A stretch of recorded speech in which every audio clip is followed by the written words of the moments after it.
Good morning, everyone. What is going on? Okay, guys, here we are again. Well, let's do a little time check. Colin here over at Inside Cycling World. Today I'm wearing my Team GRC jersey. Check it out, folks. Looks pretty snazzy, jazzy, doesn't it? Couple minutes starting late here today. Been awake for at least an hour, so it's 5:13 now. Neutralized starts can kind of drag out the stream a bit, but let's get into it. Second cup of coffee, guys. Stage 3. We're off to Dunkirk, going to the coast. A lot of you guys probably know all about Dunkirk from World War II, the Great Escape, where the Allied troops were basically retreating out of France. Like, we got to get out of here. The end of May, I think it was around May 25th to the first week of June, they ended up evacuating some 340,000 Allied troops. Yeah, just insanity. Under fire the whole time. There was kind of like a lull in the war where they actually called it the phony war. So they just kind of chilled out, what's going on here, and then they went full guns, and those Allied troops had to get out of there. It was a miracle that they got out. Incredible that all the civilians from the UK, and probably a lot of other dudes too, I'm sure there was French guys there as well, and probably some from the Low Countries there, that basically were ferrying Allied troops across the English Channel, like on their fishing boats. Okay, guys, the neutralized start is just taking off right now. We'll get back to that in a second. What I want to do right now, I got to make sure that I'm actually streaming. We're going to do that first. We look live. Let me just do this quick. I want to see how everything looks here on my main stream. Multi-windows open, guys. This is getting harder by the day. So, yeah, we are live. We are live. There you guys go. This is how I see things happening, folks. I'm watching you all talking here. You can see right away, guys, if you look at the live chat, I'm going to show you this right now. This is the behind the scenes look. Over on the side here, on the right-hand side of the screen, guys, 6.5 kilometers to the start. We got lots of time here. It's soggy. It's wet again. I'd just go back to bed if I was these guys. They have no choice. Over on the right-hand side of the screen, you're going to see the live chat. Now, if you were to come along later and watch this video, like say as a replay, you can read all through that live chat again. It'll be there. Sometimes it takes a while for YouTube, not me, to put the chat up there. You have to make sure that you enable the live chat. It's not available on all devices. I was experimenting with it yesterday because sometimes I think people want to see, what were we talking about? Cole Kane's back again. Hello to Saudi Arabia. Dude, hope you're having a good day at work. I realized too, guys, Steven's in the mix here too. So you're seeing over here on the live chat. And as you can see right away, Ruben here has a number 1 beside his name. Wade has a number 2. That's kind of like the stage winner for today in the live chat. That gets all calculated at the end, and there's like a winner. So it's all tracked. I'll try to put something together today to show who won stage 1 and stage 2. Wade, you're way up there, dude. You are way up there. 5.9 kilometers to go for the neutralized start, guys. Let me just jump back to the good stuff here. And I want to show you some action from yesterday. Then what I got to do is just jump over here. Oh, yeah, there's a fantastic one right here, guys. Let's just see it. Okay, we're coming here. What I'm going to do is show you here. This is the last kilometer of stage 2 yesterday. Let's make sure I've got everything set up to go. I got to move this monitor over a little bit. So what we're going to do here is, here we go, guys. We need to shrink me down again. Let's get me shrunk down. Let's watch the last kilometer from yesterday. I'll try to move things around a little bit here for you. Get this right centered. Boom. And I can't really see that, can I? Last kilometer from yesterday, guys. Let's get it.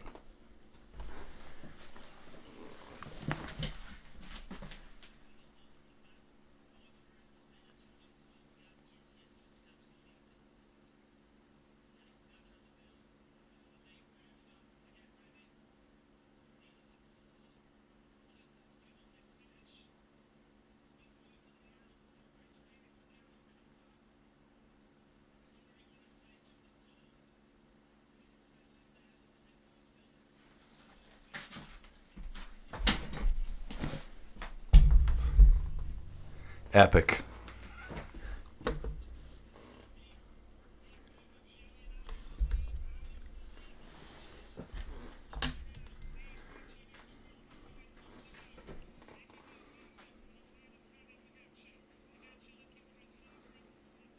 Alaphilippe feeling sick.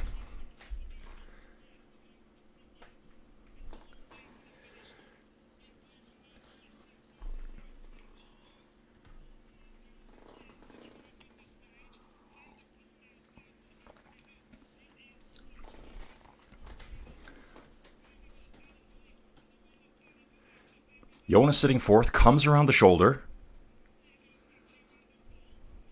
Matthew, full explosion.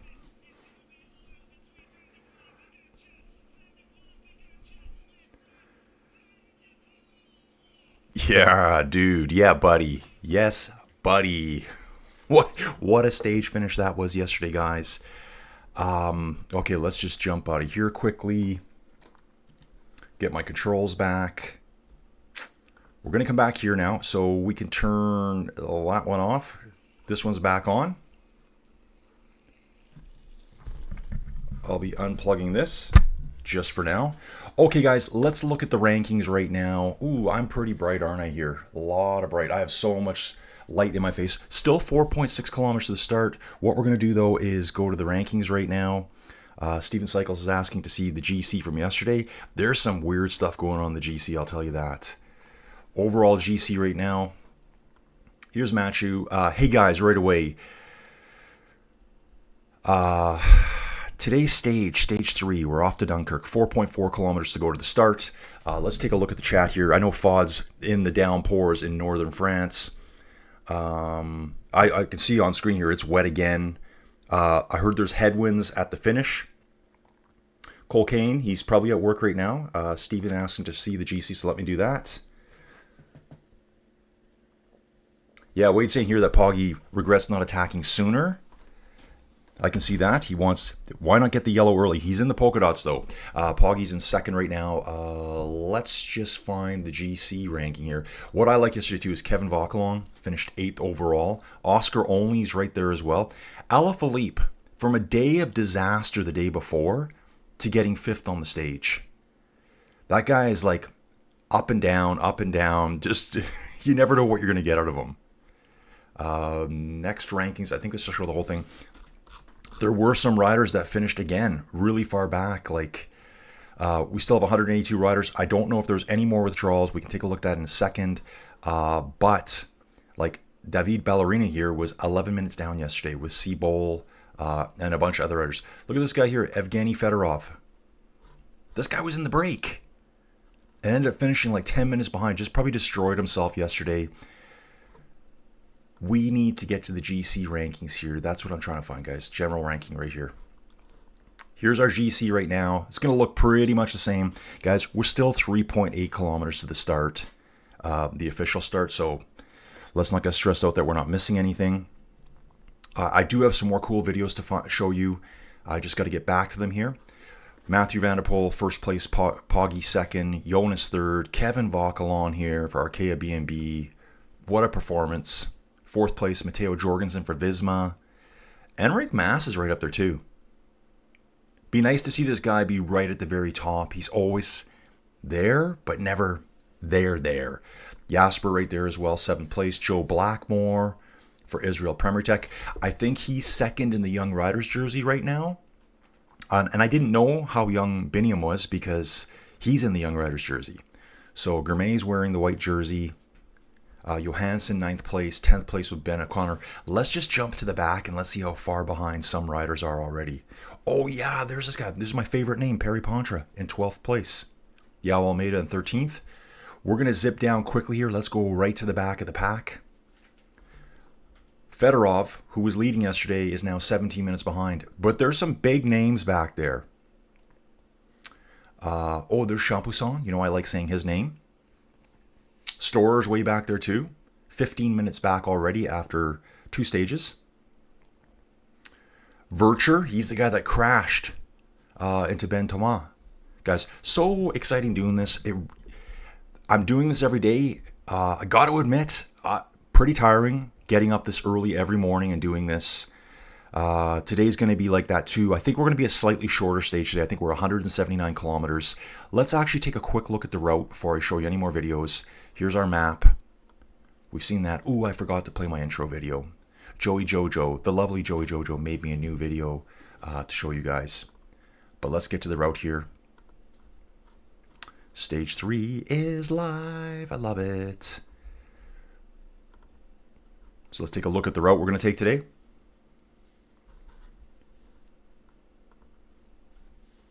Okay, it looks like I'm a decent size in the top corner there. Okay, back to the live chat. AJ, hey AJ, he's saying, where can I watch it? AJ, what I do here is I'll be doing an audio commentary of what I'm watching, 2.6 kilometers to the start right now, and showing you highlight videos, things that I can send from the tour. If you find this online and someone's streaming it, it's kind of like an illegal broadcast, is what it is. These are all like paid rights to watch, so you need to have a subscription to watch at home, but you can't rebroadcast it. Everything I'm sharing here comes from the Tour de France website, with share features built right into it. So, okay guys, I'm not paying attention here now. Jump out of that. Let's take a look at the live stuff here. I think I might have too many open here. Okay, this will work. Let's just go through the feed from yesterday. Actually, this is early this morning, and see what we can find. Oh yeah, there's some good stuff going on. So this is the conditions right now. It's soggy, it's wet. This is all for their Twitter feed. This is 11:40 this morning. I'm looking at 3:40 my time. Jump out of that. I did want to show you this here too. This is action from yesterday. Try to blow this up for you. Action from yesterday. UAE on the front. Jonas sitting right behind him. I think that's Wellens on the front there, I believe. Jonas right behind him. Poggy there. Another Visma rider. Groupama was there active as well. And then you see Mathieu van der Poel leading Jasper up the hill. Those last couple of climbs yesterday were really tough on the pure sprinters. So guys like Biniam, Jasper fell out of that stuff. Didn't get to the final sprint. That's where I keep saying that 1.8 kilometers to the start. We'll get ready to jump there right now. Here's a comment here. There's a headwind in the final. We'll have to stay well positioned to execute a successful sprint. Okay. And again, guys, we're just reading through the live stream stuff here. I've got a couple of windows open that I'm trying to jump back and forward here. Jordi Muse. Who was it that was cheering for this? Was it Evan yesterday? Was it Evan? I think Evan was cheering for Jordi yesterday. Alpecin is super strong. We still need to beat them, and we think it's possible. Guys, I was talking with Steven Cycles yesterday. On screen right now is Quinn Simmons. We are 1.5 kilometers to the start. That guy is probably the most active rider at the front, I would say. Let's jump back to the chat here. Stephen Kelly back from West Cork. Great to see you, dude. Great to see you. Rubens was in Valenciennes with his wife on his honeymoon during COVID. What a great time that was in the world, wasn't it? I still see people talking about it, like people lysoling their groceries. Yeah, so strange. It's hard to even talk about it because some people were affected by it. Didn't even touch me. Didn't even touch me. I don't actually know one person that was affected by it, outside of getting sick.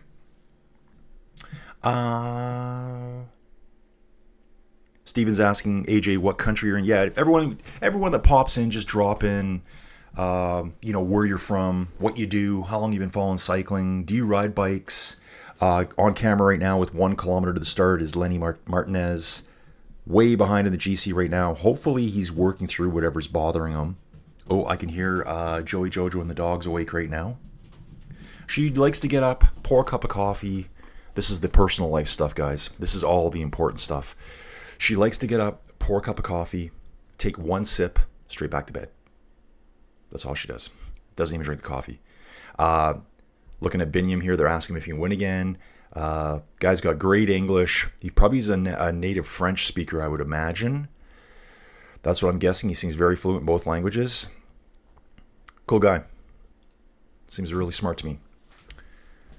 Okay, so not that cold today, between 15 and 20 degrees Celsius. It says right now it's raining heavily on the outskirts of Valenciennes. So, guys, we could be seeing some crashes again today. Let's hope not. 0.5 kilometers to the start. Team's getting ready to go here. Here they are on the start line. This is right before the neutralized start today. Green jersey, yellow polka dots. And I'm not sure who's over there on the far side. Let me just bounce through all this stuff, guys. Okay, the neutralized start's coming. I'm going to stick around for it. Here's Poggy again with the teammate for UAE. Again, it's going to be kind of a weird start because everyone's wearing their rain jackets. Jerseys from yesterday. Got the yellow jersey with Matthew. Jasper's in the green. Polka dot jersey is Taddy. Best young rider, Kevin Vauquelin. Oh, that guy's awesome. Really like him. Let's just get back to the top here. And happy birthday to Cofidis rider. It looks like his name is Damien. Who is that?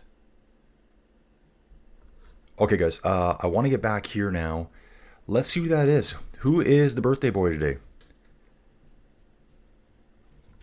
For Cofidis. Guys, this kind of stuff gets me distracted, but I love doing it.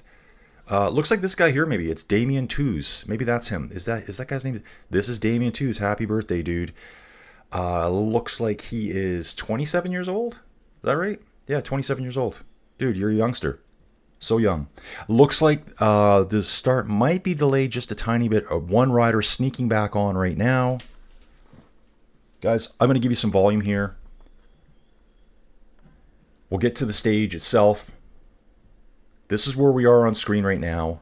We'll go to the live tracking. Let's just take it all in for a second. This will give me a chance to just coordinate myself here, get situated.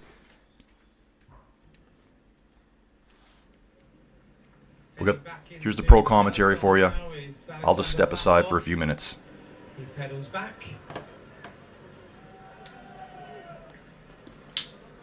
Not long now until we get stage 3 of the Tour de France underway. We're just listening for those bits of information from Seb Piquet in Radio Tour. He's in one of the red cars, and he will update us as soon as we know that the peloton is all together.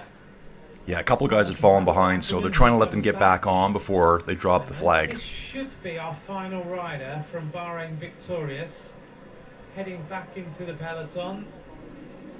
Lenny Martinez is the final rider to rejoin the group, and then we'll get this race underway. Although there's a Cofidis rider now at the back. Yeah, slow start here today. It's going to be real quick though. Checking the volume levels here. Everything looks good. Again, day one, I had my volume turned way down. Coming back into the race. Do the chat as well. Oh, I'm hoping for crosswinds, Ruben. Hoping for crosswinds.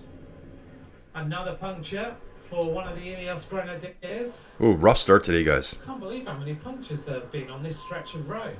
There must be a lot of debris on the road. There's tons of punctures happening right here.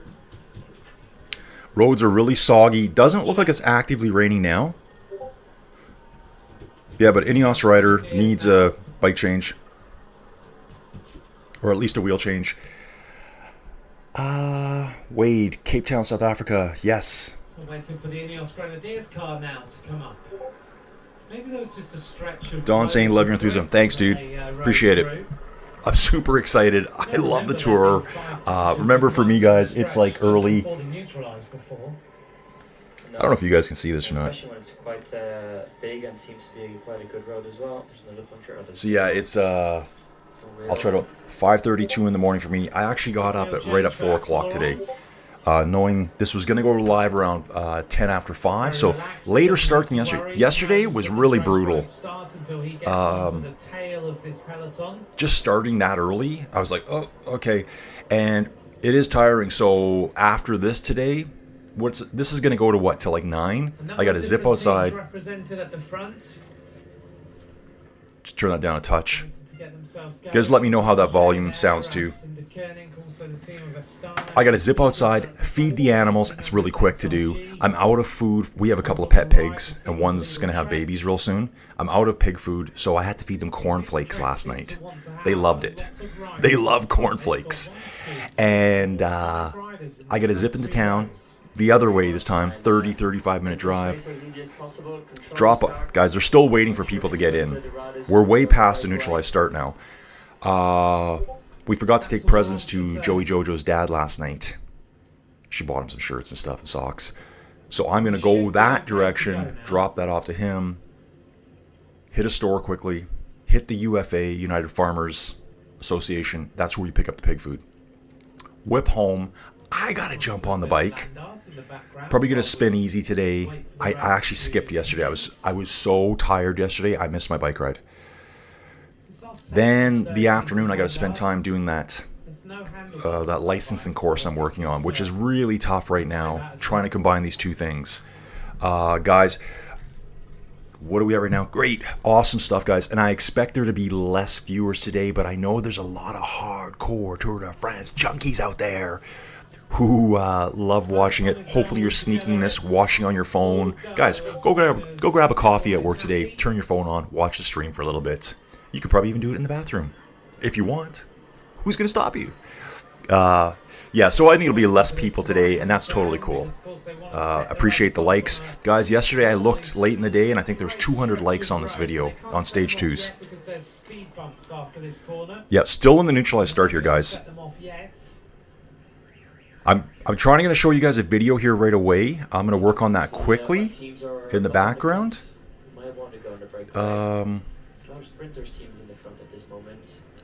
Maybe I can show you this right now. I'll try to do this as we're waiting. Philipsen is near the front as well in the green jersey. We're going to do this right now because it is quite slow right now. So we're going to turn on video capture 3. And turn this down. Let's just take a look at Matthew after the stage yesterday.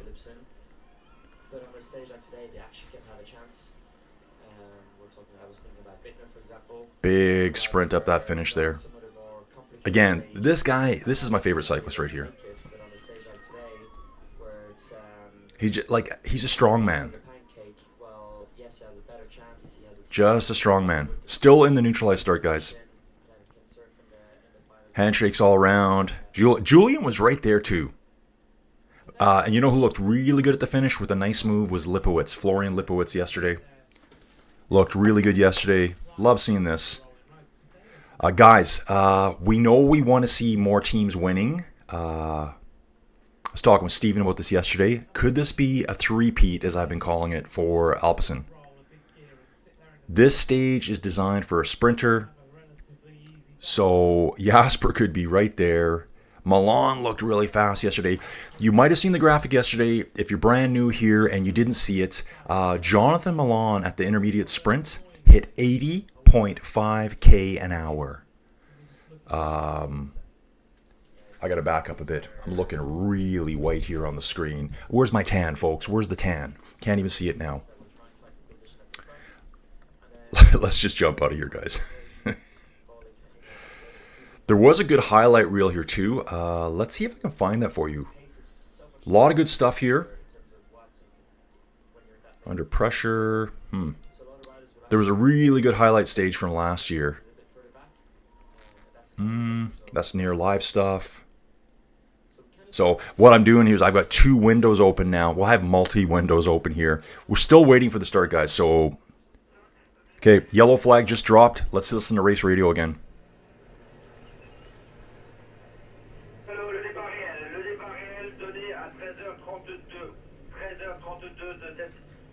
Étape de la 112e édition du Tour de France. Étape entre Valenciennes et Dunkerque, longue de 178,3 km. Il y a 180. Sounds like we've already got a break, folks. We've already got a break. Remember, I'm about a minute and a half behind on my flow bike stream. 16 degrees Celsius. 132.3 of the Tour de France between Valenciennes and Dunkirk. 178.3 kilometers of racing today and 182 riders at the start.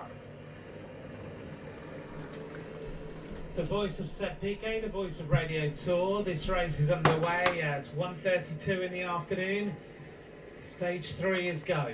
38 kilometers an hour. One rider just pedaling off the front. Yeah, one rider off the front already. Up a little bit of an advantage. Looks like an Alpecin rider. I think his initial plan was to get Maybe to two-door. the ride, and he's like, oh, now open up a gap. That's why he's talking so much with the sports director. Let me Not open sure this he up wants here. to be here, does he? Yeah, this guy's just, it's Rickert. He's just off the front, but he's not attacking. Not at this point. Okay, guys, I'm going to catch up with the chat. Continue with this little bit of a move, and we've got a counter attack as one rider from Bahrain Victorious decide to go. Trying to get up there, get into that. Take a look at the road again. So this is what we're taking on today, guys. Joining them. You can see here. Okay, I'm just still trying to get situated, guys. Flat, a few lumps. I think there's 800 meters of climbing, 178 kilometers today. The only real climb of any significance is the Mont Cassel. So this is the same climb that they took on day one. It's day one? Yeah, day one. God, I can't believe we're 3 stages in already. And it's not that hard. We're taking it from a different side, though, this time. 2.3 kilometers long at 3.8% gradient. So this is the only one that shows up. Yeah, 2.4 kilometers long at 3.8. I think it's slightly tougher from this side. Category 4, 1 point available. Taddy has that jersey right now. I'm sure by that point, Taddy will be sitting right at the front. Okay, so at the front right now. And I did see some comments here. We got a new dude in the mix. Who is our new dude? Guys, I just got to turn my screen up a little bit. Wow, that's hard on the eyes. We've got... Okay, so yeah, I got some messages from Ruben here. Ruben is my total wingman here. I ride with Ruben quite a bit, guys. And great news for Ruben. He's back on the bike as of yesterday. He sent me a couple of pics from Belgium. Ruben had a pretty wicked wipeout. Probably coming up on a month right now. Just back on the bike. Nice to see him doing some nice, easy stuff. I told him just get the cardio flowing. Don't care about the legs yet. Cardio flowing. Pretty mellow start here right now, guys. There is riders off the front. It's 20-second gap from what I'm seeing here. Let me get back to the route. We need to be on here. Currently saying it's actually a 32-second group with Rickard in the front. I thought Mahoric was up there too. We'll see right away. Lots of mining stuff in this area. Oh, this is the Ehrenberg. Okay. I've heard of this area before. I think it's the Ehrenberg Forest, I believe. There's an Ehrenberg mining site they're talking about. Okay, so yeah, I did want to talk about this. Clifton. It looks like Clifton Dawn 74. Good morning from New Jersey. Hey, dude, good to see you here. Guys, pop those likes in. I don't think we'll break yesterday's record. I kind of realized that the best days are going to be probably the weekends. I understand most of you guys have real lives and real jobs. I'm the only one that doesn't right now. Pretty mellow in the peloton right now. I don't really see them pushing that hard at the moment. Let's take a look at Rickard here. Yeah, it was an Alpecin rider. Okay. Jonas Rickard from Belgium. Born 1994. 103rd overall right now. I am going to go to the live track just so you can see where we're going here. Starting in Valenciennes, where there was heavy rain this morning. Heading northwesterly, west-northwesterly, we're going to have a sprint point. And then I think it's about 30 kilometers from the finish, we take on the Mont Cassel again. Yeah, you're going to see some good... Actually, this is a great map right here, guys. You can see where Roubaix is. You can see where Lille is, right dead center of the map right now. That's Lille. That was stage 1 start. We did a big loop. Yesterday, we started, I think it was a town called Lowin, which would be somewhere in this area, I believe. And we worked our way out to the coast here on the far left side of the map to Boulogne-Saint-Mer. That's where we finished yesterday. Since we're traveling from Valenciennes, we started south of the stage 1 Grand Depart. We're kind of traveling over the same direction, and that's why we bump into Mont Cassel again, that category 4 climb here. So stage 1 looped through here this way. We're coming up a different side this time. And then we head north of the coast to the famous/infamous town of Dunkirk. Very, very close to the Belgian border here. Guys, I would never have known this. I like to think I know my geography. Maybe I don't. I looked at this yesterday. I came home. Yeah, so yesterday I skipped my bike ride. I tried to do some studying for that course, but to be honest, doing this stream every day is wiping me out. I kind of just snuck downstairs and had a little mini nap. I told Joey I was studying. She'll probably, actually she won't see this. She doesn't watch any of my videos. We had to go into town, and so when we got home after having supper with the family, I came home and took a look at this stuff. We're only maybe 10 kilometers from the Belgian border here. This is it right here. Here's the Belgian border. Man, I would love to live in Europe. Like, think about it. You can go out on a day trip and visit like multiple countries in one day. You could take a coastal drive here, leave from Dunkirk, head into Belgium, maybe stop at In Bruges, if you know the movie. You know that movie was like kind of like a crime movie. Colin Farrell and that other dude, that Irish actor who I love. And man, this place looks fantastic. All the waterways that going through it. It's a really neat place. I wonder if they built all those waterways up like man-made canals. I think they might be man-made, just from the appearance here. And then you could pop over into the Netherlands for the day, the Low Countries here. Actually, I thought that was neat here. Look at this. They call this area Zeeland. I think I did know that. Zeeland right here. Why is it called Zeeland? And look at over here. South Holland. Still using old terminology. Wow. Oh, take a look at this here on the map. Sorry, guys. I get distracted here. Look at this area. It's called North Brabant. I think there's a race, an early spring... Would it be called a spring classic, Ruben? I think it's called Brabant Pils, something like that. I don't know if it's technically a classic, but it's an early spring race. Guys, they're just kind of floating along right now. I think there's been like a truce called in the peloton today. The guys at the front look like they're riding 20k an hour. They're just like mellow. Their heart rates are probably doing 90 right now. Yeah, no one's pushing her. They just let these two riders kind of like move away off the front. Oh, I hear dogs fighting upstairs. Okay, guys. Okay, Ruben, I'm going to get back to that quick right away. So we're saying hi to Dawn from New Jersey again. Dawn, great question. I asked that question this morning. Can Alpecin pull off the hat trick with 3-stage victories? I think they can. If you've got a lead-out man like Mathieu van der Poel, you've kind of got it made in the shade. One thing that was cool to see yesterday, too, was... I'll see if I can find it here on a break. Guys, the riders are actually waving at the camera right now. Like, that looks like Brian Cocard with another Cofidis rider. It says they're doing 38 kilometers an hour. No one's pushing hard here. Love the look bikes. Really like them.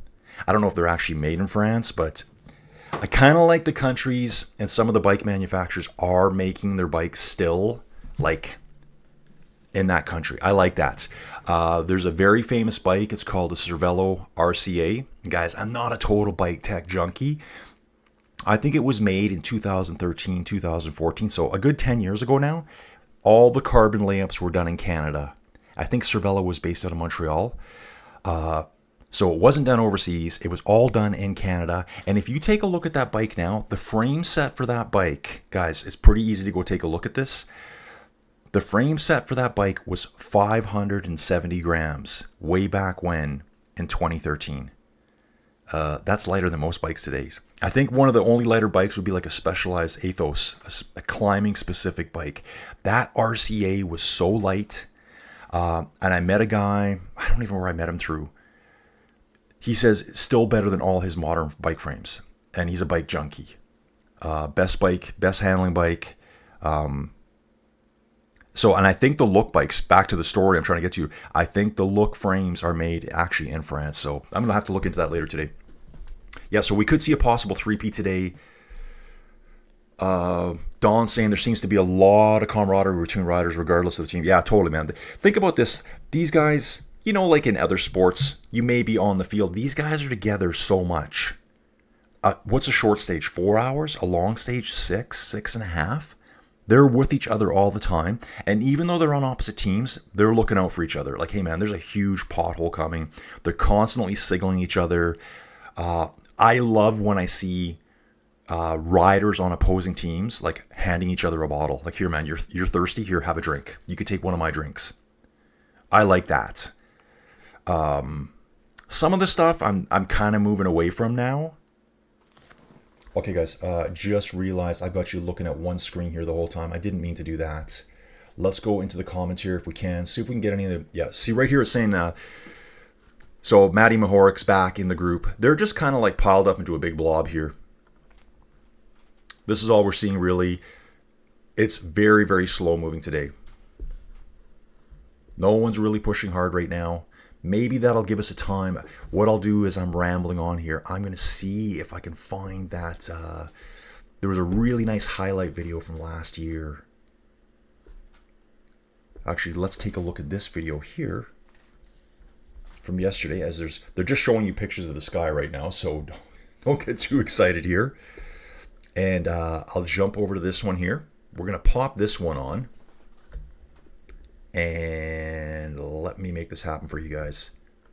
Just some action from yesterday. I think this is action from yesterday.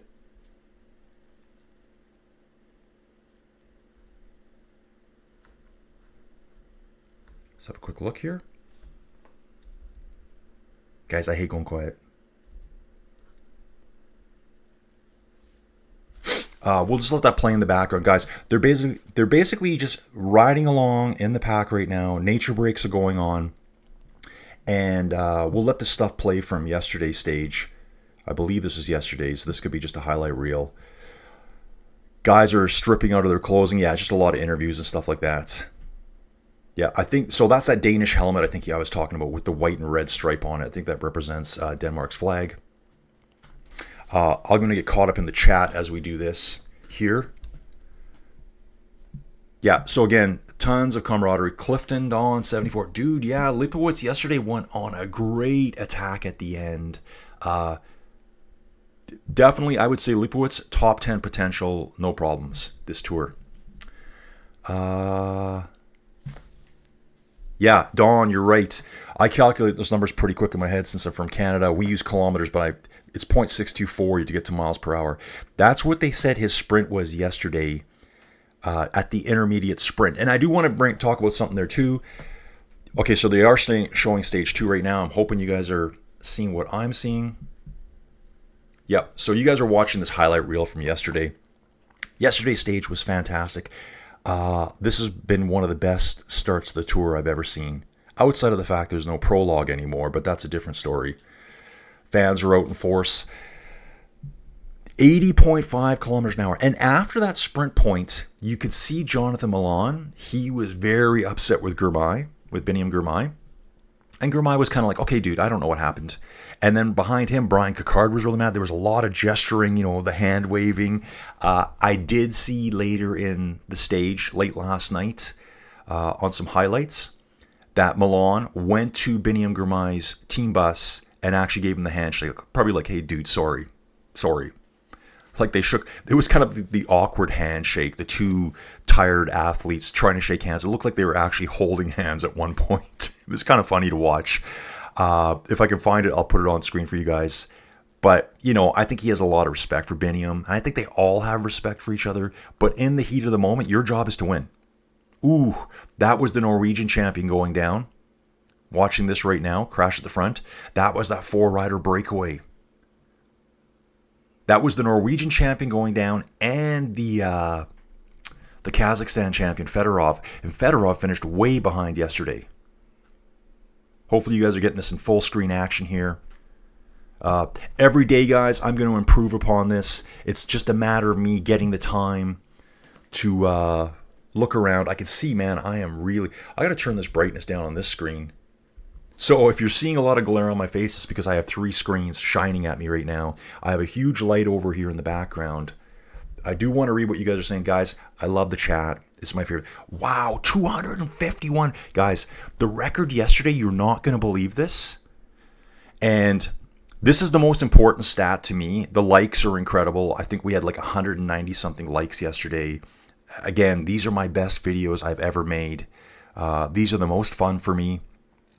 But yesterday at some point we had 364 people watching concurrently, meaning all at the exact same time, like peak viewers.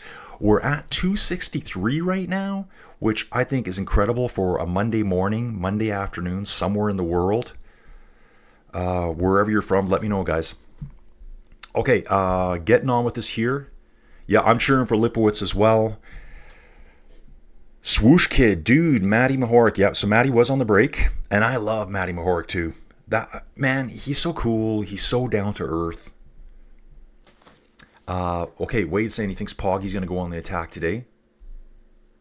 I think the end of the race is going to be so high speed, and that final climb, like where would Poggy attack? I think he could attack on the climb, but it's still 30K to the finish. That's a long breakaway. Maybe he's capable. Stage 4 tomorrow, I think is pretty tough. We'll take a look at that once you guys are done watching this video here. I think this video is about 8 minutes long, so this is great. Thank you, Tour de France. Yeah, these climbs were awesome. Again, I've ridden some of this route over on a virtual cycling platform. I included that in yesterday's video, so I'm actually looking at the live stream over here. We're 13 kilometers in. They're just babying along at the front. So I think there's been like, basically, hey guys, let's just chill out today. Let's save it till later. Let's go easy. That's going to fall apart at some point. At some point, some of these, maybe the smaller teams that need victories, that need to satisfy their sponsors, they might get rammy and go for it. Doing the chat. Okay, let me just back up here. Ooh. See if I'm still on camera too. Okay, Chainbreaker, that's Tuden asking who has the highest FTP in the peloton. The highest FTP? You know what? I think Ghana, although Ghana's gone. I did hear a conversation a while ago, and we're talking FTP, guys. We're not talking watts per kilo. There's a young dude who rides basically inside. He competes over, so he's a virtual esports cyclist. His name's Hayden Pucker. He goes by the nickname Farm Watts. He actually has a YouTube channel, guys. Check out Farm Watts if you want to see like some incredible power. I think someone said there's only 2 riders in the world that have like a 20-minute. Maybe they were talking an hour. It's Ghana and Hayden Pucker. And I'm going to call him a kid. I think he's 22 or 23. To me, that's a kid. That's my daughter's age, so that's kind of like I'm allowed to say that. That's my running joke, guys. I'm allowed to say that because my kids are that age, even though these are young guys, young men. Oh, they're showing the final sprint of Matthew yesterday, too. So awesome. I mean, Poggy was there, but, he was drafting Matthew all the way up to the finish line. And the cool thing, Jonas was there, too. He wasn't struggling falling back. So I think Jonas is back in form. Yeah, they've got Red Bull Bora Hansgrohe guys hanging out with the UAE guys, just having a nice chit chat right now in the live stream, guys. So let's just let this video play. I'm trying to catch up with everyone. So I think technically highest absolute numbers FTP, it was probably Ghana. I think that young dude that rides over on My Whoosh, that's where he competes on Zwift and My Whoosh. I think his hour power is over 500 watts. There's like 2 people in the world that can do that, Ghana and him. Ghana's out. He withdrew during the middle of stage 1. And Hayden Pucker, he's not a Pro Tour rider. So at that point, I'm not really sure. Poggy has to be way up there. Okay. Yeah, Poggy's going. Yeah, good point here. I think I'm going to guess. Okay, when I see Clifton Dawn, I got to think your first name's Dawn. Dawn Clifton, maybe? 74? Is that the year you're born, dude? You're younger than me. Poggy is hunting for stage 100. Okay, so we're going. Okay, it was showing all the jerseys now. Okay, guys, I'll just jump back here. Let's jump out of this. Trying to get all my controls in. I keep trying to tell Joey Jojo how hard it is for me to control all this stuff at once. Turn that off. I'm getting better at it. Getting better at it, folks. That's the one we want right here. Oh, I like this little comment here. We got the white jersey dirty. What's this northern one like? Can't wait for Normandy. It's going to be better. Kevin Vauquelin promises the sun in Normandy. Seriously? It could be pouring rain there too. Okay, here's our stage profile. You can see it's pan flat. Pan flat. Couple little bumps about 25-30% into the race. There is 800 meters of climbing, so it's not like it's just flat all the way. We got our little, as they call it here, Côte de Cassel. Again, that's like 2.5 kilometers at 4%. It is actually a lot steeper than that. Just the average brings it down. Coffee time, folks. Again, thank you to, I think it was Mark Xavier yesterday who bought me a coffee to energize my commentary. And then you see the lead into Dunkirk at the finish. Deadly flat. I think we might see some actual real sprint trains coming out today. The old days of 5 or 6 dudes leading out their sprinter at the end. On screen right now, we got Bruno Amaral kind of hanging out at the back. Actually, maybe he's up front. He's riding at 29 kilometers an hour. That's how slow this start has been. Okay, guys, speed it up. I got a lot of stuff to do today. I really have a lot of stuff to do today. I need the tour to get going. Yeah, so after this, race to town, drop off that stuff, go to the store, go to the Farmers Associate, get home, feed the animals. That just takes me 10 minutes, 15 minutes maybe. Get in the house, jump on my bike. I'm going to do a 45-minute spin today, I think. I hope there's nothing on them that's too challenging, because then I'll try to do it. Then after that, if it's hard, then I'm even more tired. I'll already have been awake for 10, 11 hours at that point. Then I'm going to try to do some coursework, and I'm not going to do it. Welcome to the life of pro commentary, folks. I guess that's the road I'm going now. Okay, guys, going to catch up here with all the chats. Not trying to ignore anyone. Oh, check this out here. Doug Brown. Hey, Doug. Great to see you here. Doug commented a little while ago. And I forget who it was yesterday. Was it Wade? Wade, were you the one? Or maybe it was Dawn that showed me how to put the timestamps on. So I can see when you guys are commenting here. Whoever it was, thanks a lot. Doug Brown, 5:40 a.m. Oh, that's early for you, Doug. That's 4:40 a.m. for you. What are you doing awake right now? He's in Vancouver. I'm guessing from your accent and time zone that you're in Alberta. Yes, dude. What is an Alberta accent? Dude, what's an Alberta accent? I don't even know. Hey, Doug, just so you know, my mom lives in Victoria. She lives actually in Sydney. So, real pretty little area of Victoria. And I did spend a lot of time in BC when I first came to Canada. Guys, I'm actually from the UK. Came across in 74. Wow, I'm old. And we traversed Canada. We were like in Ontario for a while. Then we went to we lived in North Vancouver for a while. Left from there. We went and lived up in Elkford, British Columbia. That's way up in the mountains. Kind of almost right on the border between Alberta and Elkford. I'll tell you a cool point about Elkford right away. Then we went back to Vancouver short term, went up Vancouver Island. I live in a little place called Port Hardy. It's the very, very tip of Vancouver Island. And guys, if you're not from this part of the world, when you think island, you think, oh yeah, it's just a little island. No, Vancouver Island, it probably takes you, I don't know, probably 8 hours to drive the length of it. It's a huge island off the west coast of Canada. I mentioned this in a lot of my other videos, and I've had someone ask me one time, what island? I'm like, dude, it's the biggest island off the coast of North America. I said, yeah, it is. For sure it is. It's huge. So we lived right on the very tip of it, came back, lived in New Westminster, which is is it Minister? Yeah, it's Minister. That's basically a small city in Vancouver. Then I got to Calgary. Been in Calgary since 1979. So you can tell I moved around a lot as a kid. A lot. So Doug, thanks for popping in here, man. Guys, right now, 168 watching. That's awesome. I don't think we can do anywhere as good as yesterday. So I keep telling myself that. I was telling Joey on the way home, boring her to death as usual. Guys, we're just puttering along right now. Puttering along. It's one of those days where people are doing crazy things on the side of the road. I'll put the stream on, the feed on in the background. It's funny, there's One rider's off the front. On my social media, this advertisement of a cycling company who started doing all the replicas of the older jerseys, so the old Peugeot jerseys and La Redoute and Molteni. They're saying there's a rider out front. I don't see him. Jerseys, Live tracking. And obviously with more modern fabric. They're showing Schachmann and Rickert off the front right now. Company based in the UK. 8 minutes and 14 and a half minutes behind overall in the GC. They'll be allowed to go up the road a little bit.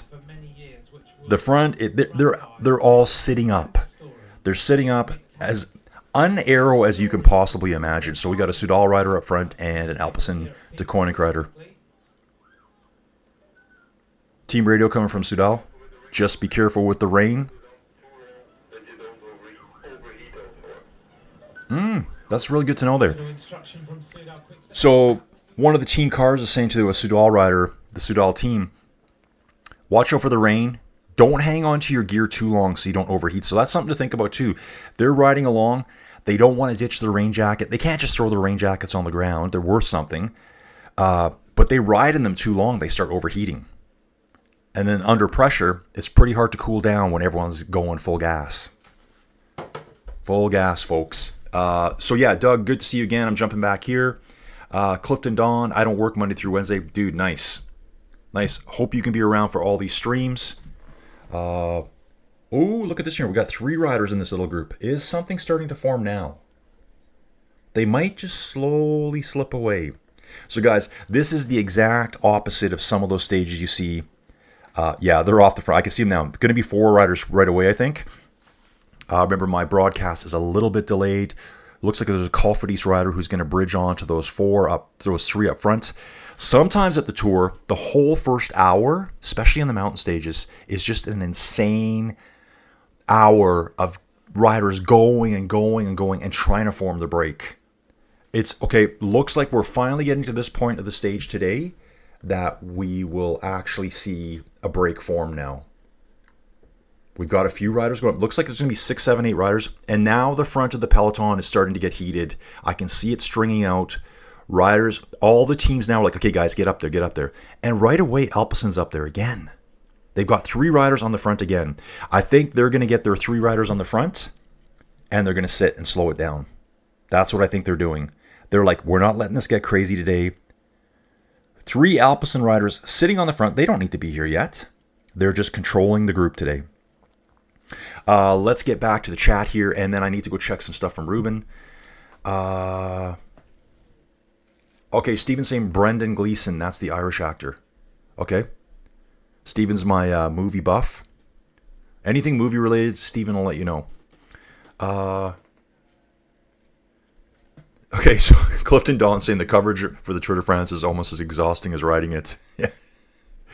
And I think Ruben's commenting about the Amstel Gold Race. Clifton saying, I still have my Trek 5000 and 5500 bikes, both carbon fiber, Ultegra, and Dura Ace group sets. Good stuff, man. Good stuff. I love it. We've got a Biniam rider here. Biniam Yamani. Where can I see live? Please tell me. Dude, I'll show you what I can. Take a look here. Okay, guys, we got something to show you here. I want to make sure we're on the right stuff. Yeah, we're on the right stuff here. And, okay, give me a second, guys. I keep going back to the wrong one. This is basically the start of the stage right now. A couple of guys went out the front, but you can see there's nothing going on at the front. And what you're seeing there, that's probably like 15, 20 minutes ago. Everyone was in rain jackets. Now they're all getting out of the rain jackets now. That's directly from Tour de France. Wow, I need to figure this out. Here, I'm going to play you guys this too. You can see what this area is like. So we're way up in northern France here. Valenciennes to Dunkirk. I think this is going to show us some of the biodiversity, probably like the landscape of the area. Looks like it's all in French too. Actually, this is kind of like lowlands area too. I think this area would probably be a lot like very swampy, marshy areas. So yeah, it would be really biodiverse. swamps in that have the highest biodiversity. I mean, probably outside of the Amazon. Yeah, look at all the waterways here. Guys, so yeah, we'll watch this video for a bit because there's nothing going on right now. Very slow. That group was trying to get off the front. It is a 10-second gap right now I'm seeing on screen. We'll jump back to it right away. Let me catch up here quickly. Doug Brown, Zealand. Sealand. Okay, so that's cool. So I assume Zealand. And I do know a little bit about the area. I kind of used to follow World War II stuff a lot, the history. All that area of the Netherlands is like reclaimed Sealand, I guess. All built up. They must have just like been pumping in, you know, millions of tons of soil, sand to build up the land there, and dike systems. Oh, okay. So Doug's got a good comment. Zealand, that equals to Sealand. It's all water. Town of looks like Vissingen equals Flushing, which the Dutch adopted in New York. And it became Flushing Meadows, home of the U.S. Open. Dude, I did not know that. I've heard of Flushing Meadows, though. Ruben saying interesting stuff here. Like where... Oh, wow, guys. Oh, okay. Okay. I have to go back here. I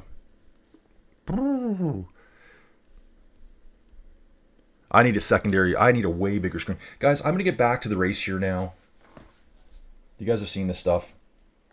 Going back to the race. No more commentary here from the race. I need to get this screen over here. I'm really struggling right now. 25-second gap is what I'm seeing here. What does the actual tour say itself? They're saying we're back together here.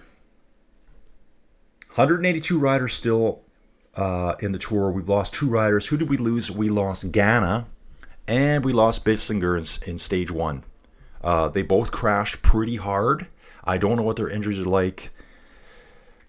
There was a group of 4 at the front. Schachman, Van Simmerting, Jay Rickert, and another Belgian rider. I missed that name there. I'll catch up with that. Trying to get back to the chat here, guys. Already Benny support coming in.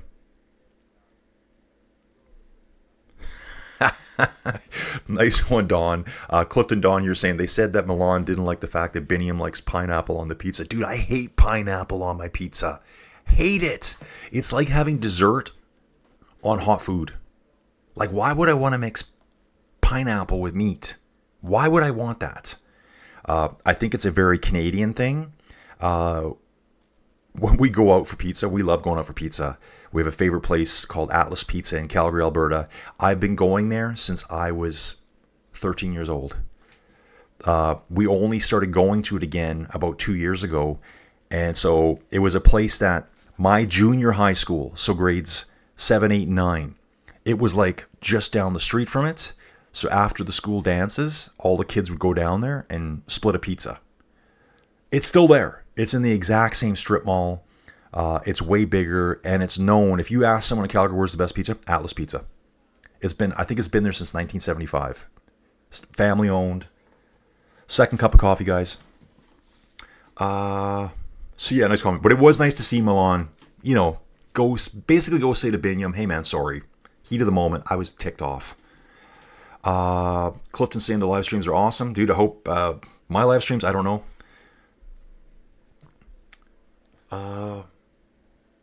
Wade saying that people down in Cape Town modify their bikes to specifically climb monsters. Yeah, super low gears probably. Clifton Dawn saying stage 4 is hilly, 174 kilometers. I know some of these first stages are like mountain stages to me. Basically, when I do my rides, if I'm thinking 800-900 meters of climbing, yeah, that's a mountain stage to me.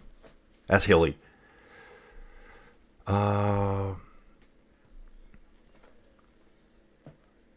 Oh, so Wade's saying they're using a lot of 1-bys. Yeah, probably using like, you know, a tiny one on the front, like a 36 on the front with like a 40 on the back. I can't even understand those gears.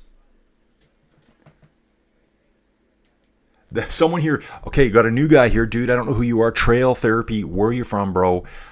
He says, too bad Pucker can't turn his bike. Well, you know what? I heard an interesting... Pucker is a beast. He is an absolute beast in esports. Now, I have seen him doing some racing outside lately. He's the first to admit, he said he went somewhere and did some riding outside with a real team. And he says his weakest point is bike handling. Like, that's what you got to remember. Inside cycling, and I've learned this along the way, guys. That's what I do. I'm an inside cyclist. Inside cycling world. It's so much different than outside. I don't have to think about turning my bike handling skills. So Hayden Pucker said himself that his bike handling skills are terrible. So whether you can push 500 watts for an hour or not, which supposedly he can, I think it's $4.95 for an hour, which is insanity. If you can't handle your bike, that means nothing. You know, if you can't turn, that means nothing. So it's kind of a combination of everything.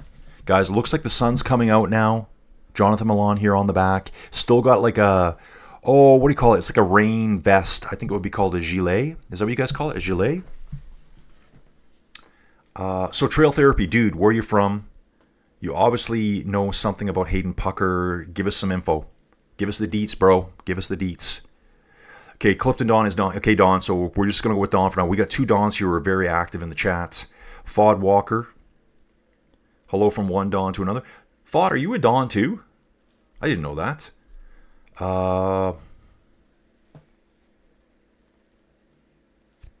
Wade saying the stage is perfect for time trials. And another new dude here. We have Ian Holmes. Ian, where are you from, bro? Let us know. Guys, we had 158 watching. I absolutely love it. I didn't think you guys would like these live streams this much. I mean, it is the Tour de France. Guys, don't forget, too, that the women's Giro's on right now. I did watch it yesterday. So when I snuck downstairs, when I told the beautiful Joey Jojo that I was going to go study, I actually kind of just watched the Giro. I did have the course open. Don't get me wrong. She might actually watch this, guys. And I did have my course open. I could barely keep my eyes open. And I'm going to go on the live tracking, guys. Looks like we do have a couple of riders moving here. Ruben, I need a weather update, bro. Oh, riders off the back. Who's off the back right now? Elmore Renders, Team Jaco Alula. I think we saw this guy yesterday in a crash. I wonder if he's hurting right now. Let's see how far back he is. When I see like a 30-second gap, that means he went back to the car. We're going to see a lot of that today. Binion's on screen right now. Kind of hard to tell who he is. White jersey, but he's got a yellow rain jacket over top. Most of the riders are hard to see who they are right now. Yeah, so it's saying Elmer Renders is 50 seconds back right now. Maybe he's drifting a little bit right now. Yeah, so the Giro, guys. I don't know why they started it the day after the Tour started. We're trying to promote women's cycling. And they're really good. They are really good. They started with an individual time trial yesterday, and I think it was a Swiss rider, and she looks like a time trialist. I was checking out the teams, because to be honest, guys, I'll be the first to admit it, I don't really know much about women's cycling, because cycling is very time-consuming. If you think a football game is bad to watch, like 3 hours, well, that's nothing. We know these stages can take 4 to 6 hours each, and so I kind of watch the men's stuff. That's what's been there. So, but I think the women's cycling is really cool too. They're just as competitive. There's a ton of women's teams too. There's as many women's teams at the Giro as there is men's teams at the Tour de France. The lady that won yesterday, I forget her name. I know it starts with an M. She rides for Movistar. Compared to the rest of the team, she looks about 8 inches taller than them. Like, she is tall. Either she's really tall or they're all really, really short. Probably the latter. I think they're all probably short ladies, probably all like in that 5'4" range. And she might be close to 5'10", 11, 6 feet tall. She just smashed the individual time trial. And she had a good point. She said that if it's a Grand Tour, it has to have an individual time trial. So they're doing an actually really cool stage today. I forget the start town. The finish town is a town called Aprica in Italy. I think they're in the north end of Italy right now. Yeah, we got Renders pulled over on the side of the road. Looks like it's just a mechanical. He's got something on his bottom. He's actually off the bike. Oh, it looks like some problems with his handlebars. The mechanic was actually tightening his handlebars for him. So something was getting loose and sloppy. He's probably trying to ride his bike, wait for the team car to catch up. Okay, let's get back to it, guys. So Ian Holmes here. Good to have you on board, dude. Let us know where you're from. I'll catch up with you in a second here. Ian saying, hi, buddy. Informative. Okay, good to know that, dude. Yep, and Don here, born in 74, 69 for me. Doug saying, Canadian accent, lol. Can't pick out Alberta accents. I'm in West Vancouver, adjacent to North Van. Small world. Yeah, dude, I lived in North Van. Oh, man, I'm trying to remember the main road that runs along the North Van coast there when I was a kid. Like, you know, all that area through. I went to school up there as a kid. It's a main road that kind of runs east-west on the north side there of North Van. I mean, it's totally changed since I was there. Like, North Van now, real estate guys, actually all of Vancouver, it's insanity. You can buy a little tiny house for $1 million in places. It's probably worse than that now. Always voted as one of the top cities to live in the world. It's always in the top 3 probably. Oh, guys, on screen right now, they're showing the winds. It's windy out there. On screen here, it's saying 5.5k an hour. That ain't no 5.5k an hour. The flags were, it's showing it now, 25.9k an hour winds. We got a crosswind coming from their right side. So the winds look like they're coming out of the east, I would imagine. Let's just take a look at this. Coming from the right side, we're going to take a look at the map. Take a look at the mappy poo here. Actually, the winds are coming out of the north. So here's the leaders. You can see they're heading westerly. If the wind's hitting their right flank, it's coming straight out of the north right now. And on screen, they are showing a 25k an hour wind. Things might happen here, folks. Some of these more local Belgian, Dutchy / Northern French riders know how to ride in these crosswinds really well. See what they're going to do. I'll go back to the race commentary here. See if we got any updates. Yeah, they're saying here Alpecin was on the front, pushing. They still are right now. Right now, we've got 2, 4, 6 Alpecin riders on the front, controlling as usual. Guys, Threepeat. My call for today, there's going to be a Threepeat. I think Jasper's going to take the win today. With the lead out in the form of Mathieu van der Poel, I don't know if the other teams can match that right now. Remember, this is their time to shine. Say a week from now, we're not even going to mention Jasper's name. So it's his time to shine. This is what he's designed for. This is Mathieu van der Poel's time to shine. It would be really cool to see other sprinters there. I've told you Matthew's my favorite, but again, I don't like to see one rider just win time and time again. I want to see it mixed up. I'd love to see Jonathan Milan win today. Okay, I'm going to read back through this here.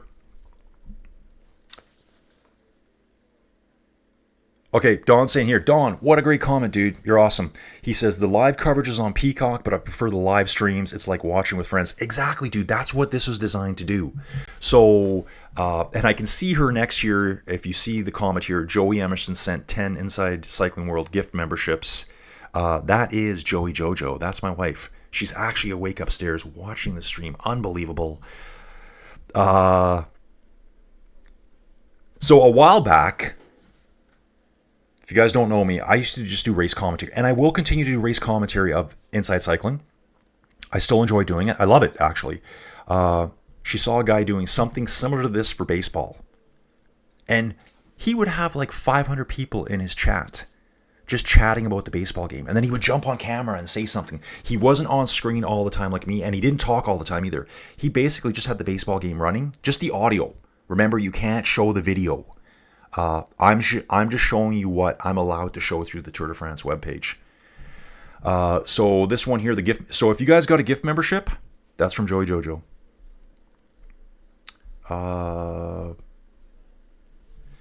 NBY's here. Who do I think will be winning the sprint today? Dude, I'm kind of leaning towards Jasper.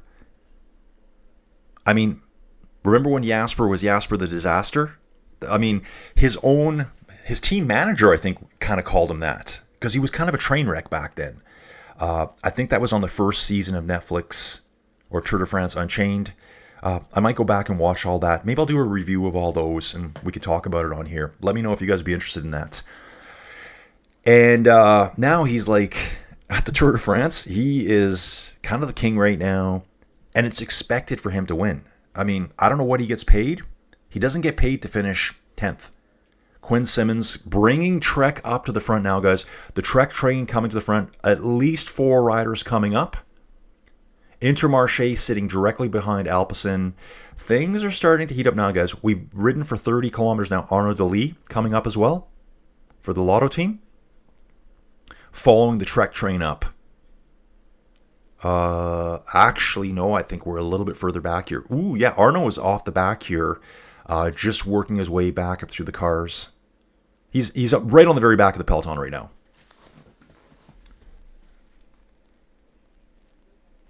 What do we have going on here, guys? I'm going to show you this right now. Just showing the start here. So this must be just the start ceremony. It says rain won't stop play. Just going to have a look here. That is Matthew coming down. But you can see it is raining here pretty hard. That rain looks pretty thick to me. Thick rain. We always like that. All the riders sheltering, trying to stay dry. Guys, I think that's I would do the same thing. Let's stay dry as long as we can. And then within 5 seconds, we're going to be soaked to the bone. You might as well just get soaked right off the rip. So that was Matthew coming down the start chute there. Go to the live tracking again. Everyone's back together here, guys. Alpecin is pushing now. So we've had 30 kilometers plus of them just messing around. Time to get serious, boys. Time to get serious. This is the Tour de France, remember. The single greatest bike race in the world. And as I've been saying, the greatest time of the year. I got to remember to show my promo video that Joey Jojo made for me at the end. I forgot to do it. It is downloaded. I just didn't play it. Slipped my mind. So yeah, a bunch of you guys should be getting gift memberships here through Joey. Alpecin in front in the peloton again. What are they drinking? I think Wade's saying that Alpecin is being a little bit wacky right now. Oh, Joey says pineapple on pizza's best. Absolutely disgusting. I don't know what kind of animal you would have to be to do that. We've got one of UAE rider here has got his hand up waiting for team car. It's Tim Wellens. Just sliding back. This looks like it might be a mechanical maybe. He's really slowing down. Alpecin still sitting on the front. We've got ooh, I like this. We've got a new guy here named is it Sheppers? Sheppers Zelf maybe? Message retracted. Oh, he's here now. Okay. Khalid cheering on Benny. Benny's up there, dude. No worries. Intermarché's right there, so Benny's in the action. Actually, here's Tim Wellens. Looks like he's changing bikes. Yep, full bike change for Tim Wellens. Grabbed his bottles and just switched them over to his other bike. He's still in the team cars. It's amazing how long the cars take to go by because he was on the back of the peloton, got off his bike, standing there. He's been parked for at least 45 seconds. There's still team cars streaming by him. He's just going to quickly work his way back up through them.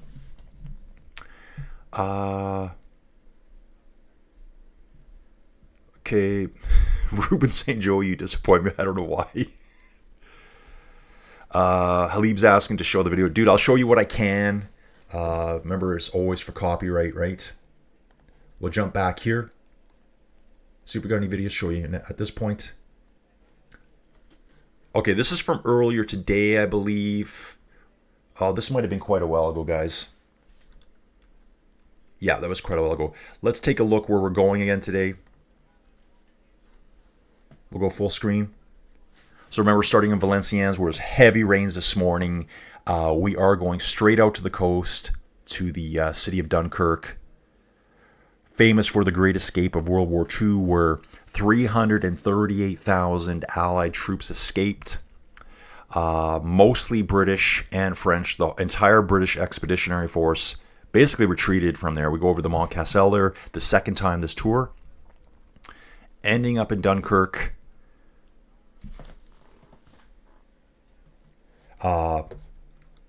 Besides the fact that a lot of men died there, on both sides, by the way. What the British mostly lost there was so much equipment. I did a quick read last night. They left like hundreds of tanks behind, hundreds and thousands of rounds of ammunition. They said they left enough equipment behind to fully equip 8 to 10 divisions, infantry divisions. And back home, they had enough to maybe equip 2. They had everything there. They lost it all. The Germans got it. And if you follow World War II history at all, you'll see at times where the Germans used the Allies' equipment. They all did that. They'd capture equipment and put it to use. They'd learn them and they'd use them. The Germans used T-34 tanks when they got captured. The Soviets used the German tanks when they got captured. It happened all the time in North Africa too. Guys, skipping over the roundabouts here. Okay, I'm going to keep reading. Ruben's saying Benny fell and is out of the race. He's not. Benny's safe. Benny's safe for now. Okay. Yeah, Joey's saying she still has pineapple. That's kind of strange. Ian Holmes. Oh, he's in the Philippines. British rider. Okay, Ian. Good to have you here. Dawn is a new subscriber to the channel. Guys, I've really noticed the subscribers go up. I think I'm somewhere close to 29,000 subscribers. I guess the next big goal is 30,000 subscribers. We have 159 pro riders watching right now. The likes, I'm not sure. I don't think they're updating properly for me. I'm only seeing 3. I'm sure there's more than that. Guys, next Saturday and Sunday. Actually, why don't we do that right now? We're going to do that right now, guys. Let's take a look at next Saturday and Sunday. Okay, so right here. Next Saturday, stage 8 will be Saint-Mathien-le-Grand to Laval-Espace-Mian. 171 kilometers. They do say it's flat, but there's 1,700 meters of climbing. Yeah, this does look flat. Just kind of lumpy. We're 144 kilometers left in the race today. So this will be a sprint day, but I imagine this will still be quite the busy day. Let's check out the next day. Stage 9, Chinon to Châteauroux. They're saying this is flat as well. Yeah, it looks flat, but lumpy.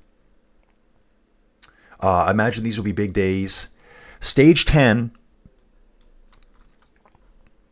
Sorry guys, stage 10. I think this is where it starts getting brutal. Mountain stage.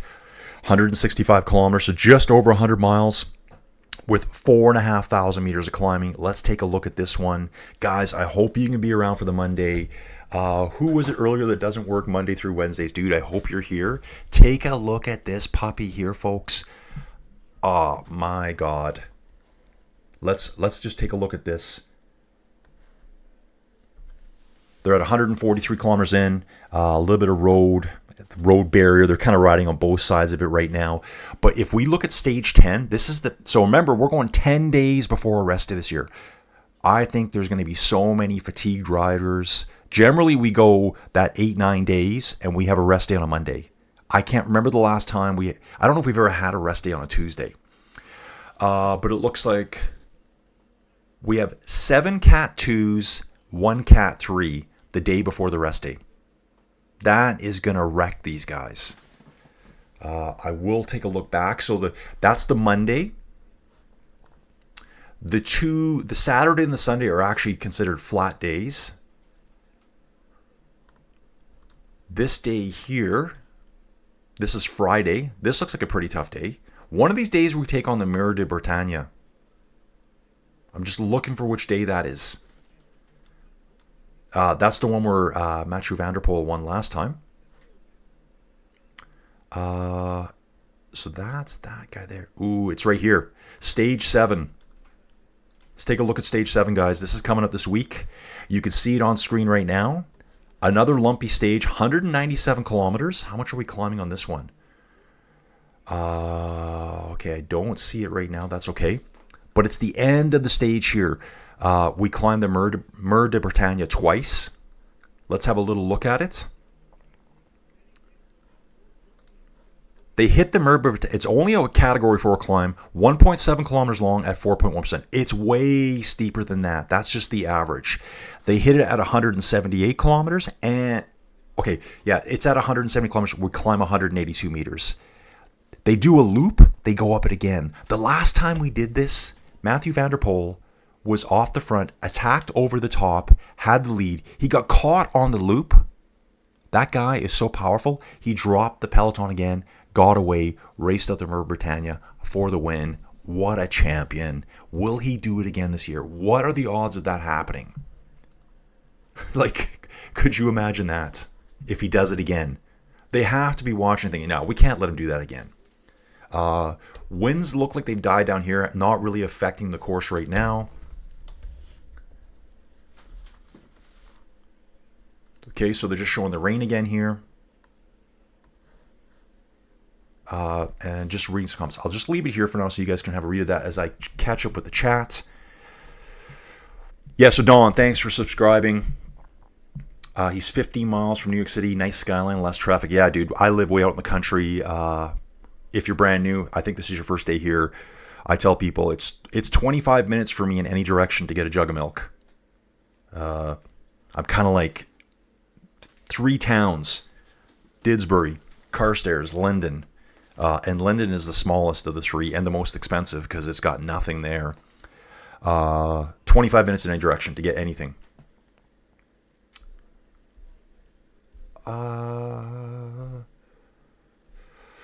Okay.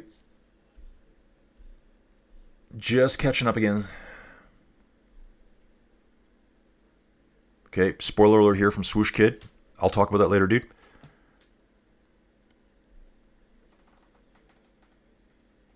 Oh yeah, Joey's telling her pizza. This is Joey's pizza. Her pizza orders are insane when we go there. I'm just like, I just shake my head the whole time. Ham, bacon, pepperoni, tomato, cooked tomato, and pineapple. Simply the best. I eat that pizza when I've eaten all of my pizza. So we get our own pizzas when we go out. Like, we could probably split one, half and half, but she refuses to do that. She wants an entire pineapple pizza to herself. Yep. So we've got Daniel Simone here. Binyam is... I can see the Intermarché riders. Now, Binyam had a bright greeny yellow jacket on. See riders pulling over now, guys. We're about 40k in. Nature breaks are happening now.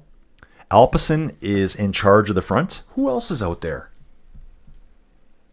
I'm seeing a few different colors at the front. We gotta get zoomed in here on the tour. Joe Blackmore at the team cars right now, riding for Israel Premier Tech. I believe he's in the top 10 right now. GC. See if we can check that out for you. We're gonna come back up here. Rankings. General ranking.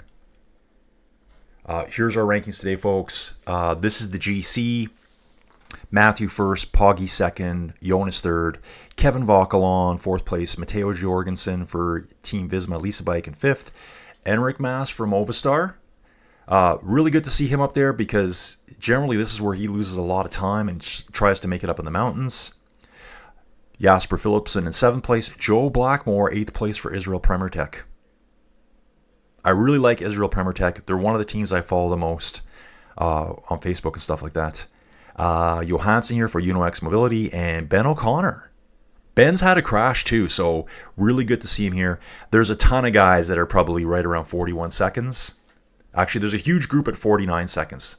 You can see them here on screen. I'll just roll it right up to the top, starting with Nielsen Paulus. You can see all these riders here are all on 49 seconds. That was all from day one.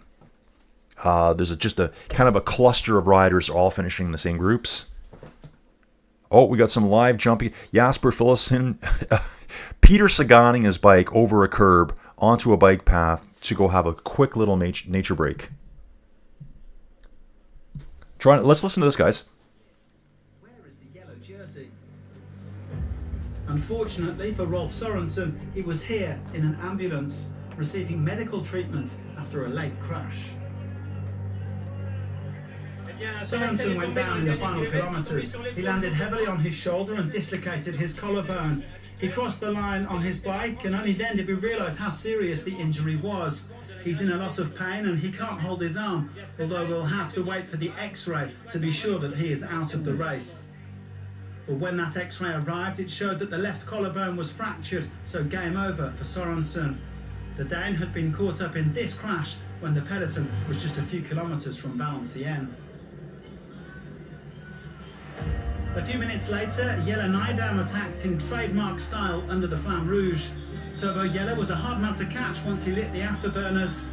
The Dutchman following in the footsteps of his father Henk, a track world champion in the pursuit and winner of 2 Tour stages himself. Nijdam Jr. denying the sprinters to take his 6th and final Tour victory. Oh, what a cool flashback that was, guys. So way back when, 1991 in Valenciennes, that's where we started today. They finished up Rolf Sorensen in the yellow jersey, crashed so bad. They actually showed the x-ray. They said fractured. It looks completely snapped. It's gone. That's not a fracture. That's like, whatever. Snapped in half is what that is, folks. Ooh, it is so bright on me right now. I think I got way too much lighting going here. Guys, you can't see my tan. You can't see my tan at all. And then it showed the sprint finish taken by Jelle Nijdam. I remember that name too.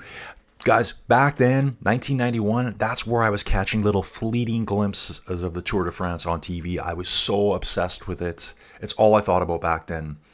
I kind of look back at times. I try to tell my daughters, you know, nowadays, you have full exposure to all your celebrities. Everything about their lives is out there, 24/7, social media, blah, blah, blah, blah, blah. Back in the 80s, even the early 90s, before the internet really got going, they were probably more famous because you never saw them. It'd be like in a newspaper, oh, here's a picture of Michael Jackson. Now you can just stare at his pictures as long as you want. Like, hope that makes sense. They were more aloof. You never had access to them. Now you can read about them every second of your life. Enough of the celebrity talk. Yeah, Ruben doesn't like pineapple pizza either. He's saying it's a reason to divorce me. Now Ruben really wants pizza. Only if it's got pineapple on it. Okay, I'm going to get catch up, you guys. Ruben's going to go ask you to bring us some pizza after work. That's his wife. Oh, she wants me to drive down. I'm not going to Atlas today. There's no way. We got Jim Boy DeGreat here saying, where can you watch live, dude? I'm not sure where you're from. If you're from the States, I think you got to watch on Peacock. Okay, guys. Yeah. Someone scream at me. I know the chat's flying by here. I'm not in the right location, guys. Get back here. Let's jump out of this general classification. Get back to the route. Hit the live section here. Guys, it's basically, there is a truce today. Alpecin mostly on the front. There is some blue riders coming up. I think that might be Groupama FDJ coming up to the front right now. Going through a big roundabout. Ooh, did that one rider take the wrong way? I think he's okay. Yeah, he did take slightly the wrong way there. Very chill here today. I think these guys are almost saying, yeah, you know what, man, let's just take it easy. Roads are dry, though. It's sunny. Looks pretty nice out right now. So let's see what kind of weather we get into. Slight winds. Okay, yeah. Oh, it's Soudal that's at the front there. Soudal's at the front, working for Tim earlier. So that was the bluish-looking colored team I saw. And the golfers are out in action, folks.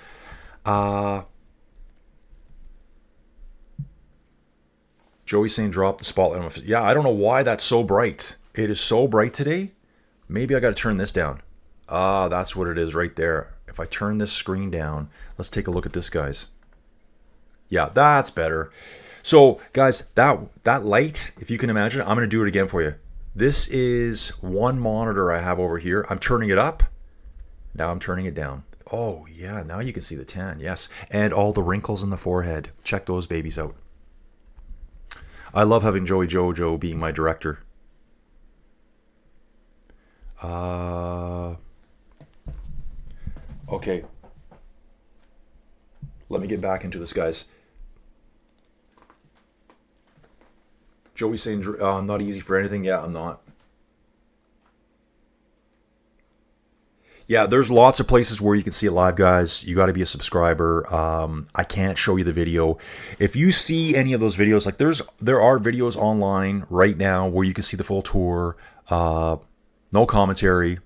They're basically just ripping it off and rebroadcasting it. They'll all be copyright struck.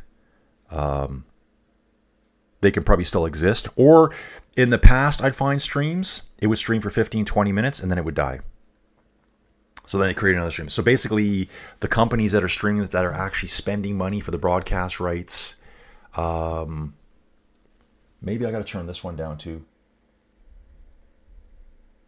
No, I don't want to do that. Okay, yeah, I've turned some brightness down here too. Guys, just way too bright in here right now. I've got 3 monitors going. I've got a ring light here, and I've got another light back over there. Basically, that's for the green screen behind me. You need your green screen lit up so that things don't show through. Let's get fixed up here, guys. I think I'll be taking a coffee break here right away. I'll just rip upstairs, do that quick. Wow, still 200 people watching right now. Really impressed with that. How many likes do we got, guys? Someone let me know. And I got to catch up with the chat here. Looks... We've got someone here. Oh, that's going to be a hard name to say. Kojela. Cheering for Poggy today. Wade, Alpecin taking control of the tour so far.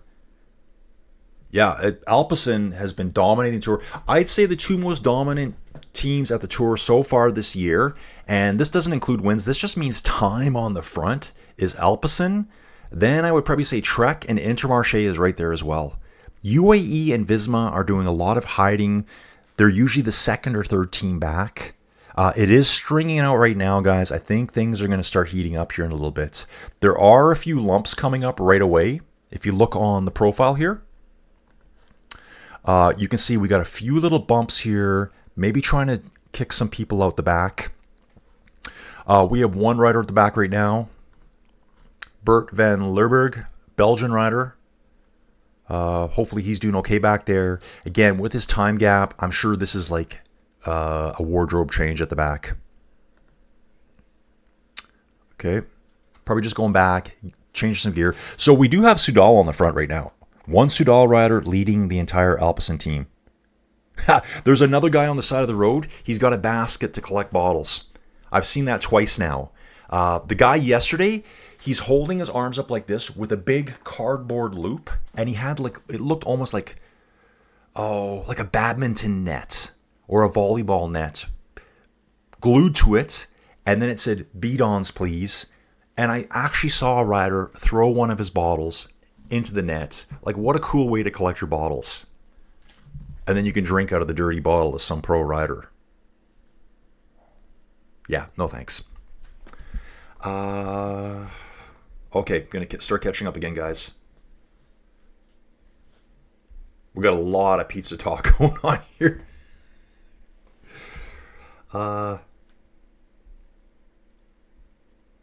Ruben saying I need a sound and lighting assistant. Put Joey to work. Oh, she'll be going to work soon. I told her, I said, you know, when I need to work on my course, I need quiet at home. When Joey's home, she has these 4 dogs that follow her everywhere. It's constant. When Joey's at work all day, so one Soudal rider on the front, and then the entire Alpecin team. And it does look quite windy here. I can see fans on the side of the road with their little, setups. Winds are whipping flags around everywhere right now. Not really impacting the race, though. Yeah, so if Joey's home, the dogs are awake all day. They're annoying to me. Looks like we've got another Soudal rider getting a wheel change. Who is that? I wonder if that's our rider that was off the back earlier. Was that Brent? Yeah, this is probably Bert van Lerberg right here. They're finally showing it now. Okay, so we know what happened to him, so he'll be working his way back on. The peloton's at 36.2 kilometers an hour, so guys, it's pretty chill. Generally we'd be doing 43, 44k an hour after an hour. So very, very casual right now. It's going to start heating up. It is getting windy. Winds are straight out of the north, though, so we're not really getting any crosswind action. We go back to the live tracking here. And again, you can see, mentioned this earlier, we're in the exact same part. Here's Lille right here in the middle of the map. We're just south of Lille right now. I don't know, maybe we're 10, 15, 20 kilometers south of Lille. So a lot of good racing in this part of the world. If you're a cyclist from this part of the world, you've got everything you need, I think, to be a really, really strong rider. I will leave that right there for now. Let's take a look at some of the teams here. Let's take a look at Alpecin, since they're kind of leading the way right now. Which, here we go. That kind of threw me off. I was looking for, they're showing a blue jersey here. They're riding in gray jerseys. Jasper Philipsen, Dillier, Caden Gross. Haven't seen much of him this tour yet. I haven't seen him once. Matthews at the back right now, trying to hand off his yellow rain jacket to the tour director. Looks like he was told, no, you got to hold it. Because he kind of, he looked like he was going to throw it. Now he's handing it off. Yeah, okay, he got it to the Alpecin car. Maurice here. Verstringe, I think we just saw this guy. Vermeesch. Here's Mathieu van der Poel, my favorite cyclist. And Rickert, we saw him today as well. Get back to where we can close that one out. Just coming up to a few bumps here. Working my way through the chat, guys. 171 people watching. Still doing fantastic. Love it for all the support, guys. Remember, okay, I'm going to read something here. There's some team radio coming from EF. There's obviously some interesting games going on here between the sprinters teams about who's going to pull and who's going to try to force another team to pull. Guys, that was Charlie Wegelius from EF Education. If I say the name wrong, it's because they change their name every year, it seems like. He's talking about some funny games going on between the sprint teams, trying to force each other who's going to do the pulling today. Obviously, Alpecin doesn't want to do all the work up front. They're here to win stages, just like all the other teams are. And the way this tour is set up, these first 10 stages with Jasper and the man himself, Mathieu van der Poel, they could win a lot of these stages. It's kind of built for them, it seems like. So they don't want to do all the work at front. It's going to really start tiring them out after a while. So right now, we've got the entire Alpecin team at the front. It looks like Soudal's hanging out there. Intermarché, I can see at least 6 of their riders. Okay, Bignon's there as well. Actually, there's 8 of them there. So we've got the Alpecin team mixed in with Soudal, working for Merlier. And then we got the entire Intermarché team for Bignon next. Then it looks like Visma coming up. Peloton's really starting to stretch out now, folks. I think someone's winding it up. Let's just take a look here. And I was going to say, I bet you there's a tailwind and they're increasing the speed. Looking on the screen right now, you can see there's a tailwind. Doesn't look that strong here, but I'm not sure how well the speed of the wind there is represented. Are we getting an accurate showing of it here? Guys, chat's great. I need to back this thing up. Oops. Off screen for a second. So yeah, I'll be getting a lighting assistant here. Don saying some people say that New York pizza is the best, but they really mean New Jersey pizza is the best. You know what kind of pizza? I like a nice thick pizza, cheese stuffed crust. I don't like the thin pizza. Oh, team radio from UAE. Guys, if you need something, tell us because Taddy's back here. Taddy's at the back in the polka dot jersey at the team car. He's just riding really chill. His heart rate's probably about 28 right now. His zone 2 power is like, it's incredible. He's just a different beast. Okay, more pizza talk. I got to catch up, guys. Oh, you guys are talking a lot. Lots of pizza talk here. I'm just trying to catch up. Yeah, Joey's got to get to work. Yeah, and Joey's saying, and Ruben, I got a real job. I've got to go soon so I can buy Colin some pizza. Yes, let's get it. Buy me some pizza. Somebody's got to work. Ruben knows I don't work. I'm trying, dude. I'm trying. And actually, guys, I guess this is kind of work, but I absolutely love doing this. I could do this every day of my life. Okay. Fod's off to stage 4. I'll be listening in. Okay, dude. See you soon. it'd be really cool. Like, man, I got to hook up with you guys some more. If you got pictures and stuff from on site. Yeah, guys, if you're out there and you got some cool pictures, Fod, I'm talking to you right now, dude, because you're on site. You could email me pictures if you want to share them. You could send an email to Inside Cycling World here. And I could try to show it, at least on tomorrow's stage. It's kind of hard for me to do it all at once because, remember, I'm not really a pro at this, guys. Total amateur hour over here. Sam Shepins. Hey, guys. Sam Shepins is here. Sam, so good to see you. Sam rides for Team Not Poggy.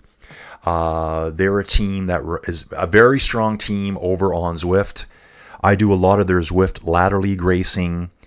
So there's an actual YouTube channel by Ollie Moore. He's a British dude. Is it Not Poggy or Not Tatty? I think it's Not Poggy.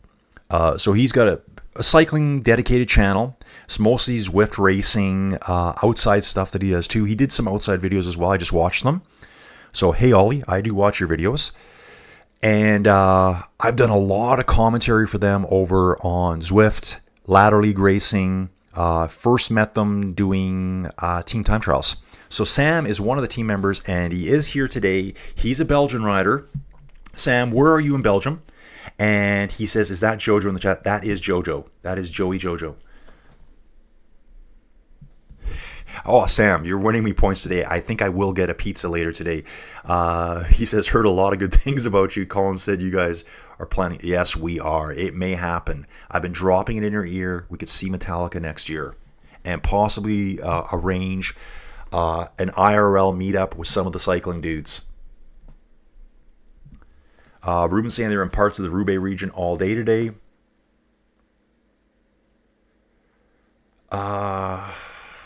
Tony C, he's here. He's saying, oh, I have to abandon today. Previous obligation, but nice that in this Tour de France viewing participation, I can rejoin the fun tomorrow. Dropped in to give you a like. Have fun. Hey, dude, Tony, thank you so much. Guys, like I said, this is going to be another great video for me. I appreciate all the likes. This video is doing well because of you guys. You guys helped me do this with the participation. It's a watch party. We're supposed to be having fun here, talking about cycling, where you're from in the world. It's the community. And if you look at my channel, if you waste some of your time, your valuable time, and you go back through my channel, I'm not focusing on, when I do my racing, like on Zwift and Ruby and all that stuff, I'm not saying, I'm doing the community racing. I'm covering everyone. I go to the front, guys. I go all the way to the back and look at the people that are struggling at the back because we've all been there. We've all been that, what I call back of the packer. For the best cyclists, I'm not saying it's easy, but they know all the tricks. They know the training. If you're brand new to cycling, you have no idea what to expect. Your first bike ride, if you're the typical story where you haven't worked out since high school and you haven't touched a bike in 20 years, your first day back on the bike will be agony. If you're on a proper racing bike with a proper racing seat, you're going to feel like your butt is paralyzed. I went through it. Now I can sit on that bike for 2 hours straight and not get out of the saddle once, and I'm okay. So yeah, I love to do community events. Obviously, Tour de France is beyond community events, but we've got the community here with us. Yep, so Joey Jojo is in the chat. She does need to go to work today. But looking at the time, oh yeah, this is way too early for her to go to work. Alberto Dionisi looks like getting a little mechanical wheel change at the back right now for Tudor. 11 minutes, 40 seconds down. Guys, we're 125K still to go on stage today. Let's go back to some commentary here, see if we got anything new. Well, yeah, this is an easy one. They're just showing something here. Which city in France has been visited by the Tour most times? Obviously Paris. So Paris 144 times. The Tour started in 1903.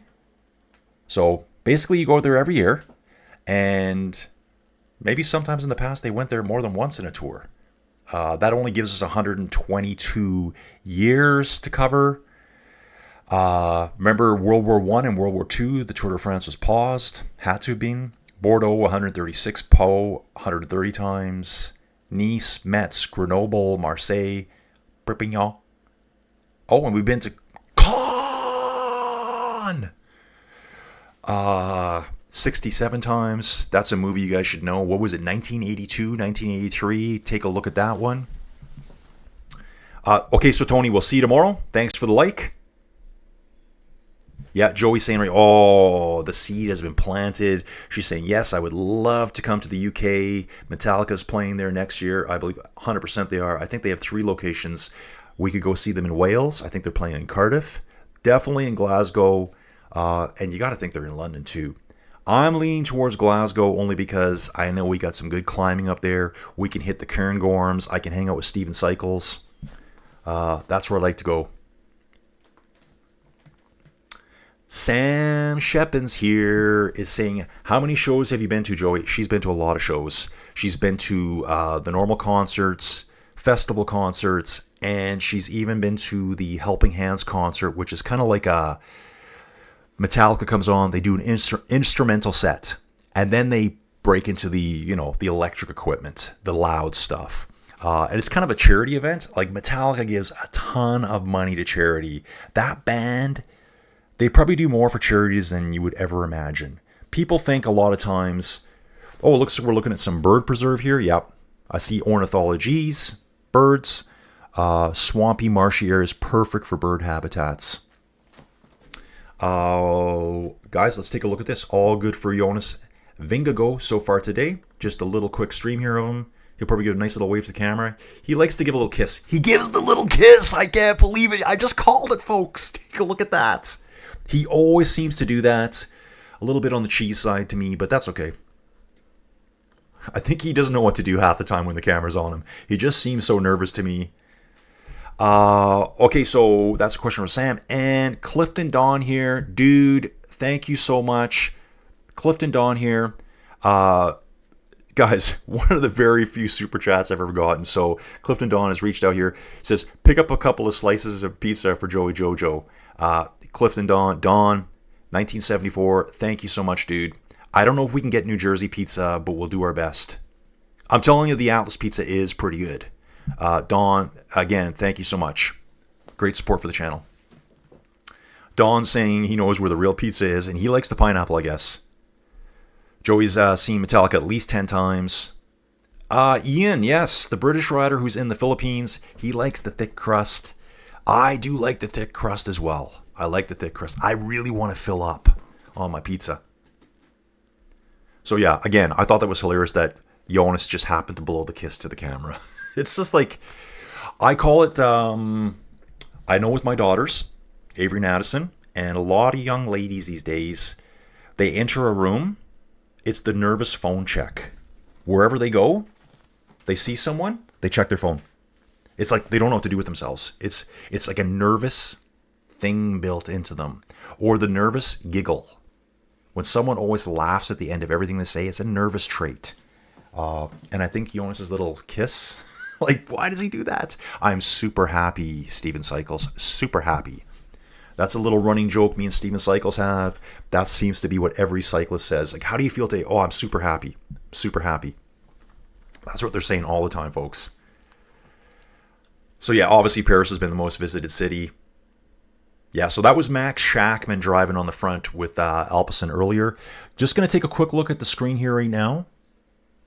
I might try to do a coffee break here, guys. Let's get through the chat. You guys can have a little chitty-chatty in here. Oh, John Chady, SR71, bro from Ruby is here. Rides a lot with Team GRC and Gem City. Good to see you, John. John, I didn't even know you were watching the stream yesterday. Glad you caught it. So yeah, John Chady here. He's someone I've ridden with a lot over on Ruby. That's a virtual cycling platform, guys. Remember, and I always have to keep telling myself that too, that some of you don't even ride inside. Some of you might be hardcore outside dedicated riders. Oh, it looks like we got the fake devil on the side of the road. There's a guy dressed up that looks like he might be trying to be Didier the devil. Is it Diddy or Didier? A lookalike, a clone. But yeah, John Chady rides a lot on Ruby. Again, inside. Some of us ride inside. Some of us are riding inside and outside and are cycling junkies. Some of you may not even ride bikes. I did the same thing. I remember telling Joey Jojo, it's like, I watch the Tour every year, and she would say to me, she goes, why don't you ride a bike outside? I'm like, yeah, why don't I? I just kind of abandoned it for 20 years, and in 2017, got a road bike, hit it hard, folks. I got really in shape again, and then winter came, and I'm like, what do I do now? And then I discovered Inside Cycling, aka Inside Cycling World. So I rode Zwift. And then I rode Ruby, and then I started a YouTube channel, and here we are, folks. Now I'm doing commentary for you guys with the community. You guys are all part of this too. For the Tour de France, the greatest bike race in the world, the greatest time of the year, guys. Okay, John saying hi to Rubu here. Okay, new dude. He's cheering. Tom, looks like Tom Marion, I believe. Thin crust, white pizza, anchovies. Oh, dude, yeah, you can't beat the cold beer. I'm a real kind of light beer kind of guy. Ice cold beer. I know a lot of you guys like the beer. Oh, let's take a look at this. Let's listen to this, guys.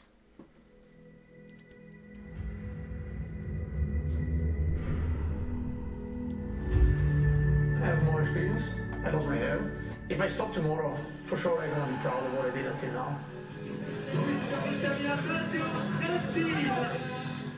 I think I was already quite versatile.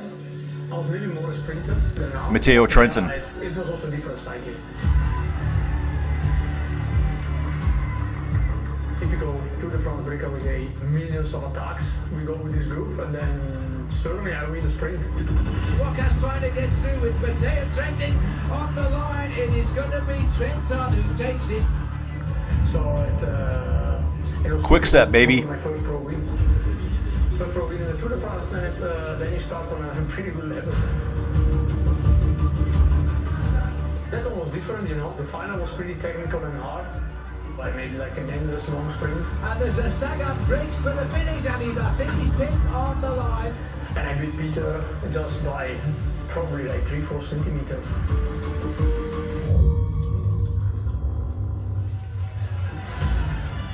It's almost celebration time for Matteo Trentin. Some years later. We've just witnessed a Matteo masterclass. The magnificent Matteo Trentin makes it 4 for Mitchelton Scott. Actually, it's one of the few wins I have in my palmarès where I finished solo. And actually finishing solo in the Tour de France with the European champion jersey, that was also pretty special. Maybe you have lessons, more than regrets. If you made a mistake, you probably have to be able to make it twice. That's really cool. Matteo Trentin, his first victory at the Tour back in 2013, young dude, still racing. I'll have to look and see. Is he on Tudor now? Is that who he's with? So he's been around. Yeah, he's with Tudor now. Really cool to see that. Guys, let me get back here. Again, distracted. Try to show you any commentary I can, any videos. Okay, look at this. An imposter among us, Max Schachmann, infiltrates the Alpecin Deceuninck train that is guarding the pace. That's what I was telling you earlier, guys. Seems like, I don't know why they're not posting this as quick as I'm saying, because that's what I'm seeing. And yeah, he's hiding at the front there. I wonder if they're going to talk about the fake Didier as well. Possibly might. Get back to the live tracking here. Yeah, so that whole front train right now, one Soudal rider riding up front there. Oh, and there's a couple riding at the back talking to Jasper right now. I'm sure it's just friendly chats. Maybe we might see a breakaway attempt at that climb too. Guys that know, hey man, we have no chance in the sprint. We're going to have to go now on the climb. They might actually, if I was sitting here going, we don't have a sprinter, we do have some guys that might be able to go long range. Can we catch the sprinter sleeping? We need to go before Mont Cassel. Like go early, increase the pace, get over the climb, and then just run for the border. And in this case, run for the coastline. Peloton is really strung out now, guys. 119 kilometers to the finish. Let me finish chat, and this time I am going to get a coffee. Once I finish up with the chat here, I'm going to leave you right here. Let me try to quickly catch up. I don't want to ignore anyone here.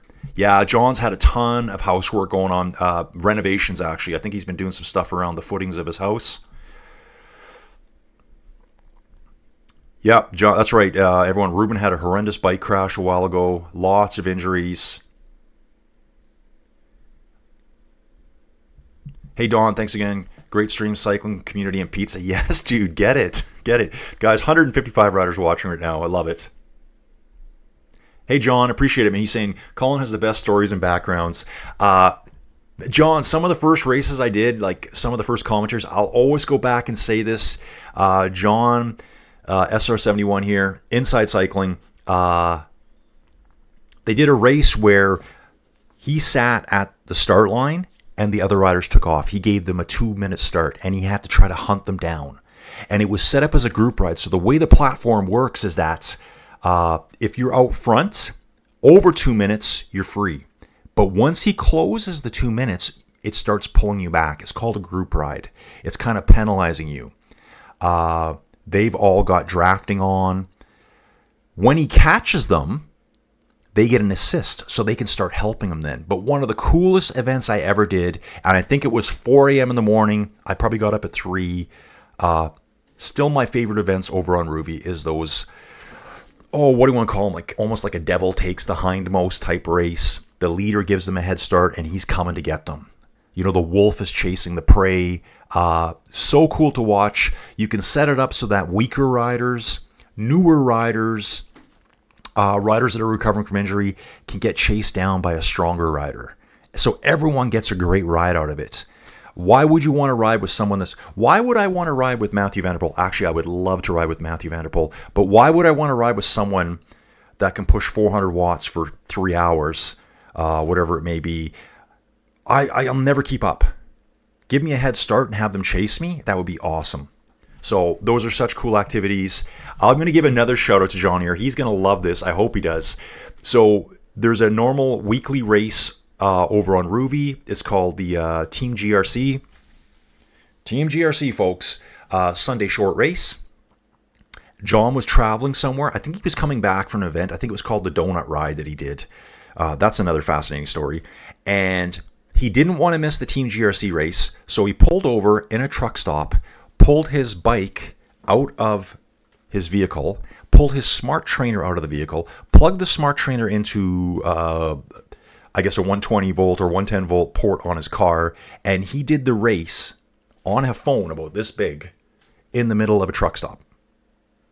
Truckers walking around, guys with the baseball caps on and the cowboy boots, and potentially there's some few lot lizards nearby. If you know, you know. Dedication to cycling, folks. Dedication to cycling. So, John, great to have you here, dude. It was hilarious. And we even got pictures of it. Yeah, Don's right. Paris has been visited the most times.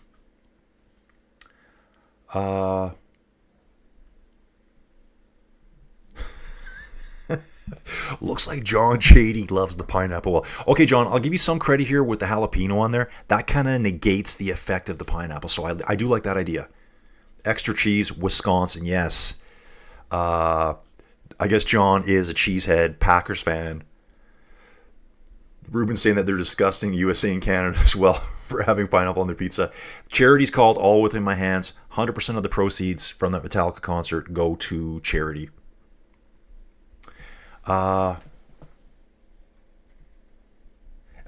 Ian saying being at the back is a way to improve.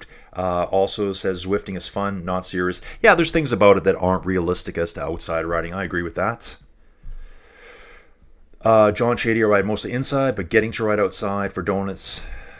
That's right. So John also does a donuts event where the checkpoints, I think you have to eat donuts. And I think the rule is, John, to pipe in here when I screw this up, that the more donuts you eat during the ride, you get a time reduction. So it's kind of like that walking the fine line of how much do I gorge myself to reduce time where I may end up throwing up on the ride. I love the idea. We should do that.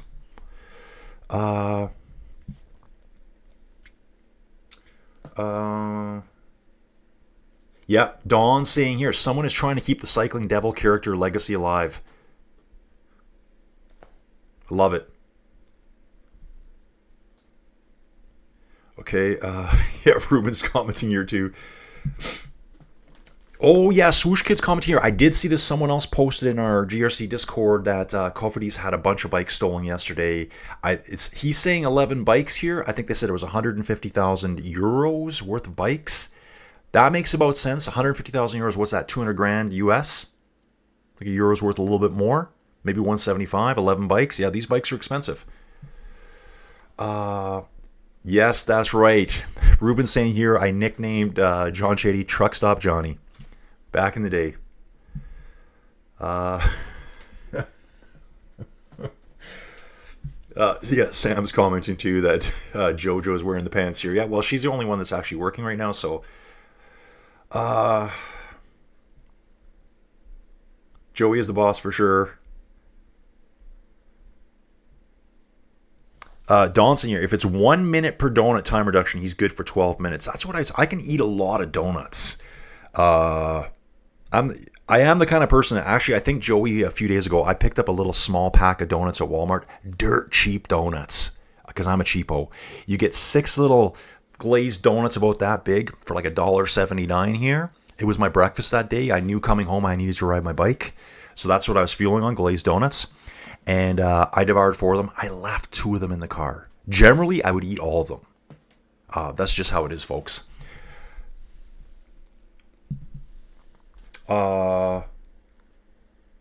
Ruben saying, I'm not showing my new look bike today. What does that mean, Ruben?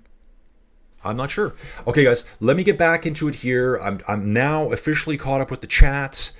We got 137 people watching right now, which is awesome. Up to 140 again. I'm just going to refresh my YouTube here, see if the like number changes. Oh, yes, thanks, guys. It says 79 likes.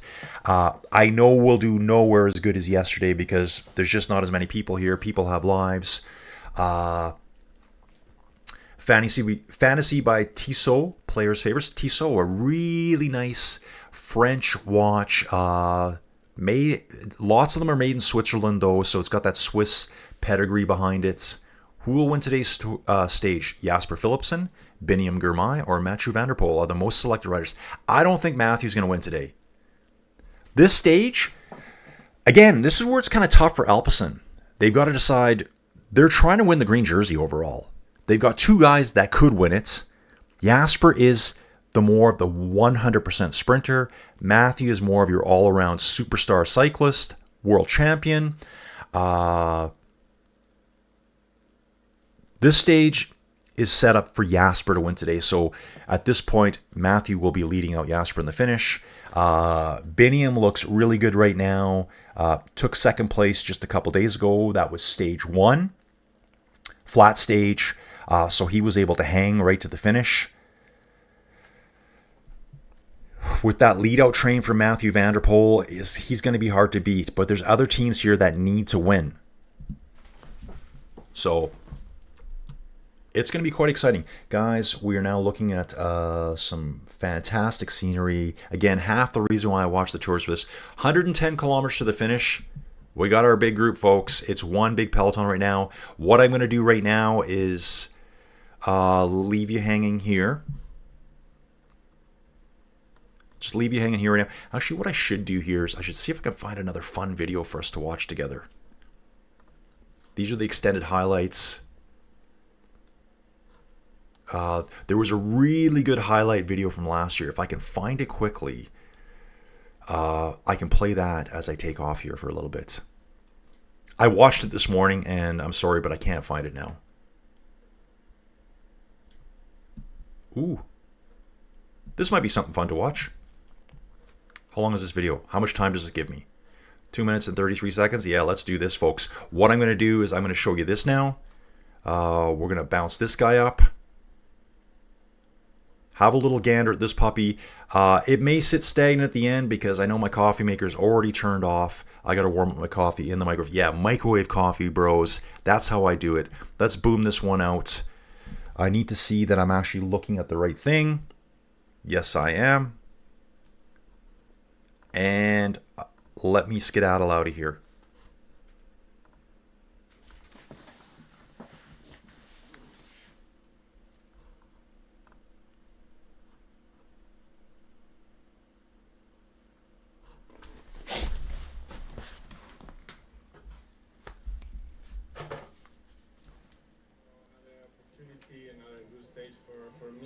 Team, so we are really looking forward. You have to remain focused, extremely focused with possibilities of echelons today. Yeah, tomorrow I think we will have a bit more of a headwind, but of course in the beginning we have to be really focused for the weather. I don't know, maybe we'll take some rain, so the bunch would be a bit nervous to stay in the front. It would be really important to stay in the front and avoid, hopefully but some crashes that can always happen. And yeah, there will be some parts where it could be a crosswind, but we will make it. We will try to make it as much as possible that we can to arrive in an advanced sprint. Jonathan Milan, one of the favourites for today's race, one of the sprinters. So quietly spoken, yet an absolute demon on a bike. Yeah, like most sprinters. And again, you have to think that when you're 190 beats, obviously you don't think the same. True. But he's also not very Italian in the way he speaks. Do you understand what I mean? Very true. The attitude is not really what we're used to seeing the Italian sprinters. No.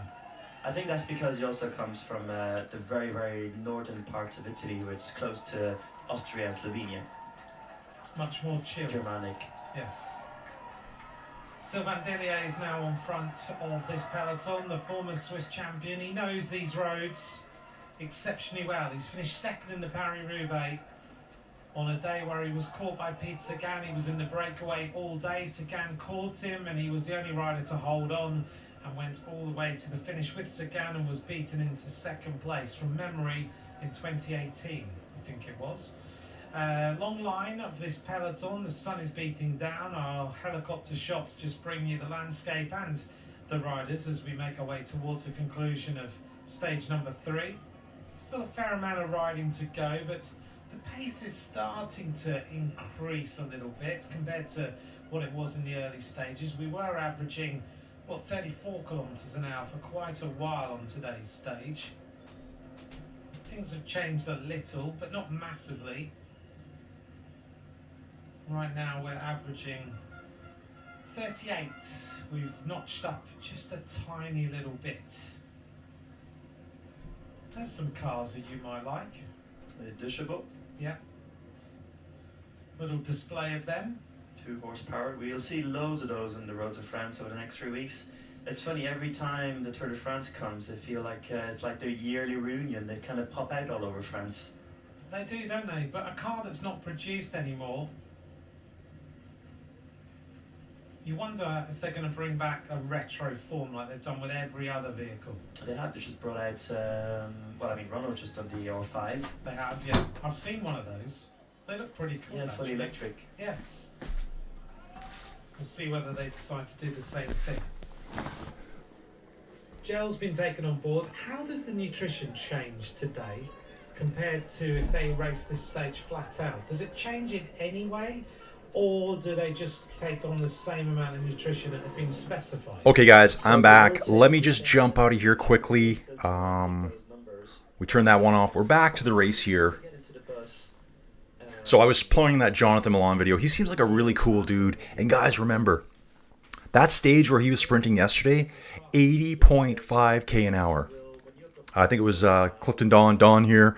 Thanks again, Don, was saying that's like just over 50 miles an hour. Like I was going to tell Joey today, we go by kilometers here. When she finally goes to work today, you know when you're driving to work on the roads, 80k an hour? Just think about that. That's how fast he's going. And they crash at that speed. I tell my friends, if I crash ever at that speed, I'm never getting up. I'll probably just retire from cycling. So therefore, that's why I ride inside all the time. Because it would happen at some point.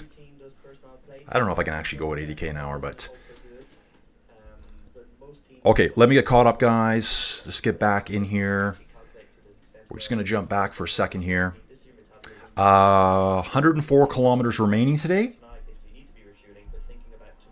Alpecin still sitting on front with Soudal as well. There's just one. It's kind of like a wedge. There's like one Soudal rider just wedged in that entire Alpecin team there.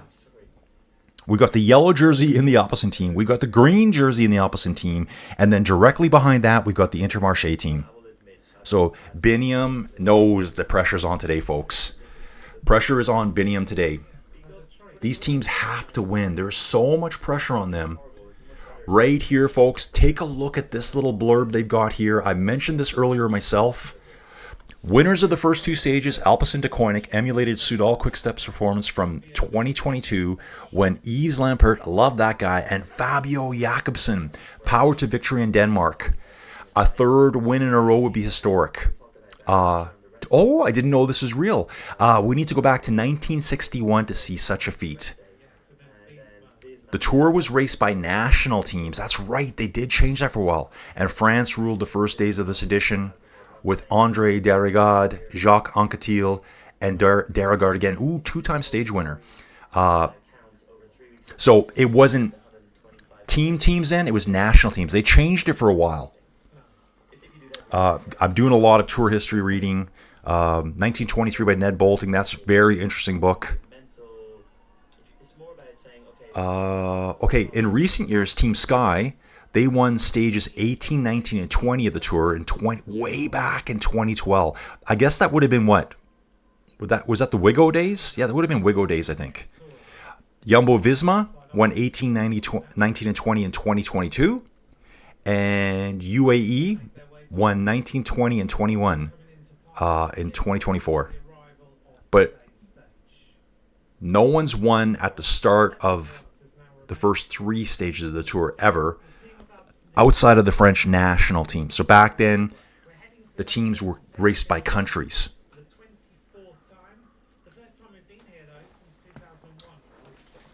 Okay, chatters, what's going on? Yeah, Joey's off to watch the crime documentaries now. 6 easy steps to kill your husband without anyone knowing. I find a lot of searches like that on my Google at home here. So yeah, Joey's off. John's going to be taking off to work. He probably rode at 4 or 5 o'clock this morning. Yeah, John, thanks for watching the stream at work. Just wanted to say hello to either VR Dwayne or Dwayne. How do you start a poll? Ruben, I'm not sure if you guys can start a poll. I can. So Dwayne, thank you very much for your message and thanks for all your support. Okay, can I give you a reaction here? How do I react to you there? I think if I just do that. Here, I'm going to do this. Where does that pop up? So if I click on John's name, I'm supposed to be able to react with you guys. What kind of poll do we want? I think Ruben wants to start a pizza poll.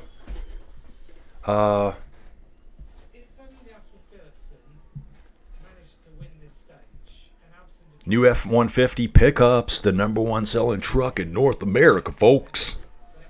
It always sells the most. Oh, lots of road furniture here. More Soudal riders coming up to the front now. Hopping over all those horrible speed bumps. Like, how many times have people crashed on those? They're just talking about it now. The commentators are finally getting around to reading what I just read. They're talking about 2012, and I think they mentioned Bradley Wiggins.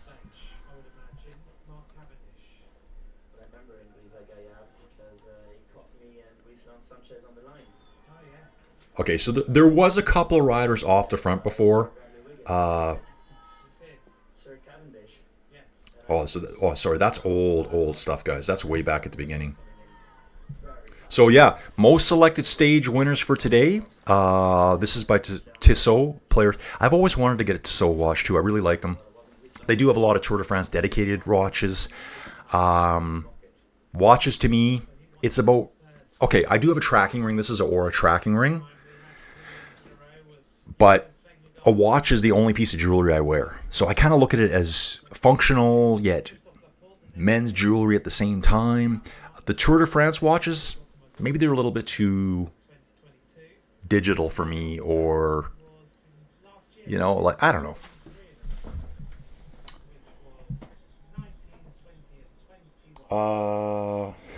Ruben wants to see Joe on screen. That'll probably never happen. He wants to replace me.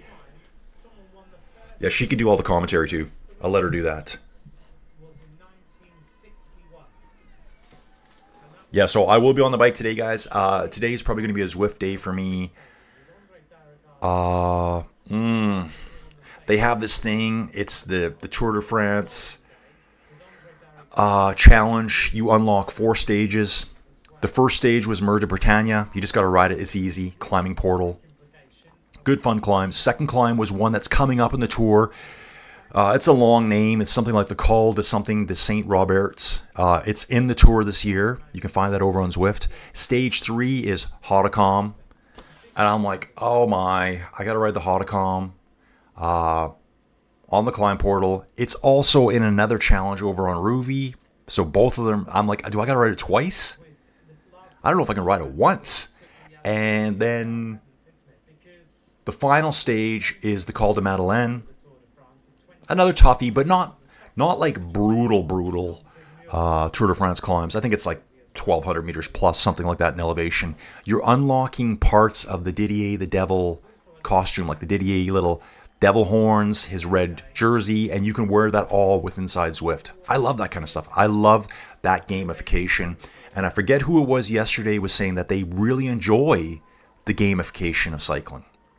And there's other people that were like, they absolutely hate it. Absolutely hate it. Someone's over on the side of the road here. Lorenz Rex for Intermarché Wanty, one of Binion's riders. Think he's doing, that might have been a full bike change there. Didn't really catch all of it.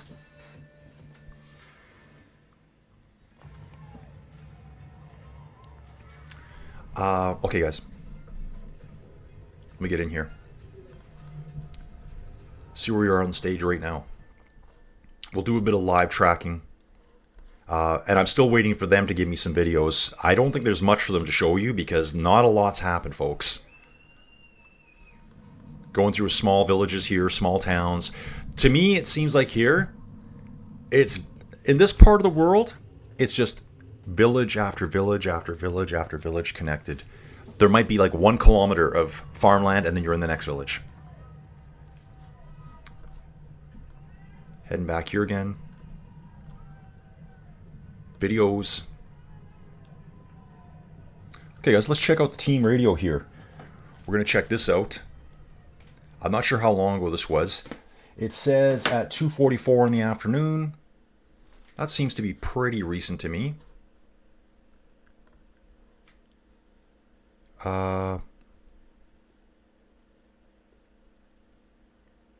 For those who have done Paris-Roubaix, we're arriving at Orchies, where there is a cobble sector every year. Oh, wow.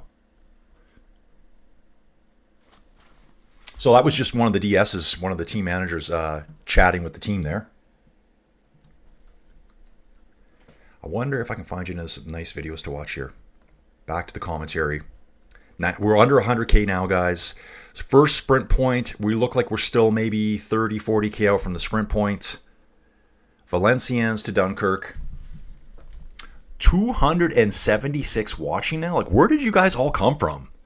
86 likes, climbing, folks. 277 watching. Guys, this is the way we're doing it. Jump into the chat. Get involved. Tell me where you're from. Tell me how you got involved in cycling. Do you ride bikes? Are you just a cycling nut like a lot of people are? Again, said this before earlier. There was a period of like 20 years where I didn't even ride a bike. But I watched the Tour every year. Way back when in North America, I think it was the Outdoor Life Network, started showing every stage of the Tour de France. From start to finish, up at 5 o'clock, 4 o'clock, some days 3:30 in the morning for the long mountain stages, 6-hour plus stages, and I would watch it. absolutely exhausting just watching the stages. And then you start doing commentary, and it's even more effort. Someone saying here 2 hours ago. Okay, sorry, I'm going to do that now, Ruben. Yeah, this is quite... I was kind of expecting this out of this stage. We get these once in a while. One team's going to control. They're just trying to get to the sprint point. All the sprinters are going to be racing for the sprint point coming up, folks. We're going to have sprint points at the intermediate sprint point and at the finish. Time bonuses at the finishes too. And I think Mont Cassel, we might see an attack by one of the smaller teams. Yeah, okay, Ruben sent me the link 2 hours ago. I got to take a look at that. We got Yedidia here. Charlene Murphy, the other live channel, got taken down, so they're over here. A lot of channels got taken down today. Yeah, that's right, guys. That's why I'm doing it this way. I'm giving you all the commentary as I interpret the race. I see these other channels, and you know what? I kind of like laugh. It's like all you're doing, you're stealing from them. You're stealing something that you never paid for, probably. You probably stole it from somewhere else. You're rebroadcasting it. You can't do that. I have a Flow Bikes membership. I'm watching it here. I can't show you that stuff, though. I can show you little highlights and stuff from the Tour de France website and give you my inputs. Basically do what the commentators are doing. Those commentators, they're sitting in a booth somewhere, watching a small screen, commentating on what they're seeing on screen. We're all seeing the same stream. So Peacock, Flow Bikes, and all the other broadcasters around the world are all getting the feed from the World Tour feed. This is what you guys get. This is from... They all don't have helicopters flying around. There's probably 4 or 5 helicopters, if that, and camera bikes that are all projecting the same feed. These guys have paid for the rights to broadcast it. I'm just interacting with it and giving you a little bit of extras when I can. It's the dude from Slovenia. Captain Corlo, you're from Slovenia, right? Captain Corlo, hey, like your commentary, so back again, hey all. And then we got Dave here again. How long to the intermediate sprint? Let me take a look at this here, dude. What I can do here. I think we're still like 30 or 40K out. I think some of the other sprinters are going to want to start getting involved. They got to start earning points now. Remember, the green jersey? Okay, let me get back there, folks. Where am I? Okay, let me just close. I've got too many open now. We need to get back there. The commentary, the highlights. Where is my profile? Okay, we got this profile here. Yeah, I'd say we're about 30 or 40K out. I'm actually trying to get back to the main site here. Quick refresh. Okay, guys, something's going on here. We got a couple of riders at the back. Oh, G. Zimmerman, 104th overall, rides for Inter. That's the guy that had the mechanical earlier. This guy's fine. He's going to have to just slowly work his way back on. It's going to take a bit. Peloton is really strung out now. Alpecin looks like they're driving a little bit harder at the front now. Beautiful farmlands here. We're just coming out of a village. You can see all the wheat fields. Must be harvest time soon there. They harvest a lot earlier in France than we do here. Here that wheat won't be, wheat, barley, whatever it is, won't be harvested for quite a while. What I need to do here... Oh, sorry. We don't want to do that. Go to the live tracking here. And I'm actually looking for the race. Okay, it's showing me that. I'm trying to get back to the route profile here. Okay, so they're saying here into the final 100 kilometers, Emile Verstringi, I think he's a Belgian rider, Sylvain Dillier for Alpecin, and Max Schachmann for Soudal Quickstep still pulled a bunch. It is sunny out, and it's definitely windy out there too when you see the flags. Oh, first glimpse of Mike Woods this tour, the Canadian representing Israel Premier Tech. I think in the first stage he lost a ton of time. Tour de France Club, you can vote for the most combative rider, so that's really cool. I think that's allowing, if you're a member of the club, it's a free membership. Just get in there. You can vote as to who you think is the most combative rider of the day. Right now, I'd have to say it's one of the Alpecin riders who's just been sitting on the front all day long. Okay. Let's just keep a look on this. Keep it on this here. 37 seconds back now to that rider that's chasing, trying to get back on. Definitely he'll be within the cars now and will rejoin the group. Soudal rider on the front right now at 96.7 kilometers to go. Trying to get a look to see what the wind direction's like here. It's almost 20 degrees. That's probably very high 60s Fahrenheit.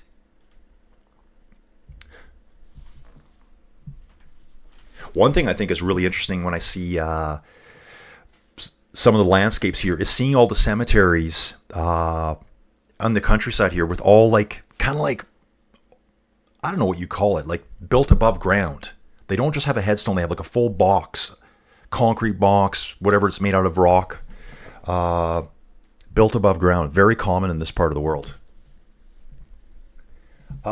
Yeah, so I would expect to see more of those channels get taken down. And I actually saw a guy yesterday, so I wanted to see how many people are streaming this. And people are just ripping off streams, not putting anything of their own into it. It's kind of like when you do, I see a lot of music videos on YouTube or video reviews of movies. You need to try to change it a little bit so that it's your own. That's kind of the rules. If you're just taking someone's stuff and rebroadcasting, you can't do that. Absolutely can't do that. I saw one guy yesterday, though. He had his camera aimed at his TV. Like old school pirating. When guys used to go to the movie theater with a movie film and record the film and then dump it on the internet somewhere. Like old school pirating. You could see the bottom of his TV and you could hear the family talking in the background. I was just like, are you kidding me? I hope you get a copyright strike. You're just stealing. Do something different, folks. Yeah, so Captain Corlo, I think he's from Slovenia. Croatia, next door. Sorry, dude. I always get confused in that little part of the world. I have to study some maps today. So yeah, Dave, sprint's coming up pretty soon. I need to get the route profile back up. Gonna have to work on that here pretty quick. Dave saying thank you. I appreciate Dave, dude. I appreciate you for being here. You guys are what makes this popular. I'm super shocked right now that we have 257 cycling fanatics, junkies watching this right now.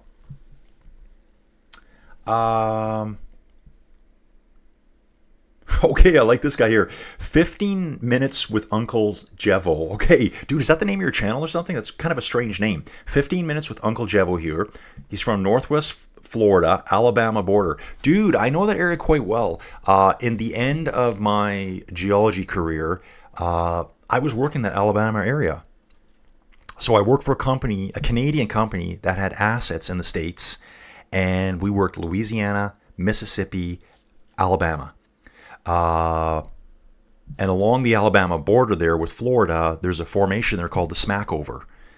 Very prolific formation, and so I was trying to map traps of it along that border there. So I was constantly jumping over. I'm like, Florida's right here. That little panhandle part of Florida. I imagine Alabama's pretty nice too. I imagine it is. They must have some beautiful beaches there as well. So he's in Northwest Florida, Alabama border on the new Gulf of America. He started watching the Tour de France when there was a Tour de Trump here in the US. That's right, guys. Don't forget, there was a Tour de Trump way back when, put on by Donald Trump himself, Mr. President. I think that was probably in the very early 90s, 92, 93, 94. And it was like a serious stage race too. Again, hard to find coverage, but you can find some of it on YouTube. Just start digging deep, folks. Start digging deep. 50 minutes with Uncle Jabo. Great to hear from you. Yes, Charlene, thank you so much. That's the word I was looking for. A mausoleum or a tomb. It's like kind of an above ground grave. Like, do they not put... God, this is kind of a weird talk here. I don't want to get too dark, but here, you put them underground. You put them underground and they get a headstone. It seems like a lot of times over in Europe, I see them all above ground. And I know in Louisiana, they're all above ground due to the water table. So maybe that's the same thing here. Can't really put them on the ground because the water table's so high, it just wouldn't work out. So thanks, Charlene, for that. And Charlene, thanks for being here. Charlene, let us know where you're from and how long you've been a cycling fan. While you guys do that, I'll have myself a nice sip of coffee. And, okay, guys, I have to do this because I'm going to go to this one here. I'll try to open up. When can I not get back to the main feed? The race, the rankings, live tracking, tutorial. I'm trying to get back to my main. I may have to pull it open again.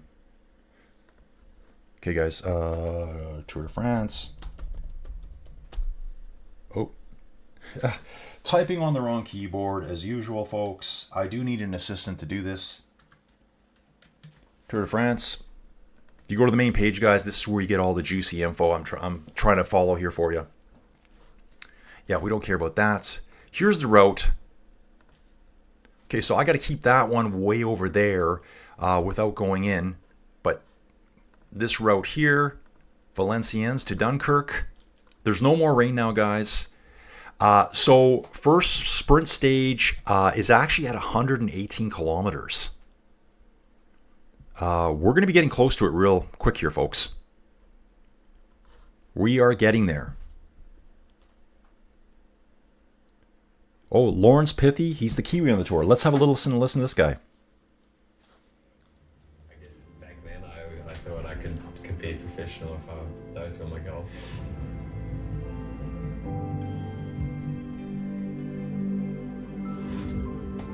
I was mostly a runner, then I got an injury and so I started cycling and I didn't really enjoy it at the start, to be honest.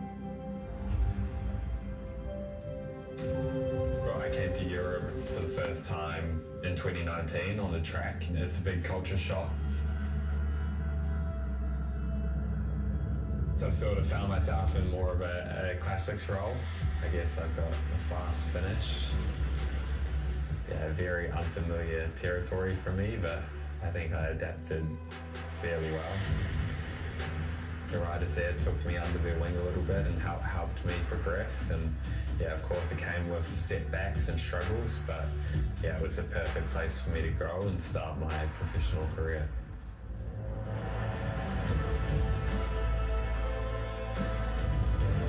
I guess you could say it's a new chapter. It's a step up here. I've really came here looking to find myself in more a professional way.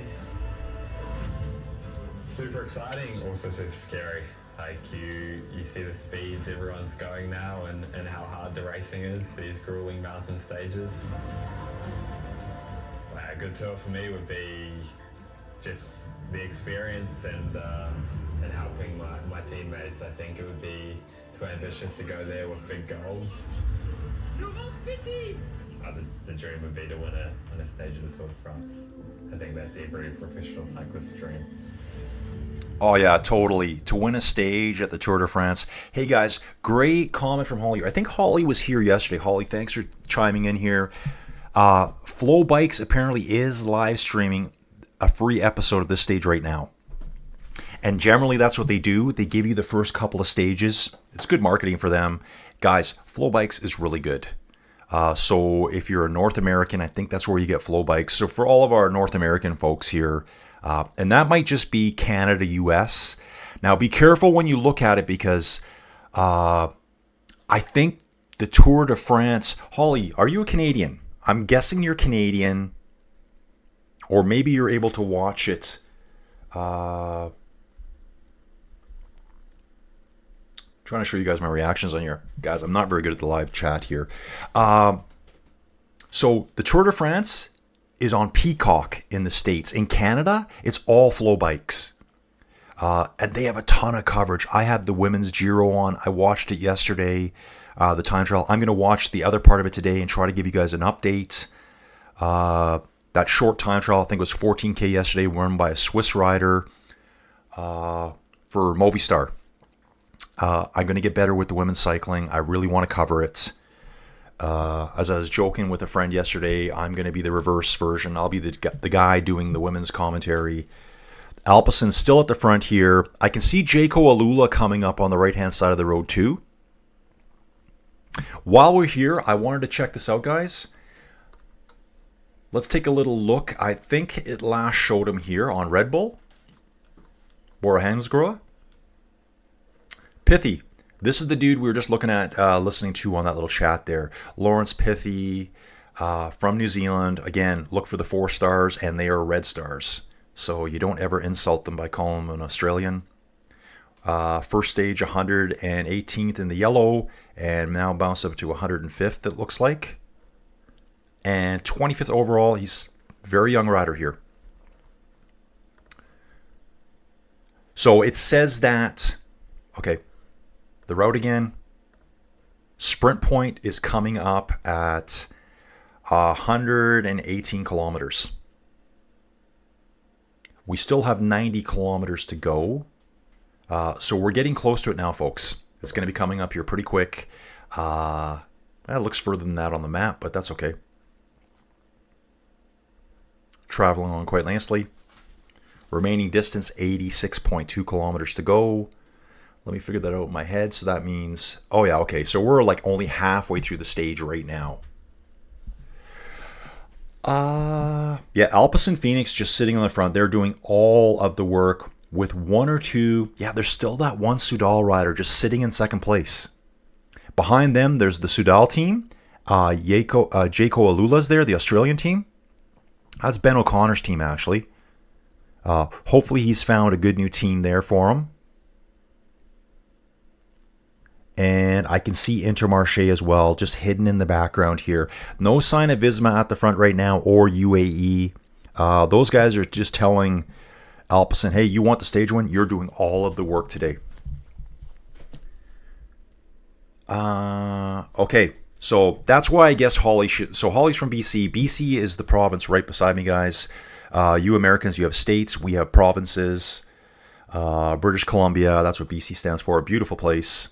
Rider earlier today. Who was it that was from Vancouver? There's a guy from Vancouver on earlier. I forget already. I apologize for that. Evan's saying he can't get it on Flow. Evan, where are you at? Are you in the States? I think Evan's in the States. So yeah, Flow bikes in the States, they can't show the Tour de France. It's only Peacock. But you should be able to get the YouTube stream. They generally, Flow bikes will show the first few stages absolutely for free. You'll see exactly what I'm seeing, so get on it. Jump on YouTube, type in Flow bikes, watch the Flow bike stream. Don't watch the scammer streams, as I like to call them. Someone else is saying Captain Corler's saying they're watching it with a 10-kilometer delay. John's asking, does anyone know where to get the riders' times up the Cat 3 climb yesterday? John, you're asking that because you're going to ride that stage on Ruby, aren't you? The Cat 3 climb, which one was that? Ooh, that was the one. I think that was the third one from the finish, or maybe the second one from the finish. Hang on. I'm going to find out here for you, John. We look at the route again. We're going to come to this one. This is stage 2 from yesterday. Please give me stage 2 from yesterday. Okay, there it is. Loan Planck to Boulogne-Saint-Mer. I don't know why it's not showing me the profile. Should show me the profile here. I think it's because it's showing all of the results. Okay, here it is here. The stage 3 yesterday. Oh, you could be talking about the second one there too. Yeah, I think the Ruby stage, I think this is why you're doing this, John. There's 2 Cat 3s, Côte de Haute Pichot, 1.1 kilometers at 9.4%. I don't think that one's on the Ruby route. It's just outside of 30 kilometers from the finish. The other category for you is the Côte de Saint-Etienne-au-Mort, 1 kilometer at 10.6%. That one was kind of a little bit of a wall. As for the results, good question, John. I'm going to have to look around and see how I can get those results for you. That's something I should follow. Okay, let's get back to it, guys. 86.7 kilometers to the finish. Okay, I'm seeing more Soudal riders come to the front. We now have 2 Soudal riders on the front. It kind of looks like Alpecin kind of pulled the parachute there for a second. They're all spread out across the road, forcing Soudal to come to the front. They're probably getting a little bit irritated that everyone else, the entire peloton, is making Alpecin do all of the work here today. Can't really blame them. They are the favorites for the stage. Everyone knows they got the best 1-2 right now. So they're just content to say, yeah, you guys can sit there and do all of the work up front. Okay, so Evan's in North Carolina. Evan, the best thing I could say is maybe just go to YouTube and try to watch the Flow Bike stream there. That's where you're going to see it. If you were to go to Flow Bikes, it wouldn't be allowed in the States because I know it's only through Peacock. Remember, each country is going to have its own streaming rights. So go straight to YouTube. You should find the stream there. I'm actually watching on Flow Bikes because I subscribe to Flow Bikes.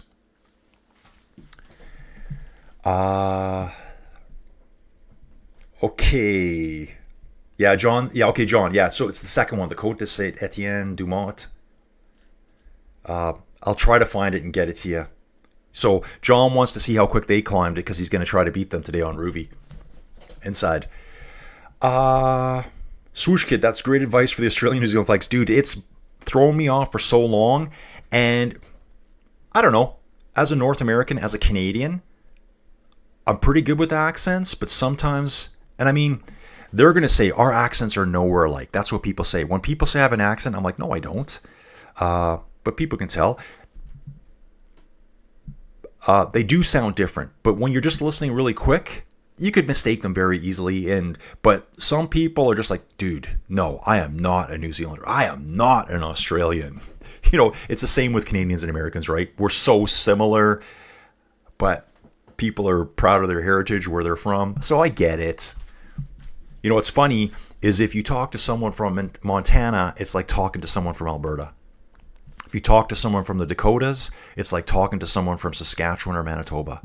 We say the same words. They all play hockey like crazy up there.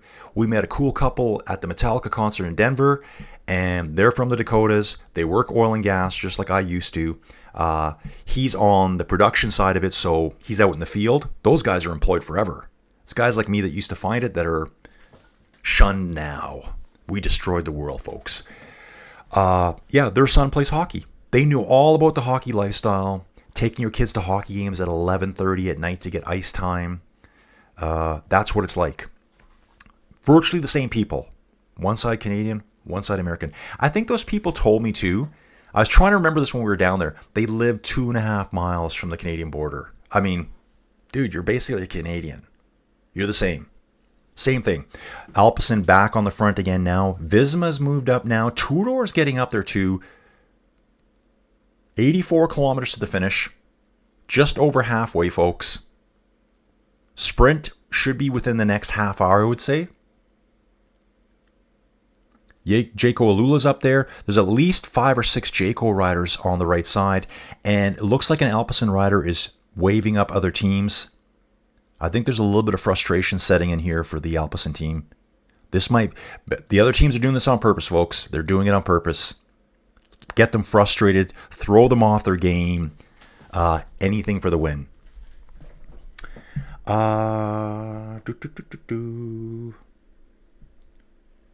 Ruben's going outside. Okay, Ruben, see you in a bit. John saying, yeah, they rode it yesterday. Oh, that's right. I think that was the big Ruby race yesterday, was on Valenciennes. He wants to know how slow he went. Dude, I'll do some digging today to find out. All the stats should be here. How quick those climbs were. Okay. Troy James here. Can anyone tell me where I can see Stage 3 live?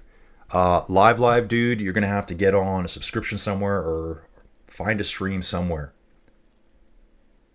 Yeah, this is exactly what I'm saying here too. The feed from the stream right now is several teams move up as the peloton ride through Bethune. Are they wary of the crosswinds at the exit of the town? Possibly. All the teams are kind of at the front right now, just letting Alpecin sit off the front. We've got one rider swinging across the entire group at the front, probably getting into better position with the lineup of his team. Yeah, colored jerseys there look all the same. swung from the left-hand side of the road to the right, traveling at 49, 50 kilometers an hour right now. Let's see if we've got any more highlights for you, any more videos we can show. Okay, so that was Arkea B&B, so nothing new here, guys. Back to the commentary. So they're seeing exactly what I'm seeing here. Okay, here's a good question. What is the most climbed HC mountain in the Tour de France? What do you guys think? I'm going to say my answer is HC. I'm going to say probably the Alpe d'Huez. I think that's a pretty easy question, I think. I can't see the answer yet. If you look at my screen right now, when this pops up, I've got it on the very bottom of the screen. I can't see it yet. It's on screen right now. I'm saying Alpe d'Huez.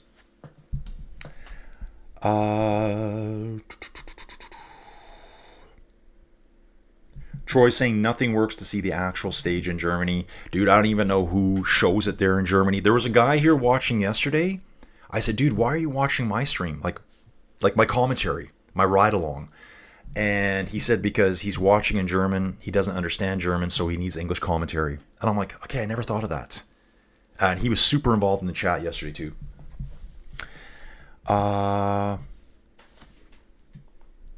Okay, Evan Barron, you said you like small teams. George Hincap, he's developing a team for pro cycling. They could be invited to the tour. Dude, I did know of that. I know Lance is kind of in the background too, and everyone's like, how dare he? I don't care if Lance is involved in the background. Why not? Why not?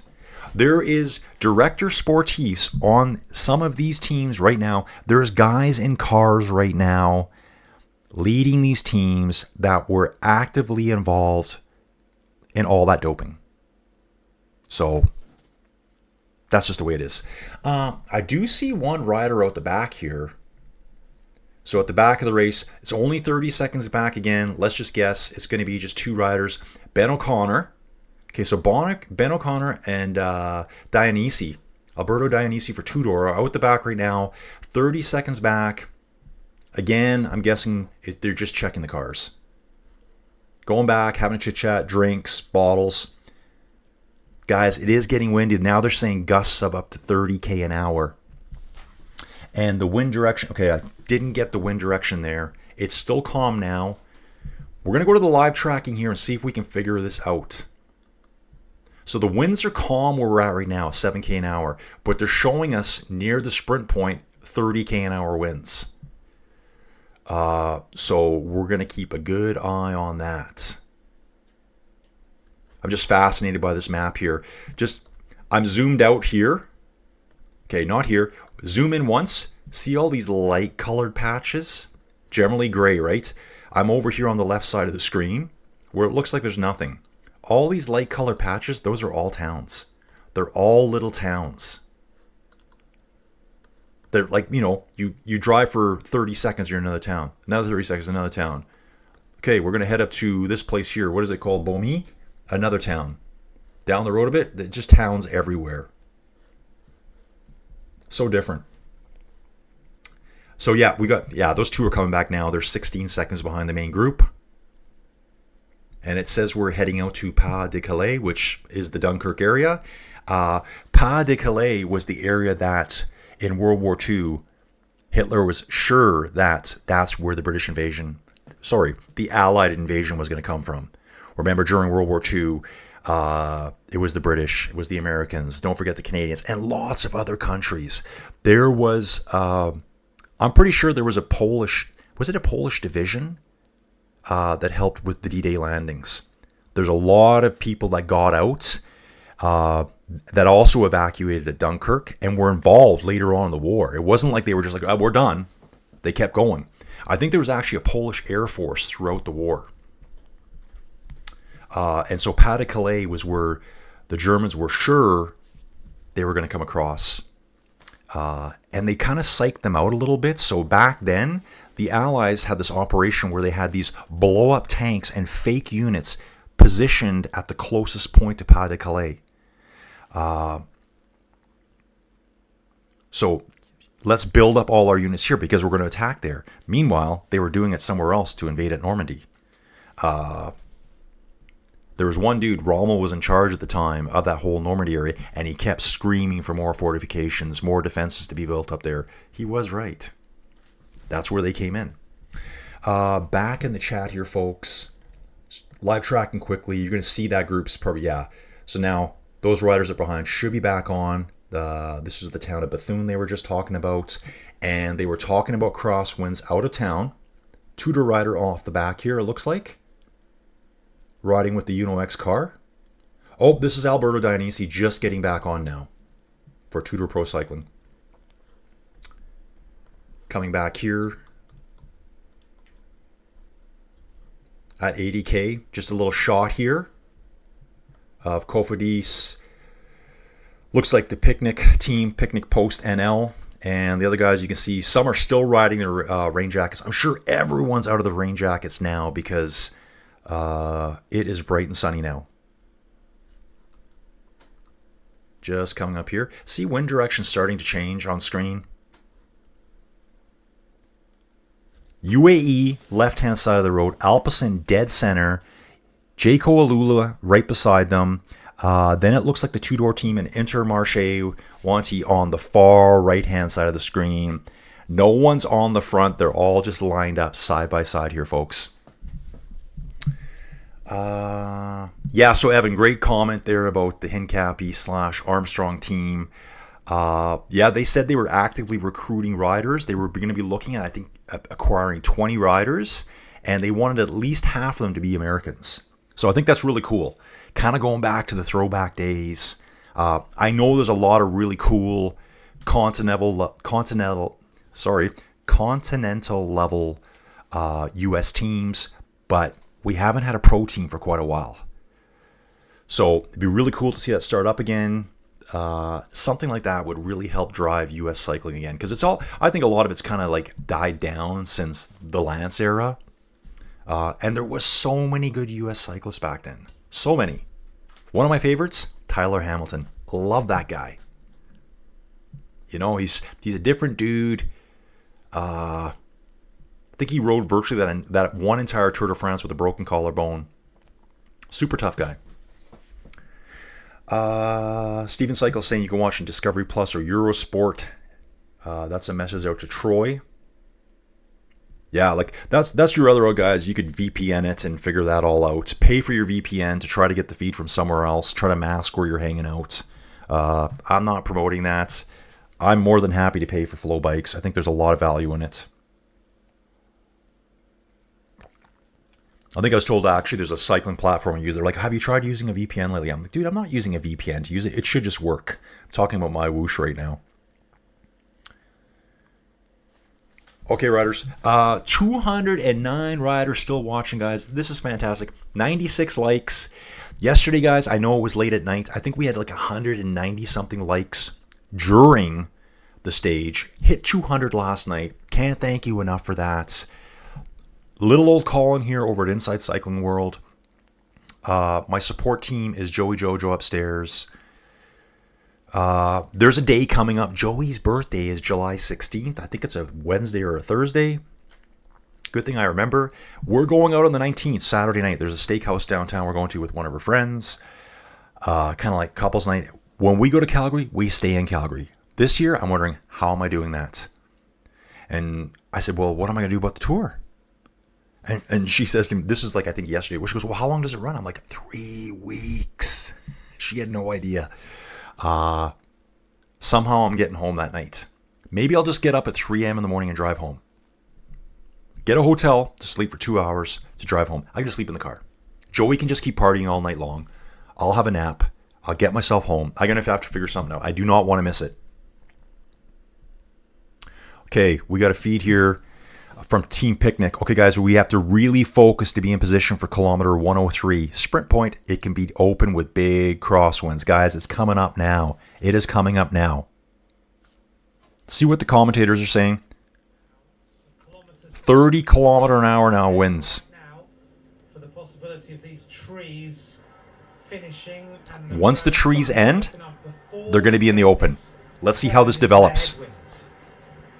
Give me a quick break here. Yes, you were just saying it's more difficult for the riders, because I noticed the Arkea rider couldn't sit up and put his gilet on like you would have seen in the past, because things were set back so much. It was like an armchair, wasn't it? He just sat back, You sat right back over the back of the saddle, over the back of the bike, put your gilet on, no problem at all. Now it's much harder. It's much harder, and like I said, this whole piston way of pedaling compared to the kind of more pedaling stroke. Obviously, they do all the maths now, and it seems to be a lot more efficient than the kind of round circle, because you don't recruit to your calves as much, and apparently your calves are one of the high energy consuming muscles but a low efficiency muscle. So if you look at the legs of the riders, a lot of the riders do not have those famous cyclist calves like decades ago. Yeah, because before it was all about the calf muscle. You needed to have really strong calves. I was proud of my calves. I was like, worked hard to have calves, but now they work to get rid of them. Oh, look. Lawrence Rex having a problem.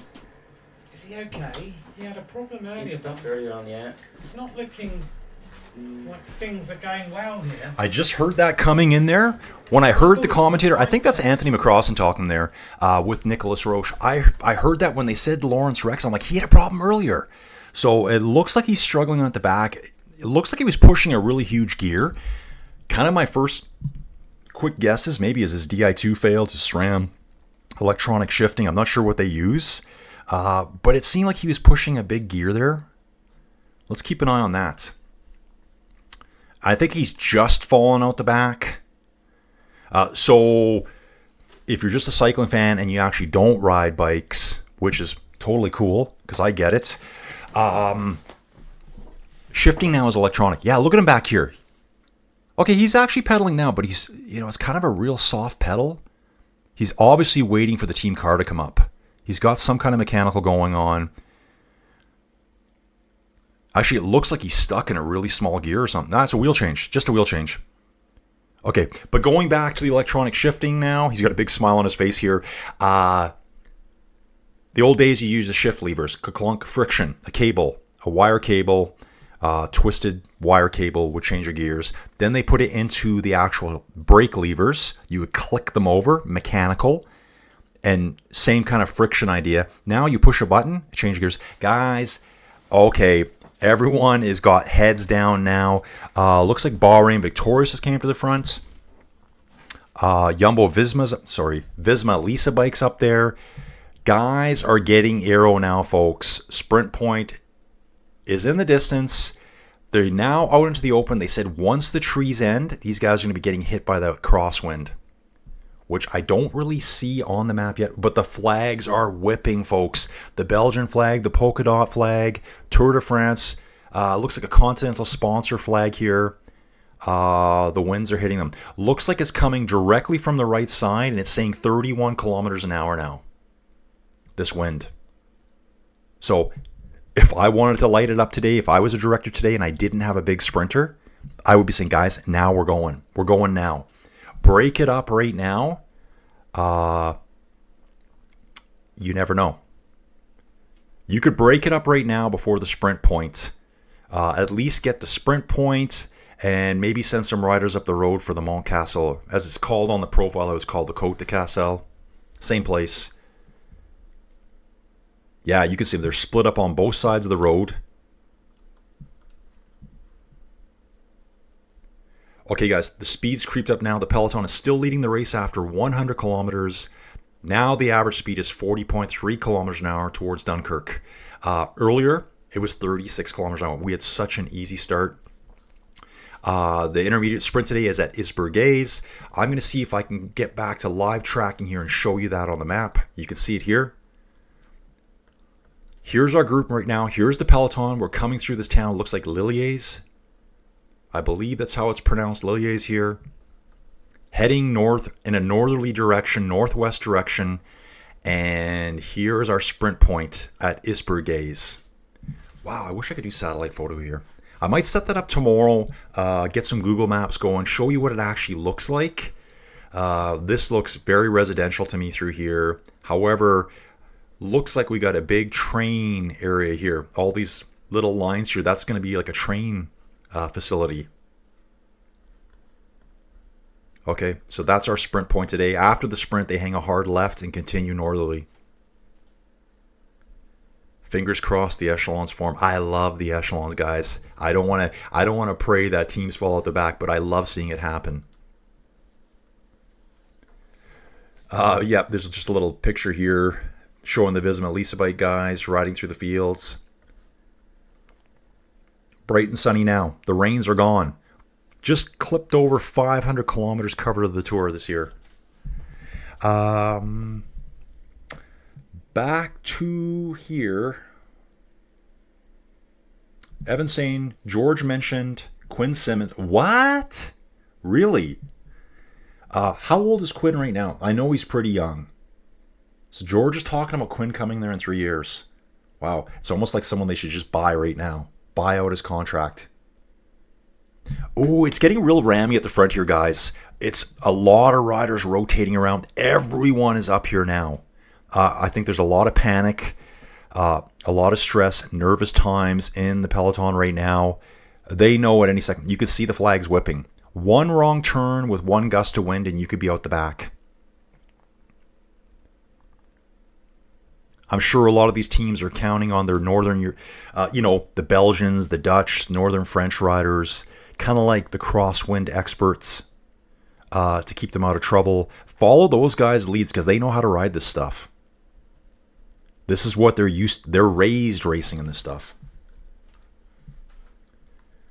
Ispergays here.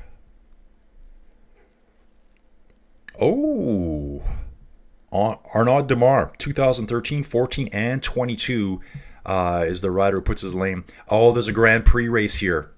Kind of another local race that Arnaud Demar has been very successful at. Mads Pedersen was successful here in 2018, and Adrie van der Poel in 1985.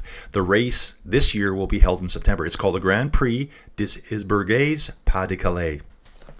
Later on in September. I wonder if that'll be on Flow Bikes. There are a ton of bikes on Flow Bikes, guys. Races on Flow Bikes. Like I said, I've got the Giro right now. I don't know how I can cover that. I'm not sure if there'd be a lot of interest in it. Just let me know. What do you guys think? Ooh, there's like a rabbit on. There's a guy dressed up in a rabbit costume on the side of the road, and he looks something straight out of a horror movie. He doesn't look friendly at all. The Tour of Norway is on here. The Tour of Wallonie is on Flow Bikes. The women's Tour de France is on. The Vuelta is on. I think I'm going to cover all of it. I'll cover all of it. We got Tim Merlier live here at the start of the stage. Let's listen.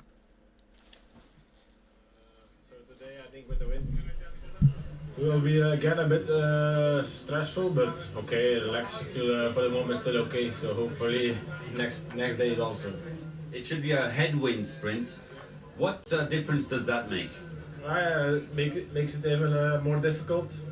Timing will be really important, so hopefully I'm in the right position. Okay, good. That was Tim Merlier for Soudal there, just talking about the sprint finish. He did say that they're all nervous about the wins today, and recognizing that the final sprint of the day would be directly into a headwind. Guys, getting closer now. We are now at 66 kilometers remaining.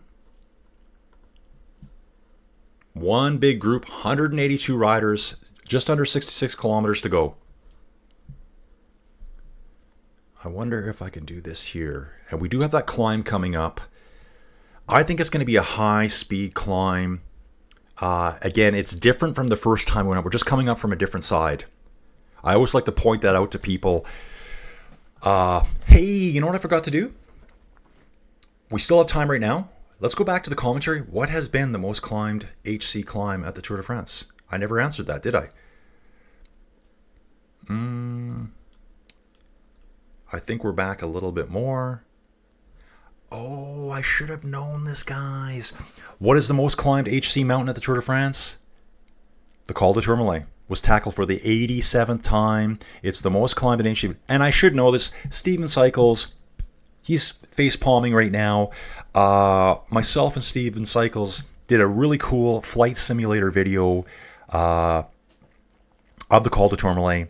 It is the first high alpine pass ever ridden at the Tour de France. First climbed back in 1910. So what I did with Steven Cycles, who is active in this chat, I think he's disappeared for a little bit.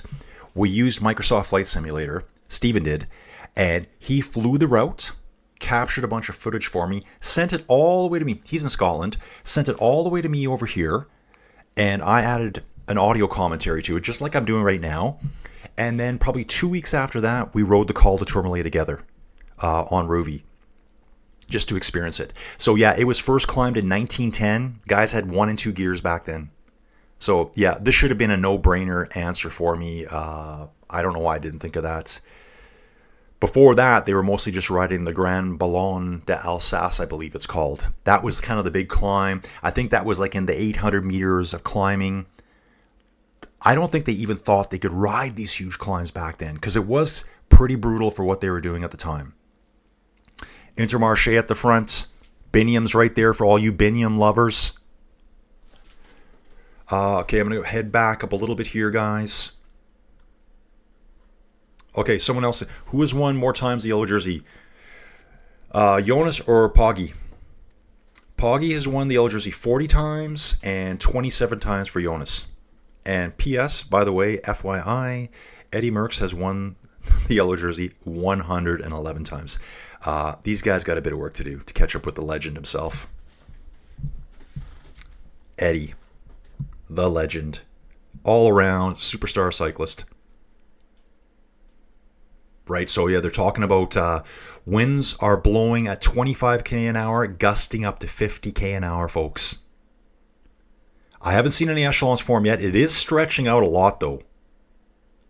Yeah, the entire peloton. I see Soudal dominating the front end of the stage right now. Alpecin tucked in right behind them.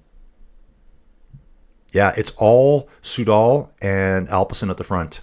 Looks like their 2 entire teams are up there right now.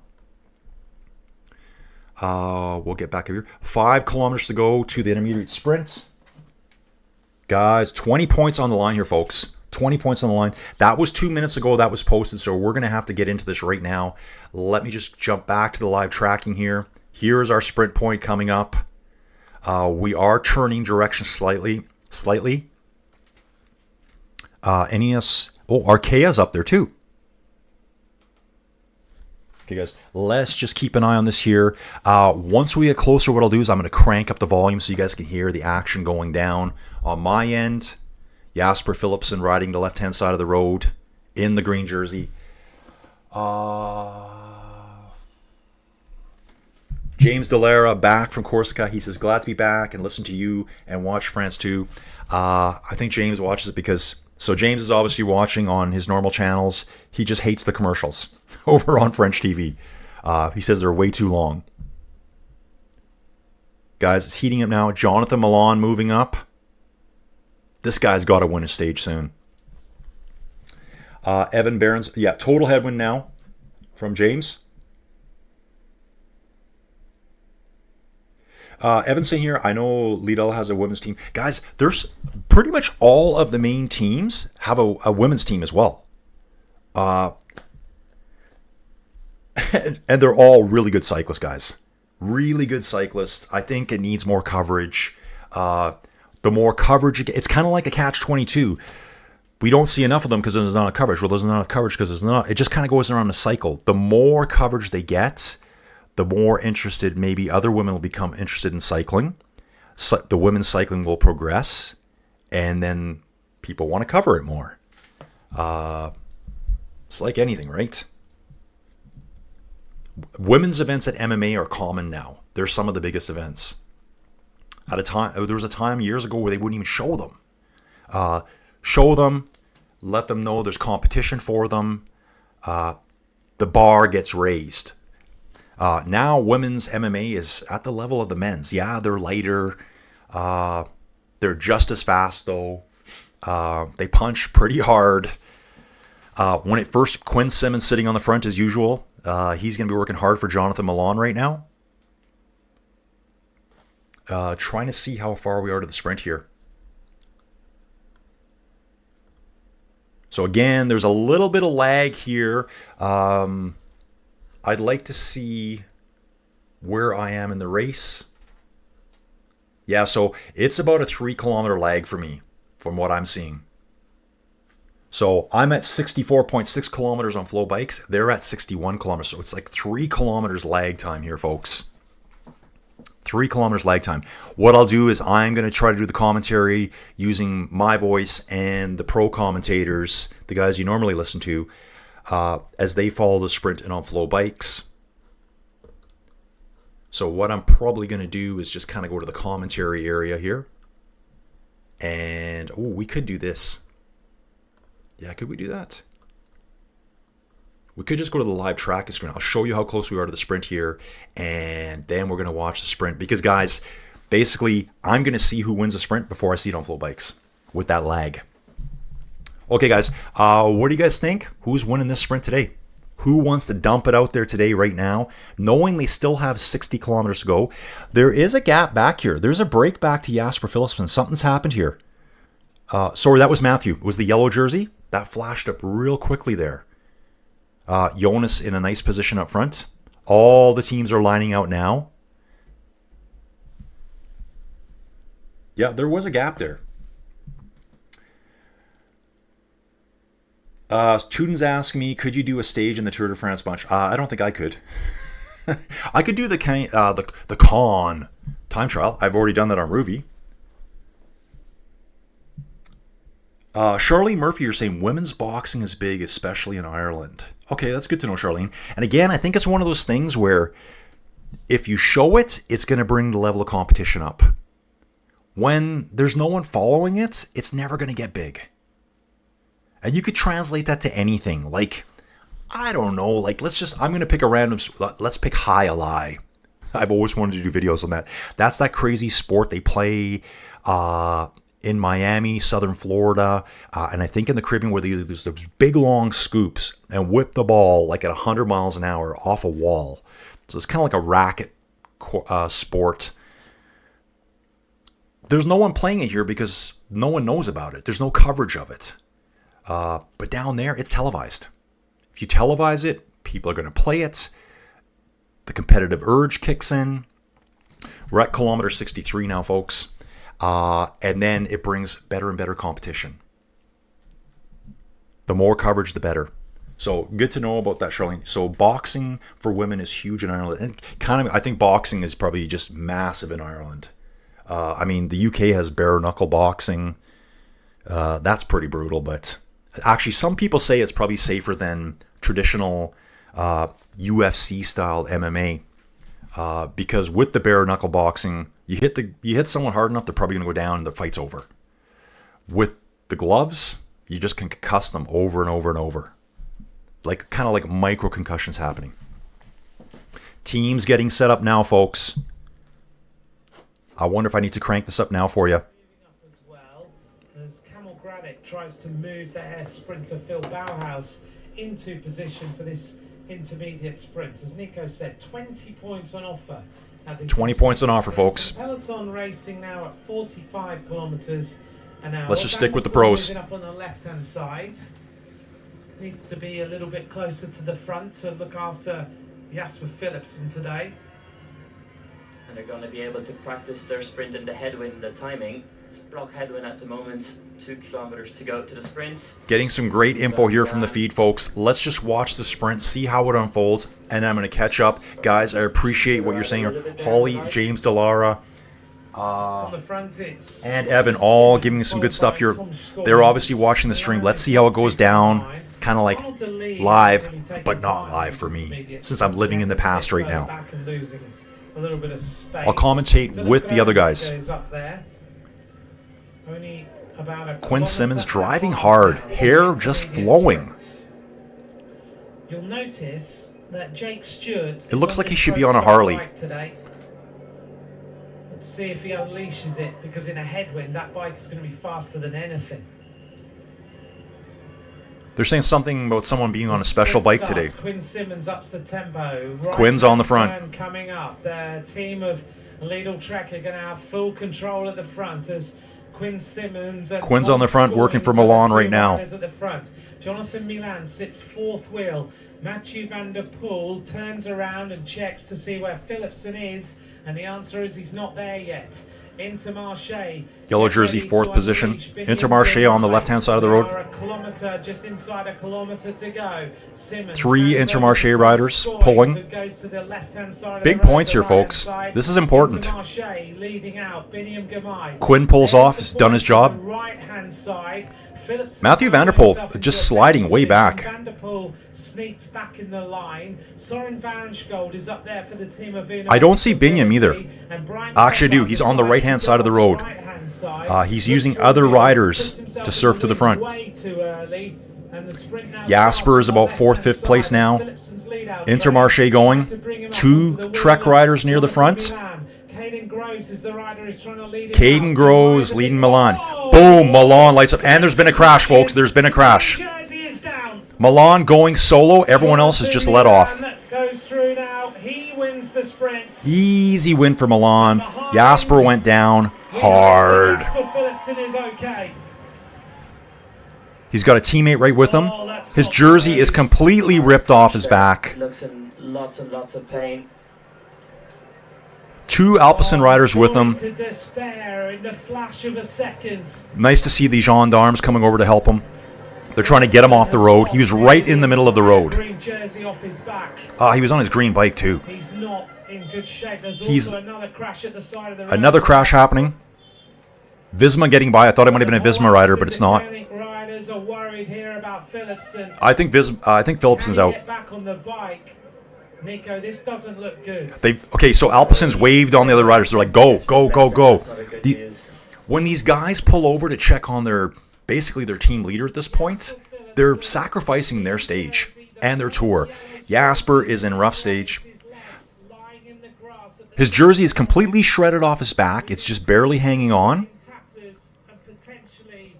So he landed on his upper back, obviously, or skidded. I'm watching the replay now. He's riding fine. I'm just trying to see how this happened. He's right beside Biniam. Oh, a Cofidis rider came over. Cofidis rider had a problem with maybe an Intermarché rider, and he swerved and took down Jasper. Racing incident. After that happened, everyone let off, and Milan was already ahead of them, pulling away.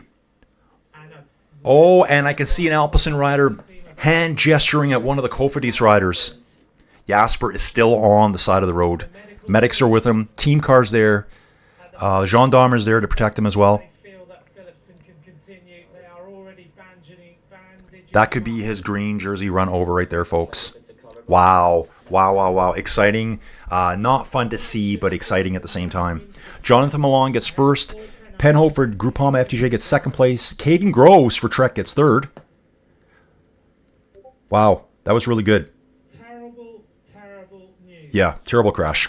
Again, we're going past one of the cemeteries with all the mausoleums above ground. I see it right now. Okay, guys, I'm going to catch up with you because I know you guys all saw it. I know some of you are streaming this on your subscriptions. Yeah, awesome. I love your reactions to this too.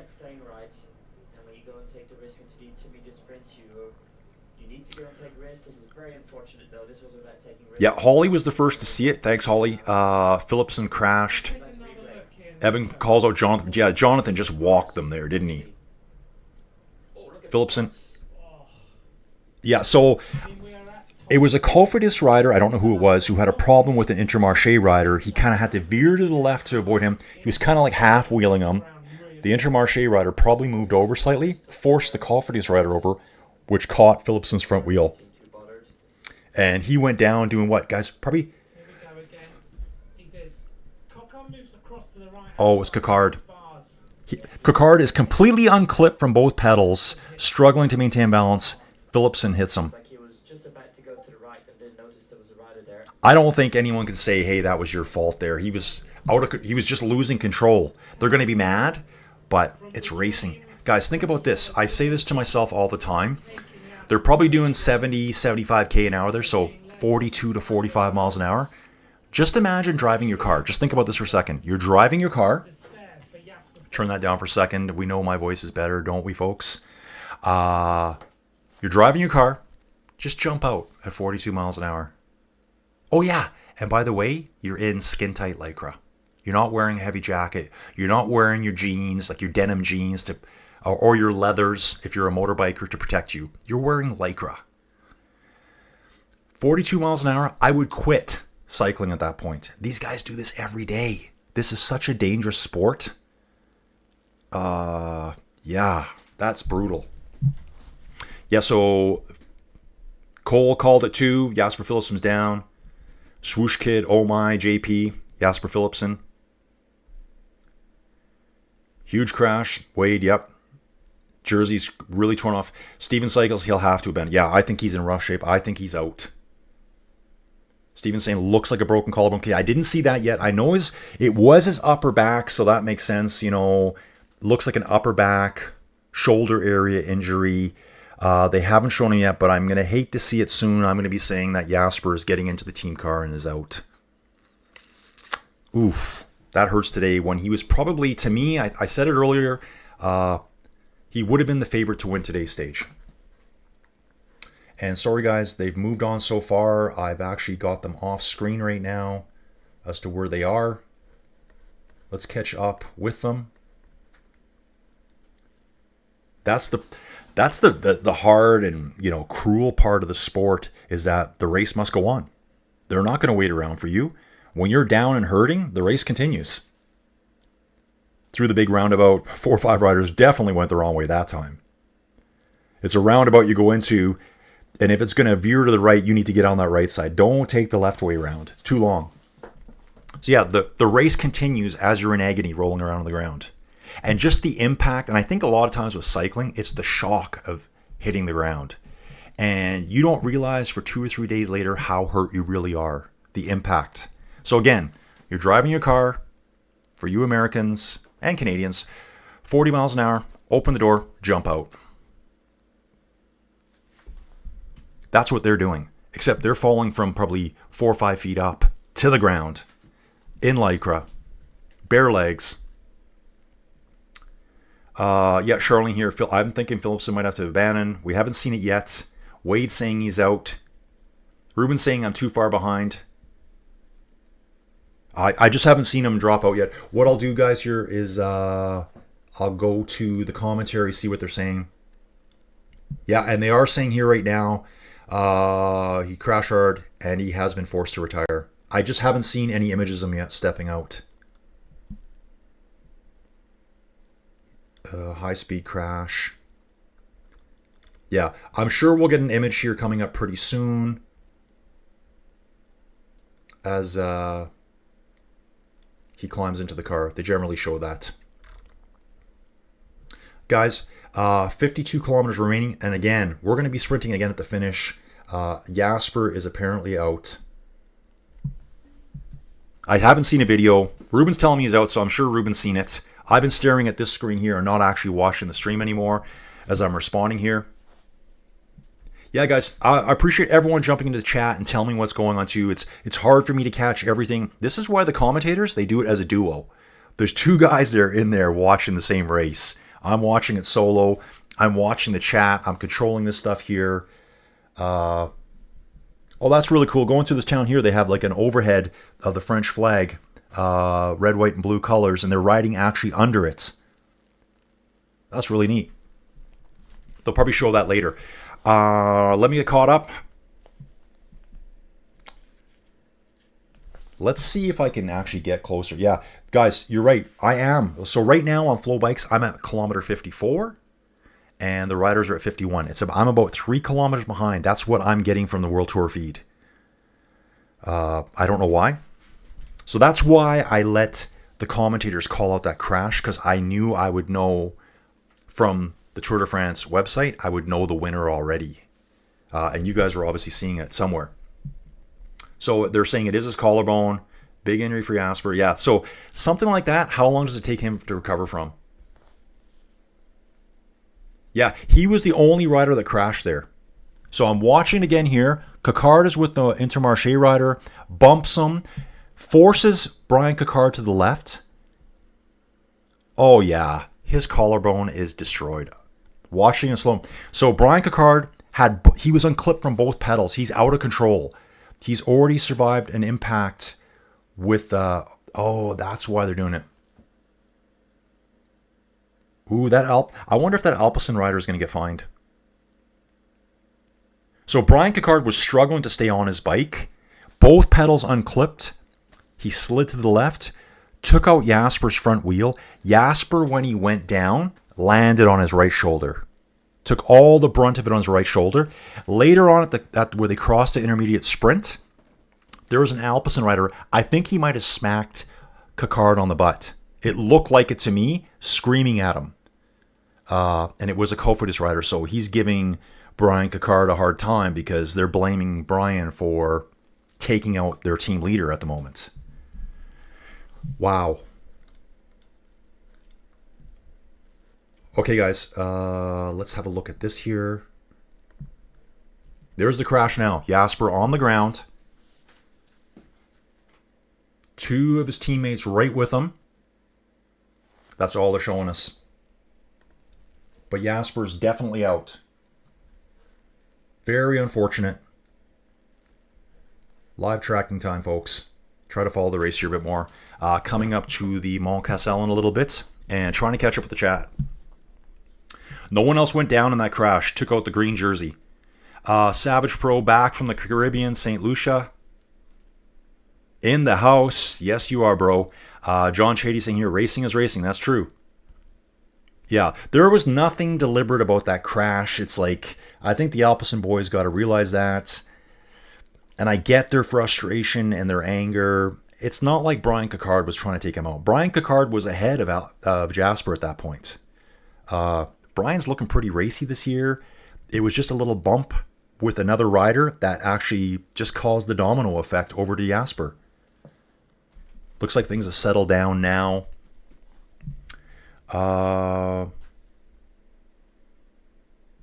Okay, Charlene Murphy, poor JP. He's not my favorite rider, but hate to see him crash like that. Yeah, Charlene, I kind of agree with you there. Like, I don't want to see him crash, but Jasper's never been like, oh, I love this dude. Like, I'm all about Matthew. I don't know why. So maybe you feel the same way. But yeah, no one wants to see those crashes.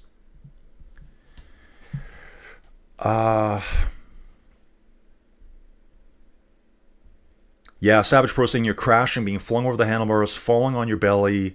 Which is worse, the physical pain or the probably both.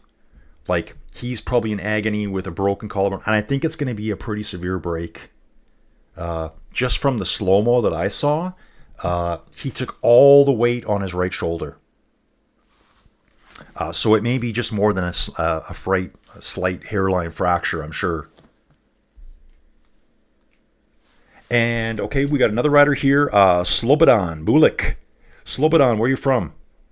With your Slobodan, that's got to be like a Central European name, I'm guessing. Please let me know where you're from. I hate to see anyone crash. Guys, we're still rocking here today, too. 228 riders watching. Thank you so much. Jasper is out. He's definitely out. Yeah, I just saw Wade there retracted his comment. Nice one, Wade. I like that. That was kind of funny. Jasper is out of the Tour now. So the green jersey, it's going to all flip today. Very unfortunate to see it end like that for Jasper. I'm going to try to get this sped up a little bit here. 50.4. And we'll see where we're at. Average speed right now after 3 hours, 40.7. You can see it's gradually increasing. Remember, the first hour was 36 kilometers an hour. It was so slow. Okay, now we're back with Biniam Girmay. I hate to see him take the lead like this, but Jasper's out. We're having a little look at Simon Yates here on screen. He's 8 minutes behind right now. Just kind of boggles my mind. Wins the Giro, and he's 8 minutes behind at the Tour. Must be something wrong with him. He had a horrendous day one. Biniam Girmay, 63 points for Intermarché Wanty Group. Maybe it's just Wanty now. Jonathan Milan at 51. MVDP at 50. Anthony Churgis, love that guy, 49. And Paul Penhout, I need a pronunciation on that one. I think he's a Belgian for Groupama FDJ, 43 points. That's tough. That is tough. So Biniam is in the virtual green jersey right now. The end part of the stage, that could be turned upside down again, folks. Could be turned upside down again. Yeah, wait, he's out. He's been pulled out of the Tour now. They said apparently he's in the team car now, so he's done. And we still have some wind showing up here. Yeah, guys, we still have like kind of a shoulder crosswind from the left-hand side right now. 29k an hour. I wonder if this is going to kind of settle down for a little bit after everyone just watched the green jersey crash out. Maybe they're going to dial it back a little bit. Interesting fact here, if you're new to cycling and not really familiar with the Tour de France, the closest ever win, I watched this one, or the bits of it I could see, 1989, Greg LeMond beat Laurent Fignon, the professor, by 8 seconds in a final stage 21 time trial. At the start of that stage, I believe Laurent Fignon had like almost a minute lead. So it was kind of like, yeah, it's a done deal. Laurent came out, his spectacles on, his headband for System U. Maybe they were Super U at that point. I know the team changed names. Ponytail flowing. He had a little, hair thing on the back with a huge ponytail. Greg came out in like the first aero gear, clip-on bars. He went full aero and he won the Tour de France, took back the minute, vaulted ahead by 8 seconds to win the 1989 Tour de France. Just a little side thing. Yeah, and as they're saying here, that's what I'm noticing too. The commentary from the Tour de France page is that the pack is very compact. I think they've slowed it down. They've mellowed it out a little bit. I think after watching that crash, they're a little bit, One Jayco Alula rider riding completely on the grass here. Bahrain on the far left-hand side of the screen. It looks like Arkea in the middle. Jayco Alula on the front. And Intermarché is still there. They know Biniam's got the jersey now. Extra. I mean, there's going to be... Guys, ride careful. Just ride careful. 48 kilometers to go, folks. Looking good for timing here. Actually, this will be quite the slow stage. Because I thought we'd be done in about 15 or 20 minutes. So I can start my day... My real day.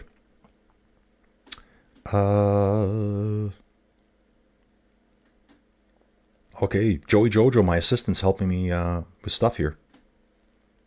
Guys, it's going to get better. I'm going to keep adding to this every day, and I'm hoping all of you can be part of it. Help grow or improve what I'm doing here. So if you guys have any suggestions, what you'd like to see... I'm looking at my phone here. Joey Jojo right here, if you guys can see this. And she's sending me links to media and video that I can show to you guys. Yeah, I was going to say this too, guys. Don't forget that Alpecin has Caden Groves. It's on screen right now. They have another sprinter. At 26 years old, Caden Groves is a Tour de France noob. They say debutante. He's a different kind of sprinter to the Belgian. Lighter and a better climber. More powerful and capable of winning at the biggest races. As demonstrated by his 7 stages at the Vuelta a España. And he has won at the Giro. So the heat's going to be on the Aussie now to maybe step up and fill that role. Let's take a look at Caden Groves here, guys. Let's do this. This team is stacked. Yeah, and here he is. He is grayed out now, so Jasper Philipsen, that was their main sprinter. I've always said, you're going to hear me say it again, I consider Matthew to be like a long-range sprinter. I think if you put Jasper and Matthew side by side from a kilometer out, Jasper never wins that. Matthew wins it every time. That short 200 meter out, Jasper's going to win it. But Matthew is so close. They also have Caden Groves. This guy right here. This Australian, again, 6 stars, none colored.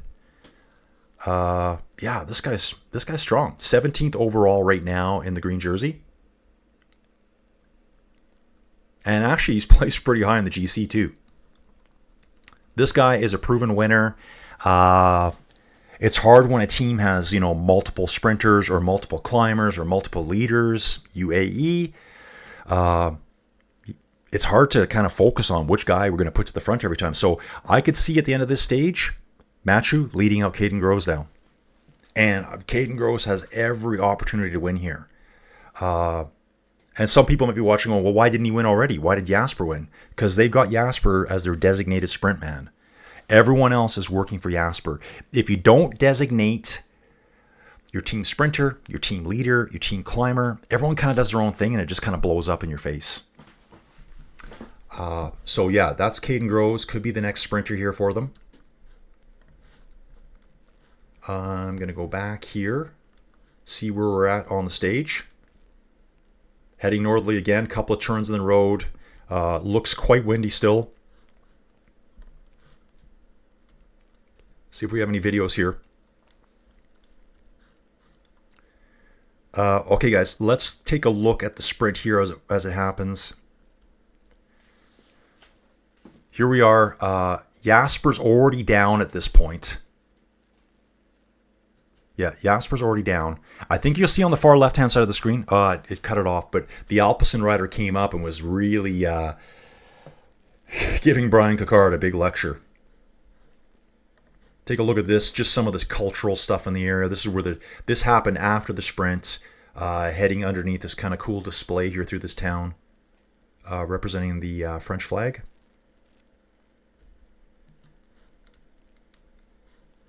So yeah, Jasper's out. Back to the commentary, folks. Yeah, and I love this part here. Groves to step up. Yeah, totally he's going to step up now. So I'm looking at this, 43.6K to the finish. Trying to figure out where I am. Yeah, so looks like my stream's caught up a little bit.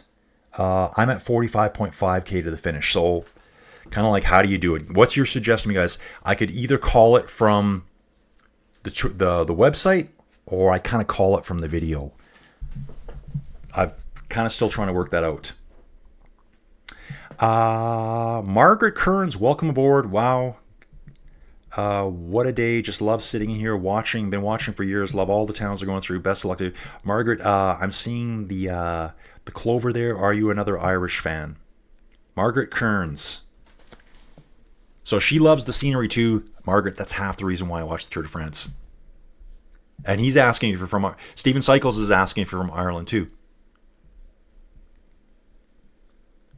Yeah, Wade's saying it here. I feel UAE made a big mistake not to include Isaac Del Toro. They could have had 2 Taddies. The only thing I can think is maybe Taddy's not going to ride the Vuelta, and so they're going to dump Isaac in there. Let him have a chance at that. Kind of help him develop a bit more. Or you got to think too, if they brought Isaac along too, then maybe João Almeida wouldn't have been on the team. João Almeida is looking incredible right now. Was it Tour de Suisse he won, or was it the Criterium? I think it was Tour de Suisse. And his time trial looked really good. 249 people watching. Guys, come on. That is great. Awesome stuff here, folks. 44, well, just over 40 kilometers to go now, folks. See if I can do some stuff over here. What I'm going to do, just hang out there for a second. I'm going to do some surfing around here. But at the end of the day, as well, he has a job to do. He is paid by Cofidis to try and win this stage. Of course, and crashes and sprints happened so often. How many times has Philipsen crashed Coquard, whoever else? Yeah, exactly. So it's just the way, that's the nature of their job. Nobody crashes someone on purpose. 44.1 kilometers of racing to go. Really good points there, guys. I just turned the commentators on there, the pros, and you could hear Nicholas Roche, and I'm pretty sure that's Anthony McCrossan talking there, like, nobody's crashing each other on purpose. And they said there too, when we first jumped on, Brian Coquard was just doing his job. I don't think he did anything there. He shouldn't be faulted for that. They're here to sprint. They're here to win. And at the very end there, I think it was Nicholas Roche that said, he goes, how many times has Jasper crashed other people out? And again, yeah, he's right. I mean, I still don't like to see Jasper crash. But to blame someone else for it, it's racing. John Chady said that. Racing is racing. Stuff happens.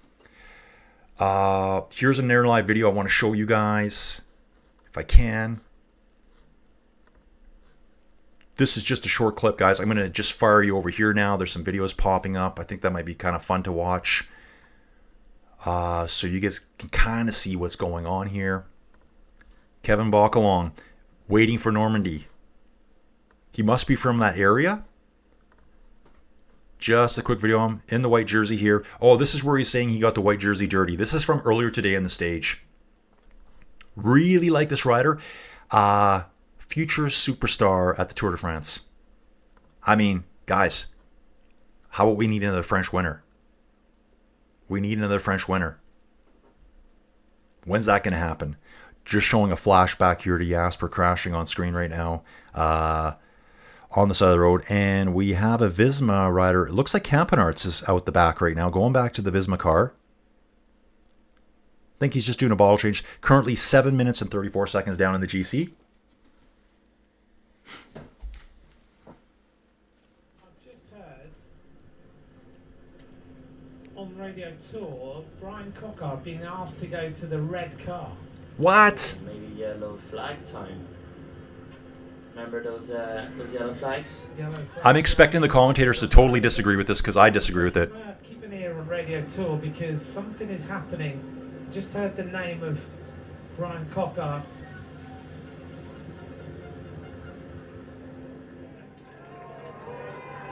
Very strange. So we jumped in there. The commentators were saying racing is racing. Stuff happens. Brian Cockard's doing nothing wrong. How many times has Jasper crashed people out? That's why he used to be called Jasper the Disaster. He used to crash all the time. And I'm not picking on Jasper. I'm not picking on Brian.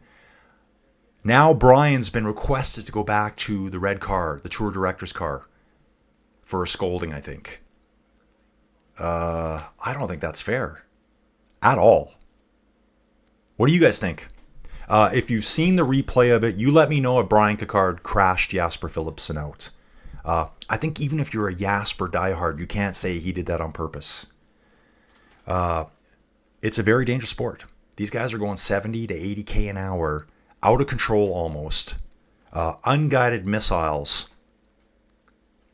At a painted line on the road. No holds barred. We've seen guys hit barriers before. We've seen guys deliberately. There was nothing deliberate about that crash, and I'm sticking with that.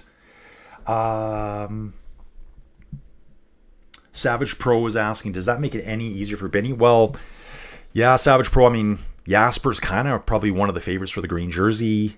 Biniam as well. So with Jasper gone, yeah, it kind of makes it easier for Biniam. One less guy to sprint against. Joey, oh, it's now officially Joey Jojo Emerson. Everyone liked the video. If you've not ever done so, helps the algorithm for Colin's videos to reach more viewers. Thank you very much. 236 riders watching. We got 116 likes today, guys. Really appreciate it. Wade saying, yeah, was clearly an accident. Nothing was deliberate there. It's not like Brian Cockard swerved over and hit him. If you look back at the video, Brian is desperately trying to stay upright on his bike. He didn't crash. Both his feet are out, flailing around, trying to get his balance. After he touched or bumped with an Intermarché rider.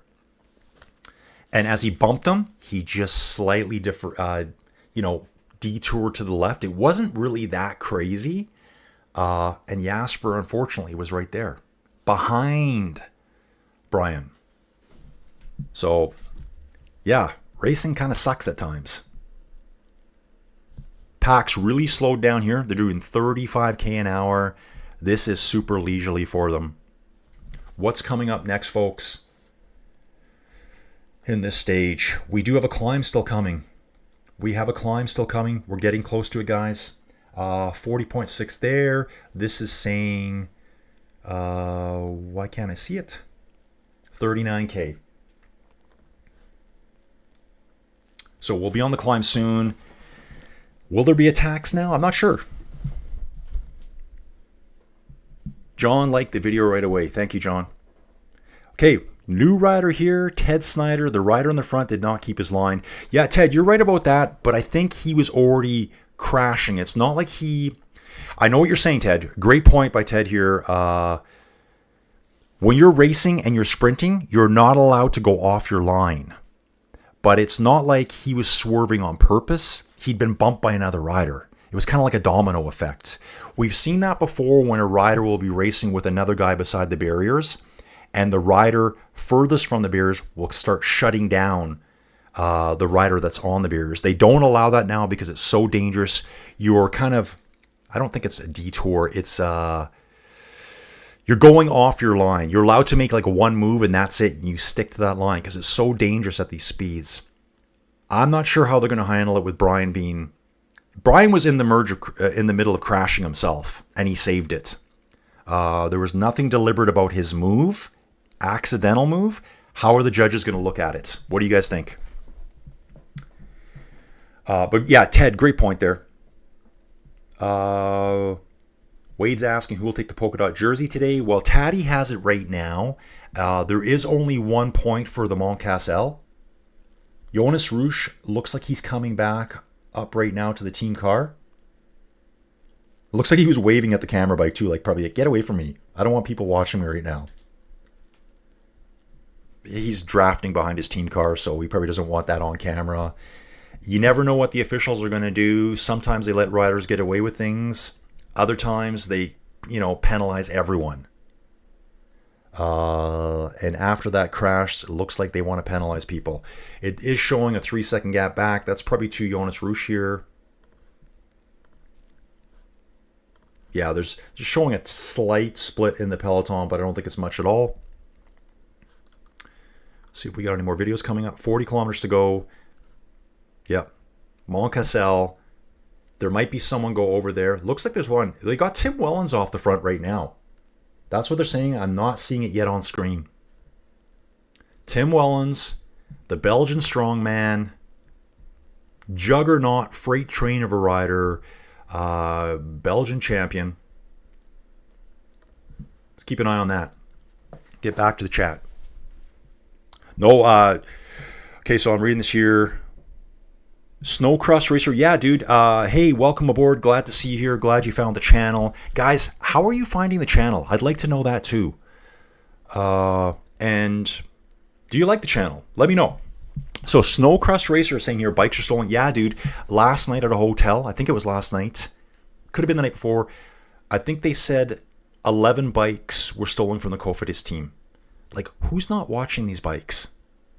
Isn't there security at the hotels? Like, I'm calling it, guys, conspiracy time, inside job. There's some bellboy working at that hotel, or the concierge maybe, sees the bikes there, tips off a buddy, they steal the bikes. Someone's on the inside here. How else would they be stolen? It's not like they were just sitting out in the lobby. They said it was $150,000 worth of bikes. 150,000 euros worth of bikes. This happens all the time. Trail Therapy, this dude, I think you were here yesterday, or was it just today? But Trail Therapy's asking Milan Crash 2. No, Milan, after the crash happened, Milan was already accelerating away. He's got a good chance of winning the stage today too, folks. Trek wants this win. Everyone at the front just kind of like let off. It was pretty shocking, that crash. And you could see that they'd already pulled the chutes. They were slowing down, and Milan just kind of went ahead, got 3-4 lengths, and he dialed it back too. So Milan's fine. Yeah, Wade's responding to Snowcross Racer. Team Cofidis had 11 bikes stolen from their truck overnight before the start of the second stage. So it wasn't in the hotel. Sorry, guys.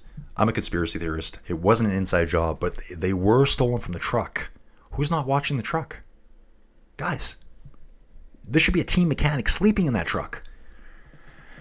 Okay. Here is Pilar Kirptra. Hope I did there. Pilar Keptra. Sorry, dude. I Googled live. I think he's answering my question. How did you find the channel? I Googled live Tour de France so I could listen while I work. Awesome, dude. Thank you so much. I know it is hard. Yeah, they are showing now on my stream Tim Wellens off the front by at least 100 meters. And we've got another crash. Another crash, folks. I'm going to look at the commentary, see if they've even mentioned it. I haven't even mentioned it yet, guys. This is why I've always wanted to do commentary. I'm watching.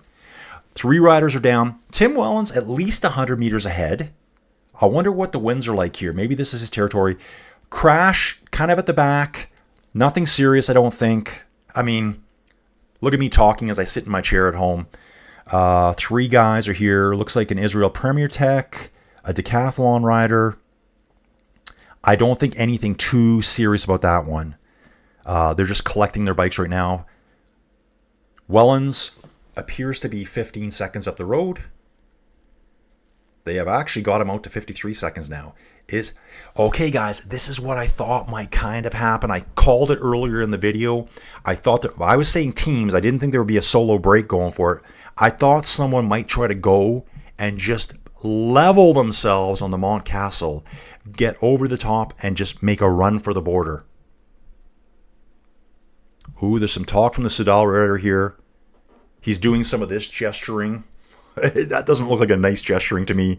Kind of talking over to the Jayco riders. At that point, Tim goes off the front for UAE. You know, this could be a potential solo ride. And off the back here, we got a Cofidis rider. Is that Brian Coquard there? Maybe he had to do a bike change after that near catastrophic crash for himself as well. Guys, I'm really interested to see what happens to Brian Coquard here. Guys, honest opinions, and I respect both of them, or any of them. Why don't I say both of them? That's kind of dumb. Do you think Brian Coquard should be penalized for what he did? Make sure you've seen the video. Make sure you watch the highlight clip. That is available. I'm going to see if they've actually show the whole thing. They may not want to put that video up right now. And actually, in this intermediate sprint that's on screen here right now, they don't actually show him down. It's already happened at this point. So somewhere back on the bend there, I'm going to take one more look at that again. We'll do a refresh on that. This is Jonathan Montfort, still sprinting hard. He lets off now. Everyone else is kind of let off because they were all trying to avoid the crash. Here comes Biniam coming in. We don't actually see Jasper go down there. We'll see something like that later. Again, I don't want to be too gory here and just keep watching crashes. It's part of racing, right? Part of the race. Tim Wellens off the front, folks. I love this. 1 minute, 23 second gap now. Trying to get over the Mont Cassel. They are showing another wind map here. Tim of Belgium knows the winds quite well. I think he's going to try to use these winds to his advantage. It will be across as they're doing the climb. Actually, they've got 2 climb locations located here. There must be a second bump coming up. 27-kilometer winds. They will be crosswinds too. Crosswind to headwind. So Tim, probably, very savvy racer. So yeah, Pilar, thank you for commenting. Wade says, I would sleep in the truck if I had bikes. Dude, me too. Oh, what a great job that would be.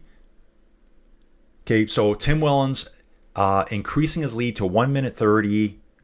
Pushing hard here, using his knowledge of the area, his training conditions from yesteryears.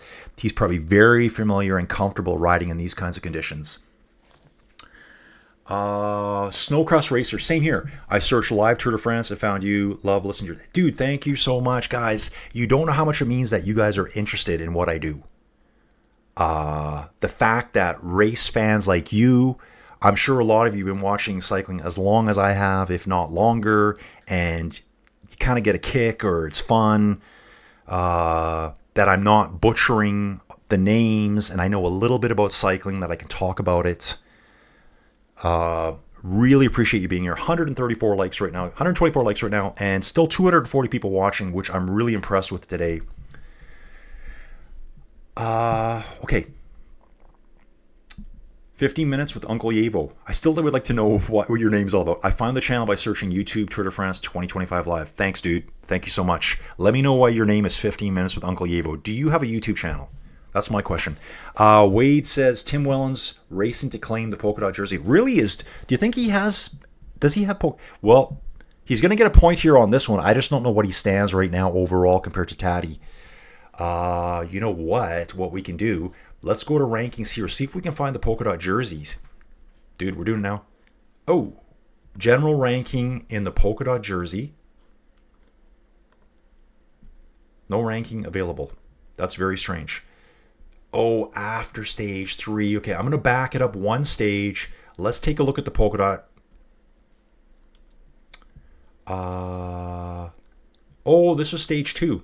Okay, back to John Chady. John, I think this is where I may be able to figure out how quick they went up that Côte de Saint-Martin. I think that's the one you're talking about. No, the Saint-Étienne-au-Mont.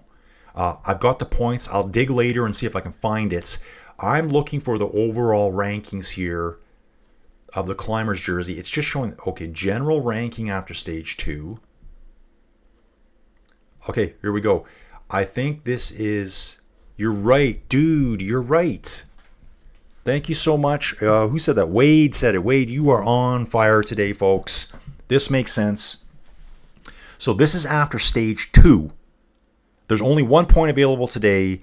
Taddy has 3 right now in first place. Tim Wellens has 2. You're right. So if he gets the 1 point, I think they go with the most recent guy that gets the point for the jersey. Ben Thomas, who I like to call Benjamin Thomas. I made his name very, very English. He has 2 points as well. Jonas is on 2. Kevin Vauquelin on 1. Guys, let's get back to it. So, hey Wade, really good caller, dude. You make the video today.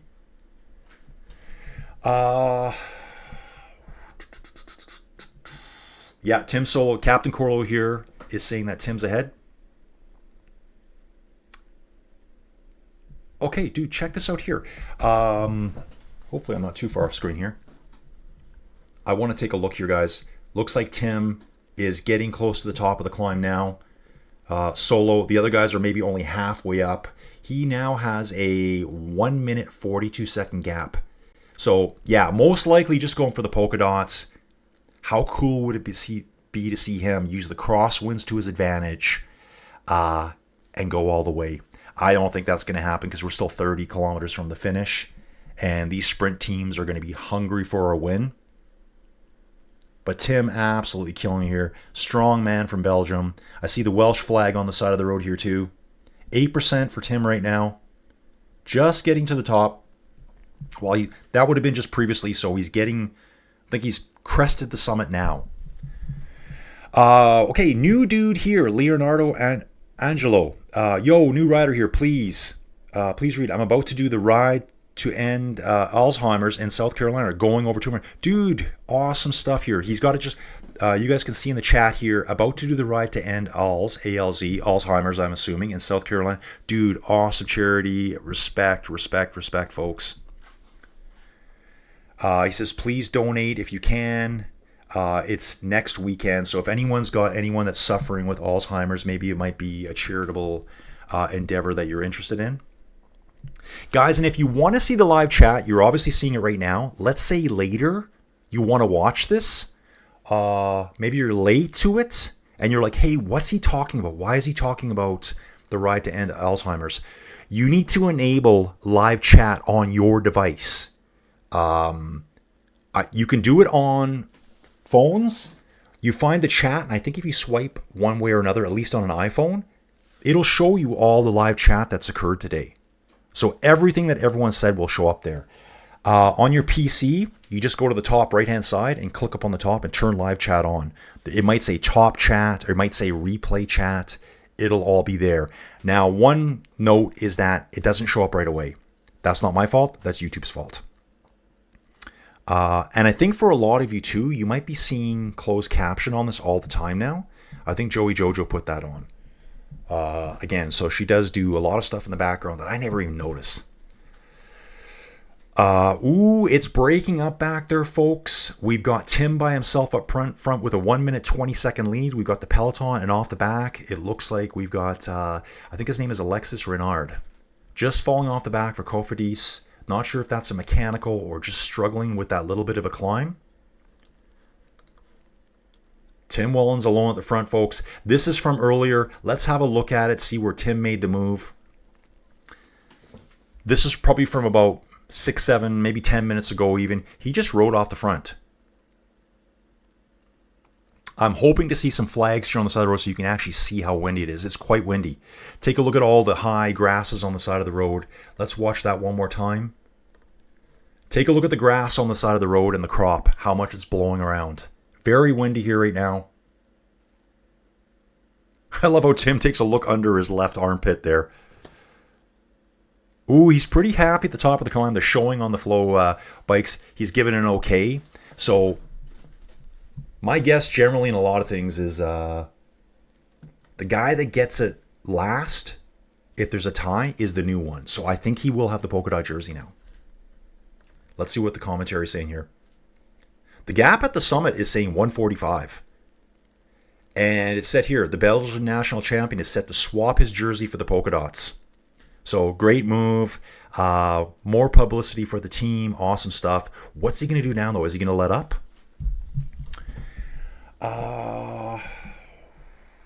Okay, guys. I'm going back here. Going back. Whoa. Okay, so yeah, guys. If you're interested in supporting that, it's Leonardo Angelo. He's saying, okay, guys, I'm here to promote everyone and everything. Look up Ride to End Alzheimer's South Carolina. We raise money for research. Please shout us out so we can raise money for a good cause. Yeah, dude, Ride to End Alzheimer's in South Carolina. Great cause. What a horrible disease. Yeah, it's just, man, in the future, that's not the way I want to go. Not the way I want to go. Okay, so the winner here, they're showing it right now. Tim Wellens took the lead in the Mont Cassel, also known as the Mont Cassel. We climbed it on stage 1. He gets his 1 point, and that gives him the polka dot. He's tied with Taddy, so that's kind of how it works. The last person to get the tie takes it. I like that. John Chady listening right now. John, I hope you're having a productive day at work, selling tons of those F-150s. Jason Lobach, enjoyed listening whilst riding in Kansas this morning. Dude, you were riding? So, dude, were you riding inside or outside as you were listening? I'd love to know that. So, Jason, I think you're brand new here. Welcome aboard, dude. Holy crap, guys. I have 530 people watching the stream at the exact same time. Yes! Unbelievable, dudes. Like, why? Why are you so good to me? Why are you guys so good to me? Guys, I've been doing my videos for 2.5 years. Generally, I get 15, 20 viewers at the same time. And I worked really hard making those videos. I put everything into them. I love cycling. I love doing cycling commentary. I forgo my cycling to do the commentary. In fact, I think it was Ruben when I first met him. I've known Ruben for coming up on a year now.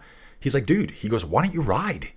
He goes, think of all the racing you're missing. I'm like, I know, but I really love doing commentary. I've always said I'm watching all the time, and I'll be like, hey, why is that guy off the back? And then 2 minutes later, the commentators say, we've heard there's someone off the back. I'm watching the same feed as them. Beautiful landscapes here, the winding roads through northern France. I absolutely love this. Bombing downhill, over 60k an hour right now. Fantastic stuff. Let's check the lead on Tim here. I'm going to give this a good refresh here. I want to make sure we're up to date as possible. At this point, they're saying it's all back together, folks. I think Tim has been swamped back up. He must have obviously let off, hit the brakes. He pumped the brakes a few times before. So, Jason, good to know. I'd love to know if you're listening inside or outside to my stream as you're riding your bike. So the rider that was talking, the viewer that was talking about, yeah, it's showing Tim getting caught now, that was talking about the ride for Alzheimer's is Gavin Grimsley. If you want to ride to donate to, anything helps, thanks. Hey, Gavin, all the best on your endeavor here. Swoosh Kid, UAE gets enough advertising. Should be someone more like Mark Hershey in a smaller budget team. Dude, I agree. I love the smaller teams. Love the smaller teams. They are at a distinct disadvantage. Intermarché on the front right now, folks. Intermarché pushing the front, and they are heavily diagonal from the right-hand side of the road back to the left. You can see that there's a bit of a crosswind forming now. Biniam right up there looks like he's riding in about 5th place. We got the Trek riders there. The Arkea boys are in the mix. If this road narrows, we could see some echelons. Could see. Oh, the flags are flapping hard, folks. We got the UK, the Union Jacks up, and the Smiley flag are out. Lots of camper vans on the side of the road.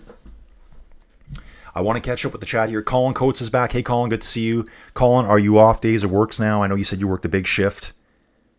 Ooh, yeah, guys. Stuff's happening now. Stuff is happening now. That big group just got split down into a long snake. I think everyone's fighting for position here now in these winds. The wind, yeah, it's blowing. It is blowing hard. Will it set up that echelons can form? The winds may be right, but if the roads turn the right way or the wrong way, it may not happen. How far? 25.2 Ks to go, guys. Let's fire the rocket ship up. Let's fire it up. So yeah, hi there to Colin Coates, Zwift racer. 15 minutes with Uncle Yevo. Okay, dude, here, thanks for letting us know. I'm known in my photography, so he's known for his photography and videography as Uncle Yevo. Maybe it's Havo. Do I pronounce the J as an H? My plan was interviewing and videoing behind the camera interesting folks for no more than 50 minutes. Dude, do you have a YouTube channel? Uncle Yevo. Fudd Walker. Same theft of bikes happened last year. Normally they park where they normally park the trucks. Okay, we've got a guy here, Lyric Drops, saying wow. Dude, yeah, Gavin, no problem, man. He's saying thanks, bro, for the shout out. Dude, anything to help a charity like that. Like, just what a brutal disease. You know, as you get older, you lose things. And to lose your memory of your family, like, ugh, brutal. You're just a different person. You're not even the same person anymore. Yeah, so would you know, there's always that weird, kind of dark question. Would you rather be physically fit and be gone? Or would you rather just waste away but be mentally alert? I guess I'd rather waste away. That's just my honest opinion. I'd want to know who I'm talking to. Yeah. Okay, guys. Getting dark. Don't want to continue on that path. This seems like we're something out of a Stephen King novel right now. Love Stephen King, folks. Yeah, so Wade's got a good point here. Yeah, I didn't even think about that.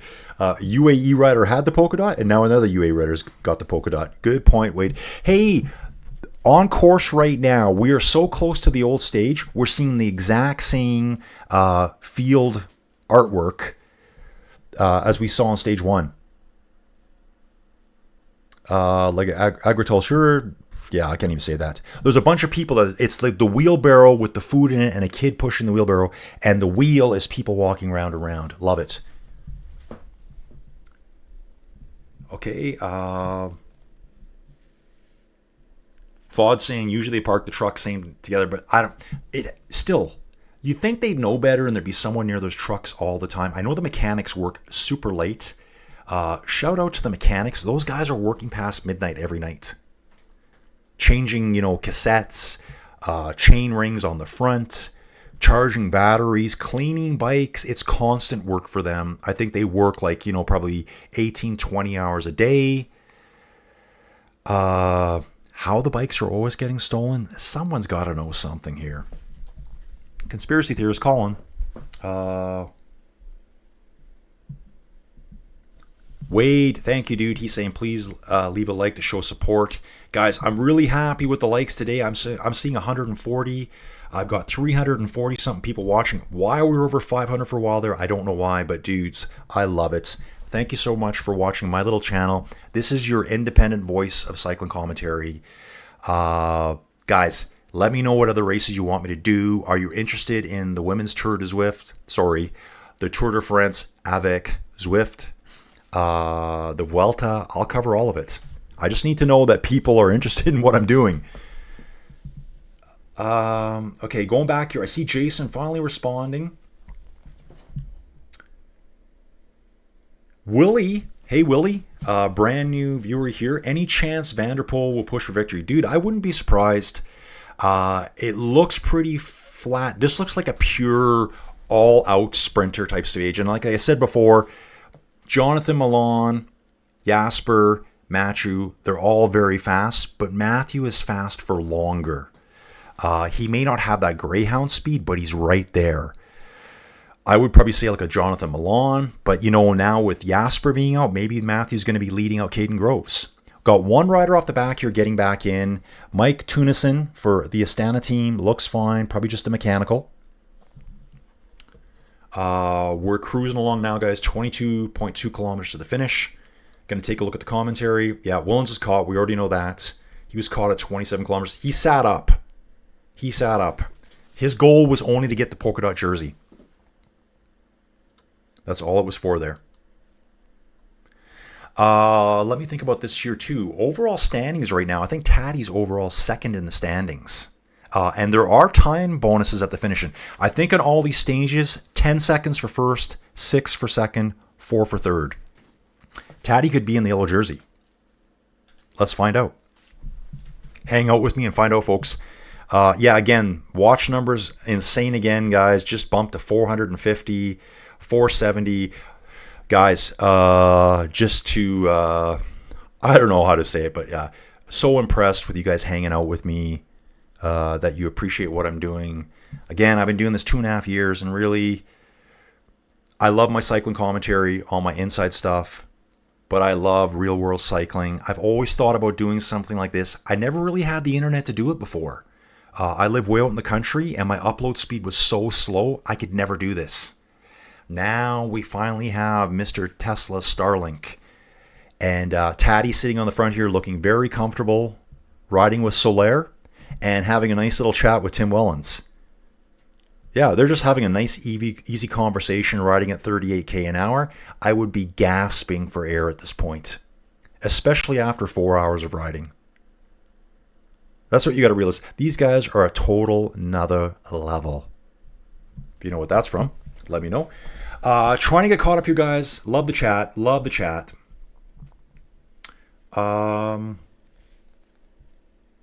King of Scratch is here saying hi. King of Scratch, let us know where you're from. Check this out. So Jason Laubach here. Jason, where'd you say you were from? Kansas? Listened while gravel riding outside. Enjoyable morning. Dude, that's so awesome. Kansas, the home of gravel, isn't it? Isn't it Kansas, the home of gravel? That the Dirty Kansas? Is that where it started?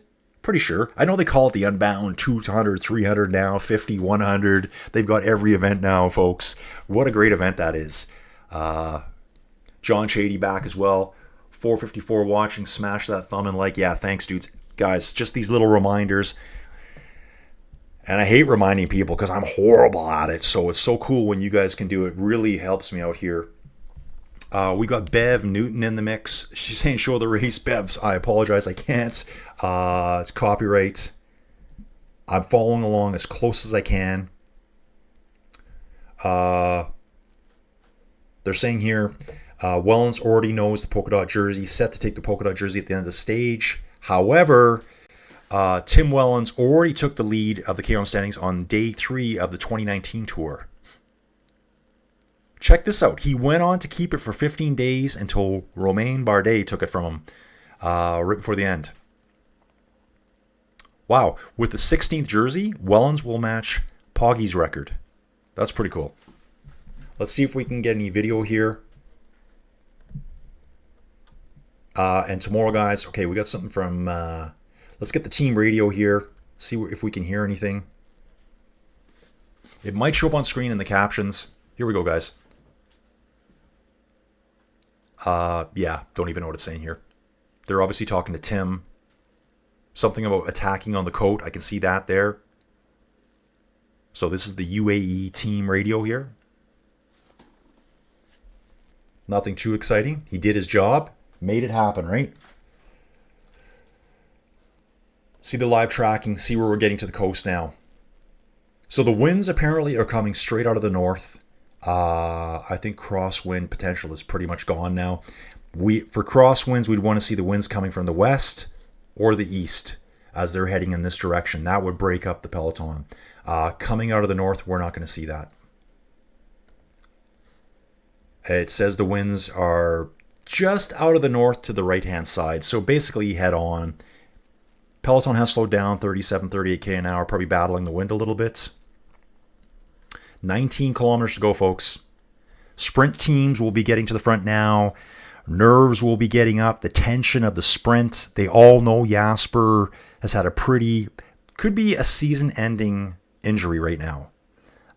These are the kinds of injuries that take a very long time to come back from.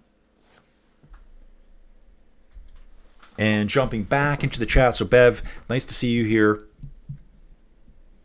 We've got Joe512 saying good morning, all cycling fans. Joe, thanks for being here, dude. Where are you from? Dave Hammond. Okay, this is what I want to hear, guys. Dudes, I'm seeing 591 watching right now. It's kind of up and down all over the place. I was happy to get 150 today because I thought it's a Monday. There's no way it can be as busy as Saturday and Sunday, and it's busier. So thank you so much. Maybe people are just discovering the channel for the first time.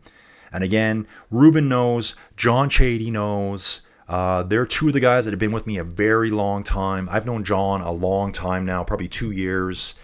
They know all the videos I've made for Virtual Cycling Insight and how much effort I put into it.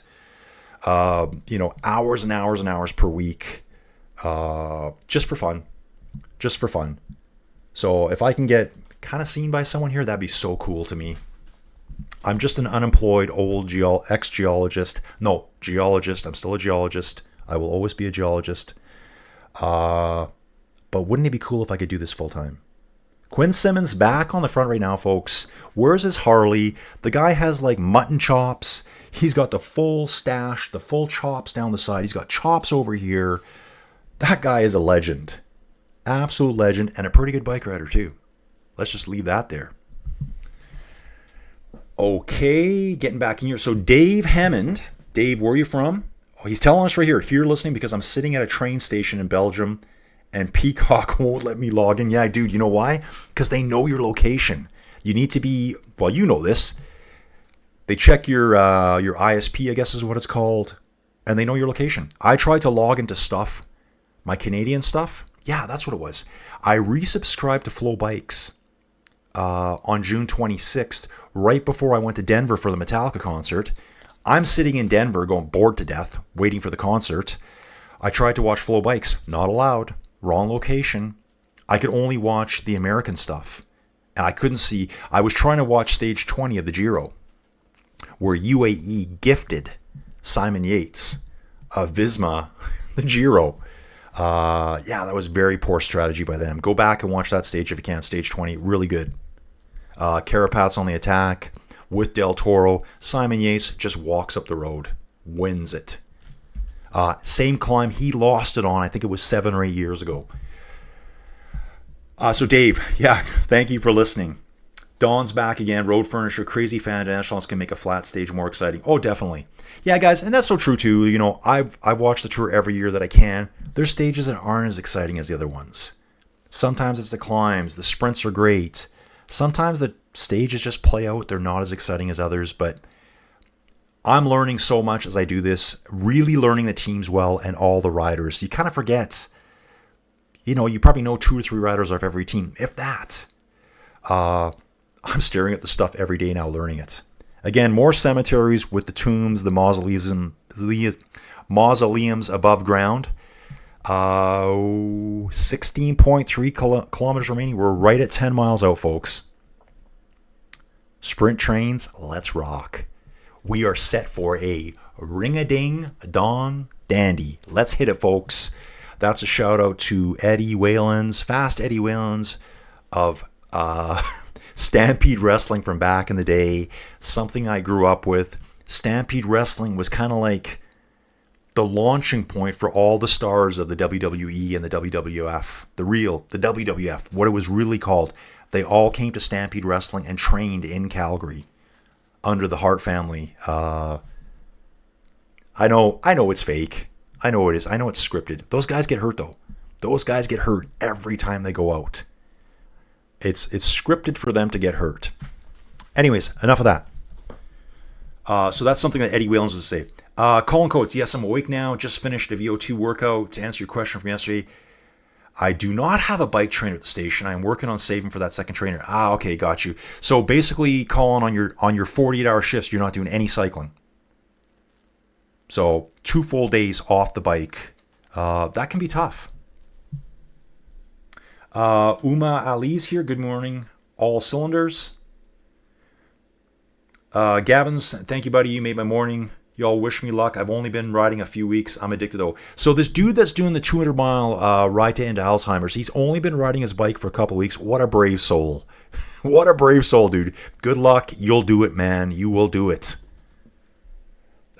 It's just, I think when you're doing those kinds of rides, it's just mental. Just keep going. What's it going to hurt to just keep going? You don't have to do it fast. You just keep going. Stop. You can have a Slurpee at the 7-Eleven. Yeah, we're back into Slurpees now, folks. We've had 2 in the last few days here. Yeah. Just stop. Relax a little bit. Take it easy. Get out there. Wow. The chat is hot and heavy now, folks. Hot and heavy. Everyone's getting on board. Okay, so Colin Coates, I thought he might have a cool trainer set up at work there, but he doesn't, so he misses 2 days of training. Wade's wishing Leonardo good luck. That's Gavin. Same guy.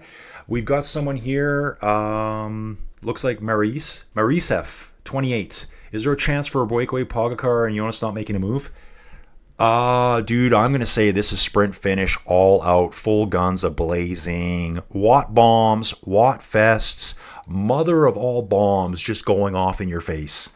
No breakaways here. Into a headwind. It'd be very, very difficult for one rider to get away right now, even a couple riders. I'm thinking Jonas and Taddy are going to finish in the group behind them. It'll be the big boys at the front. Sprint trains out. Alpecin's going to be going for this. They're going for vengeance, for revenge for Jasper today. Jasper would have been a favorite to win this today. Watch for Mathieu van der Poel, the greatest lead-out man alive right now. At the front, we'll be leading out Caden Groves. Jonathan Milan is going to be right involved there. Biniam Girmay will be there too. I can see the entire Intermarché team on the left-hand side of the road. The entire road is just blocked by riders right now. Just going through the trees there, I did see one rider just sneak off the front. What's going on here?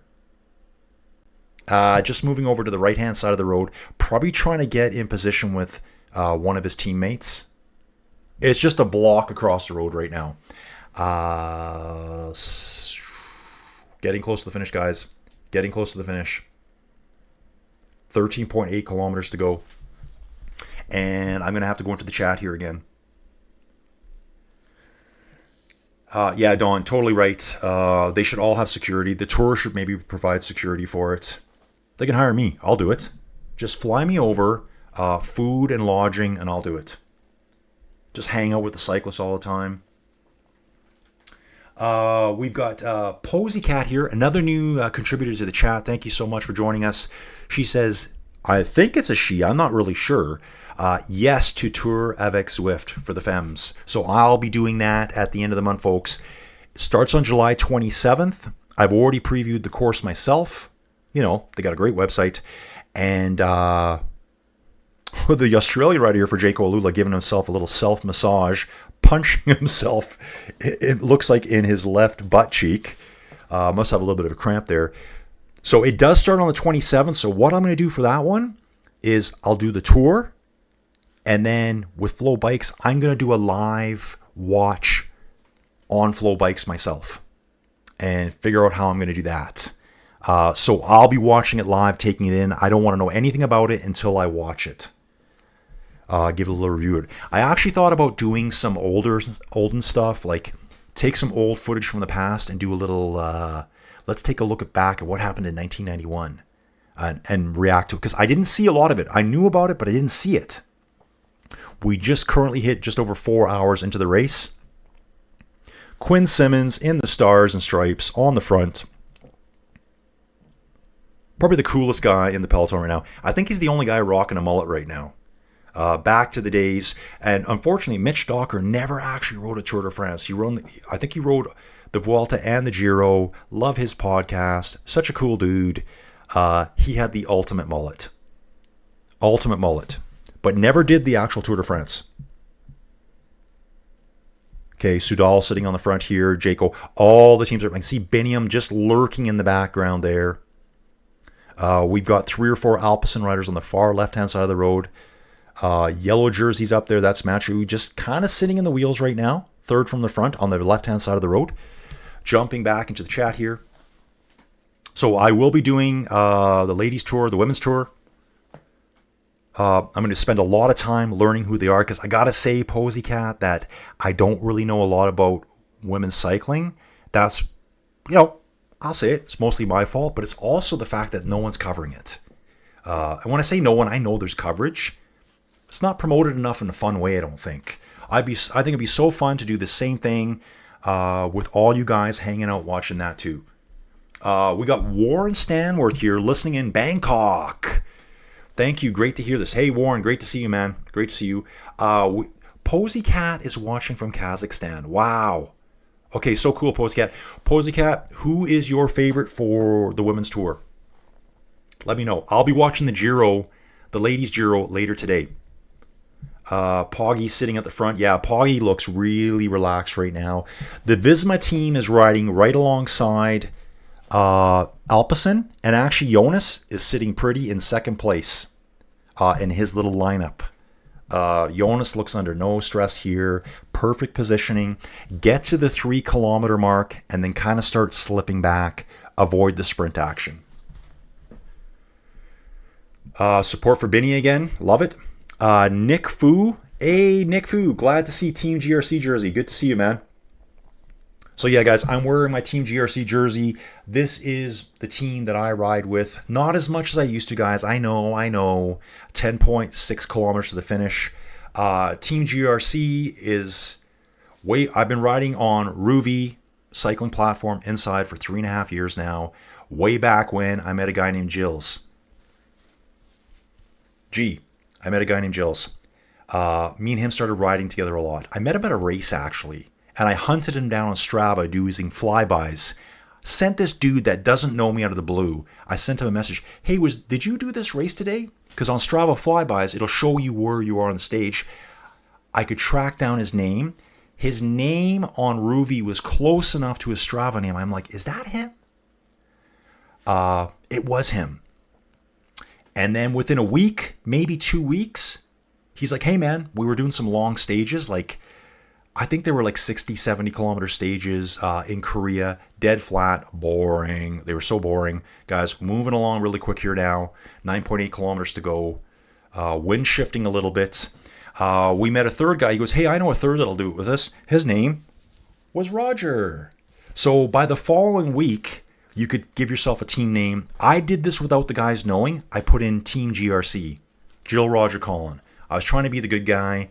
I put my name last. That's why the C's at the end. I guess it could have been RCG, RGC, whatever you want. GCR. So that's how I became GRC.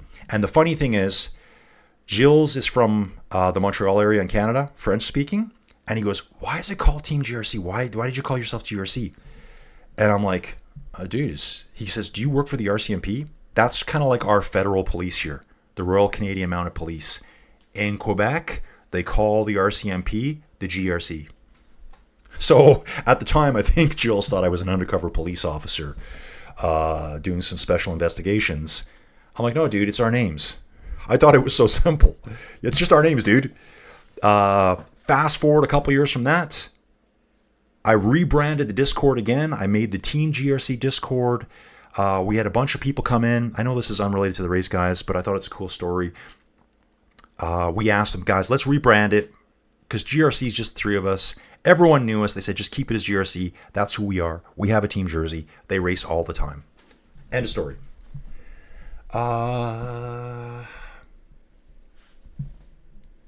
Don saying he thinks he's just pushing 65 watts on his spin bike right now. Just enough to power a light bulb. Yeah, just taking it easy, Don. Good to hear. And Seltz is here. You can catch key points and give useful knowledge to those of us who are not bike experts. I appreciate it. And so good to have you here. Thank you for watching my channel. Thank you so much. You guys make the channel. This would be terrible without you guys here. So you guys are all part of my channel. I hope everyone enjoys what I'm doing. It's a lot of fun. Guys, we're 7.8 kilometers to the finish. Riding on the front right now. A lot of Soudal riders. Ooh, some of the riders went around the long way. They're going to slip back probably 30 or 40 yards there. The Picnic team got put out pretty good there by missing that bend. There was a big median in the middle of the road. As they went around to the left side, the Picnic team got stuck on the further outside bend without jumping the middle, without bunny hopping the middle median a la Peter Sagan. Probably one of the greatest legends in cycling. Move it. Okay, so I'm looking at it here. Yeah, there's quite a gap from what I'm seeing here on TV versus this. I'm going to have to watch this very closely, folks. And great to have you here, and thanks for commenting. We've got Malou Chanel cheering on Binyam. Yuriko Mako Godinez from the Philippines. Hey, dude, how you doing? Then we've got Manami Red saying, just show the peloton. Dudes, I'll do the best I can to show I can. And then every day what I'm doing at night now is I'm collecting videos to show. No new videos to show right now. We've got the commentary here. Okay, yeah, Remco's on the front. Remco is at the front right now. I saw a lot of Soudal riders up there. Wow, Dunkirk, what a cool looking place. Are we in Dunkirk yet or just on the outskirts? We're getting there, folks. Remember, back in 1940, the end of May, this would have been like one of the worst places to be in the world, right here. As the entire Allied forces were trying to escape and get out. And a lot of them did, but a lot of soldiers died on both sides. Remember that too. Soldiers died on both sides. Civilians died here. After this started the battle for Britain, the air war that the Brits just hung on to. Pilots were flying like around the clock, landing, getting back in another plane, going back up again. Germany was like basically one battle away from taking over the UK. So lots of action at the front here, folks. Soudal sitting on the front.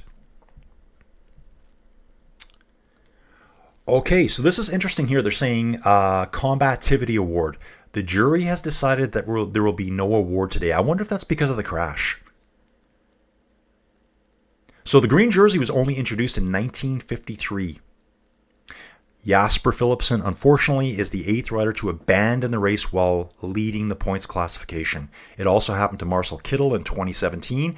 And Jan Kursapuu, I remember that name. He crashed on a descent here, it's saying, in 1999.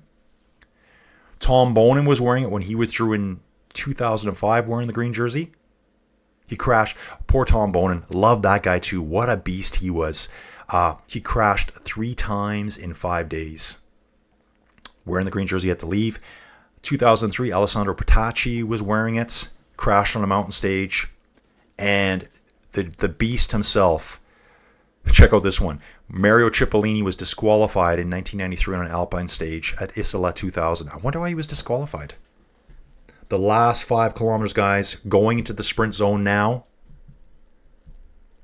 So on Flow Bikes, I'm 7.4 kilometers out. Some of you guys are watching a feed that's ahead of mine. So I'm going to try to figure out how to do this. What I might do, turn the volume up so you guys can listen in. And I'll just step away for a second. Bahrain victorious. They're in the white with a turquoise stripe down the middle with Phil Bauhaus getting ready for this sprint. And we're talking about news. I just had the news that there will be no competitivity prize awarded today. Really? Yeah. No one deserves it. Well, that's unusual. I don't remember the last time that ever happened. No. The jury, well, they're probably more and fair play rather than give it to someone for a good smile, which they have done in the past. Yeah. 6.6 kilometers to go. So no combativity awards. Tom Schoon's in front of the little train. You could just spot the city of Dunkirk at the end of that straight. Basically, you're heading to the sea. Look at the speed now of this peloton. For the first time today, we see that more dynamic shot of the riders as they really eat up the road now. Mathieu van der Poel has got Caden Groves locked in, ready to try and turn Alpecin de Koenig's day around. Can they do that? They've got everybody in front. Van der Poel, Caden Groves, I wonder what he's feeling right now, knowing that the yellow jersey is going to try and lead him out to win this stage. Big move. by the team of Israel Premier Tech, as we see Chris Nielands going to the front to lead his train out. Okay guys, so obviously the feed from the background here is a little bit delayed. I'm going to leave that on and do it like we did last time as I try to catch up with the chat. Again, no combativity award today, which is very strange. 3.1 kilometers to the finish right now, real world time. Squeezed left and right by the team of Picnic, Postanel and Intermarché trying to make their own space. There's not much space there, is there? Everybody is so locked together. Look at Tim Merlier, left-hand side. The team of Soudal Quickstep in the blue. Merlier's in that white jersey with the blue and the stars across the back. He moves up nicely into the wheels. He's got Remco Evenepoel in front, 2 wheels in front, and he's got his lead-out man ready. And what's very interesting is for the first time we haven't seen the team. So great comments here, guys. I'm going to catch up with all of them, and I'll jump back into the chat. Let's let this play out. We'll try to see what happens with the sprint finish here. I can see it's breaking up right now. Those type of sprints, so they haven't even bothered with going to the 5K to go. Renard off the back again, right now. 5 kilometers to go. So, real world, we're at 2.2 kilometers. My stream, up to date, is at 4.9 kilometers. Probably going to give a hand in the sprint. I thought he was going to swing out because we are within the. They're saying Remco is probably going to help in the sprint. Give one pull. Catanaro did again a great job today. Remco Evenepoel moves up right on the front now. Ooh, we've got a crash, folks. We've got a crash coming up. We've got a crash coming up. And right on the front is Catania now. Behind him is Remco Evenepoel. Oh, a little bit of a touch there. Guys, cycling is very dangerous in these pelotons. Touches are going on all the time. Crashing happens. Let's stay safe. Picnic is up there too. Kind of got washed away a little bit here. The move on the right hand side of the team of Picnic Postanel with Bittner locked in on the wheels. I think Pavel Bittner is there. And we go through 4 kilometers to go already, Nico. This is flat out. What's coming up? So it's another bit of a straight, so the 3 kilometers to go. And then 3 kilometers to go, you will need to go on the left-hand side of the road for a bit. You go underneath the bridge of the motorway, and then you're back onto the right, about 2.5. Okay, guys, we're getting close to finish. Technically, right now, guys, what we're going to do is we're going to watch this go live here. It's kind of hard for me to do the live and the feed. What I'll do is we're going to watch it live. We're only 800 meters to go, guys. It's going to be an epic sprint here going into the finish. You're probably all watching it live. Then what I'll do is I'm going to flip over to the race commentary so you can hear how it all went down. As soon as I get some videos, I'm going to post them. 600 meters to go. Freight trains are hitting it hard at the front now, folks. Then I need to catch up with the chat. I just saw a cool point from an awesome longtime friend of mine. I've known him since I was a kid. The hand grenade division. He is the history master of the area. Crash is happening at 3 kilometers out. I know the stage is almost won now. The rush down into Dunkirk itself. People might have hit the barriers, it looks like. Commentary coming up here, folks. Lidl Trek pushing hard at the front. I'm really going to look forward to seeing it live again here, so let's just do that. Tim Merlier here, folks. Tim Merlier takes it for Soudal. Yes, dude. Jonathan Milan. Phil Bauhaus in the mix, too. Awesome stuff. We have had a crash further back. I can see a Soudal rider being helped up. Guys, these finishes are so frantic. What I'll do right now, let's listen to it. I want you guys to listen to it live, okay? This is what I can provide from the pro commentary here. So on the live feed that I pay for, Flow Bikes, we're still 2 kilometers to finish. Let's listen to it go down. Enjoy. 56 kilometers an hour. Remco Evenepoel, is he okay? Is he not? Roglic taps him on Remco the back was down. and says he's okay. It's incredible. He was right on the front of that peloton just a couple of moments before. Just about to turn right now. Sharp right, and it gets narrow. This is the point where it gets narrow. You can just see the riders moving up to the left-hand side. Again, very tight corner. Tight right-hand corner comes up. Groupama are in position with Paul Penoet.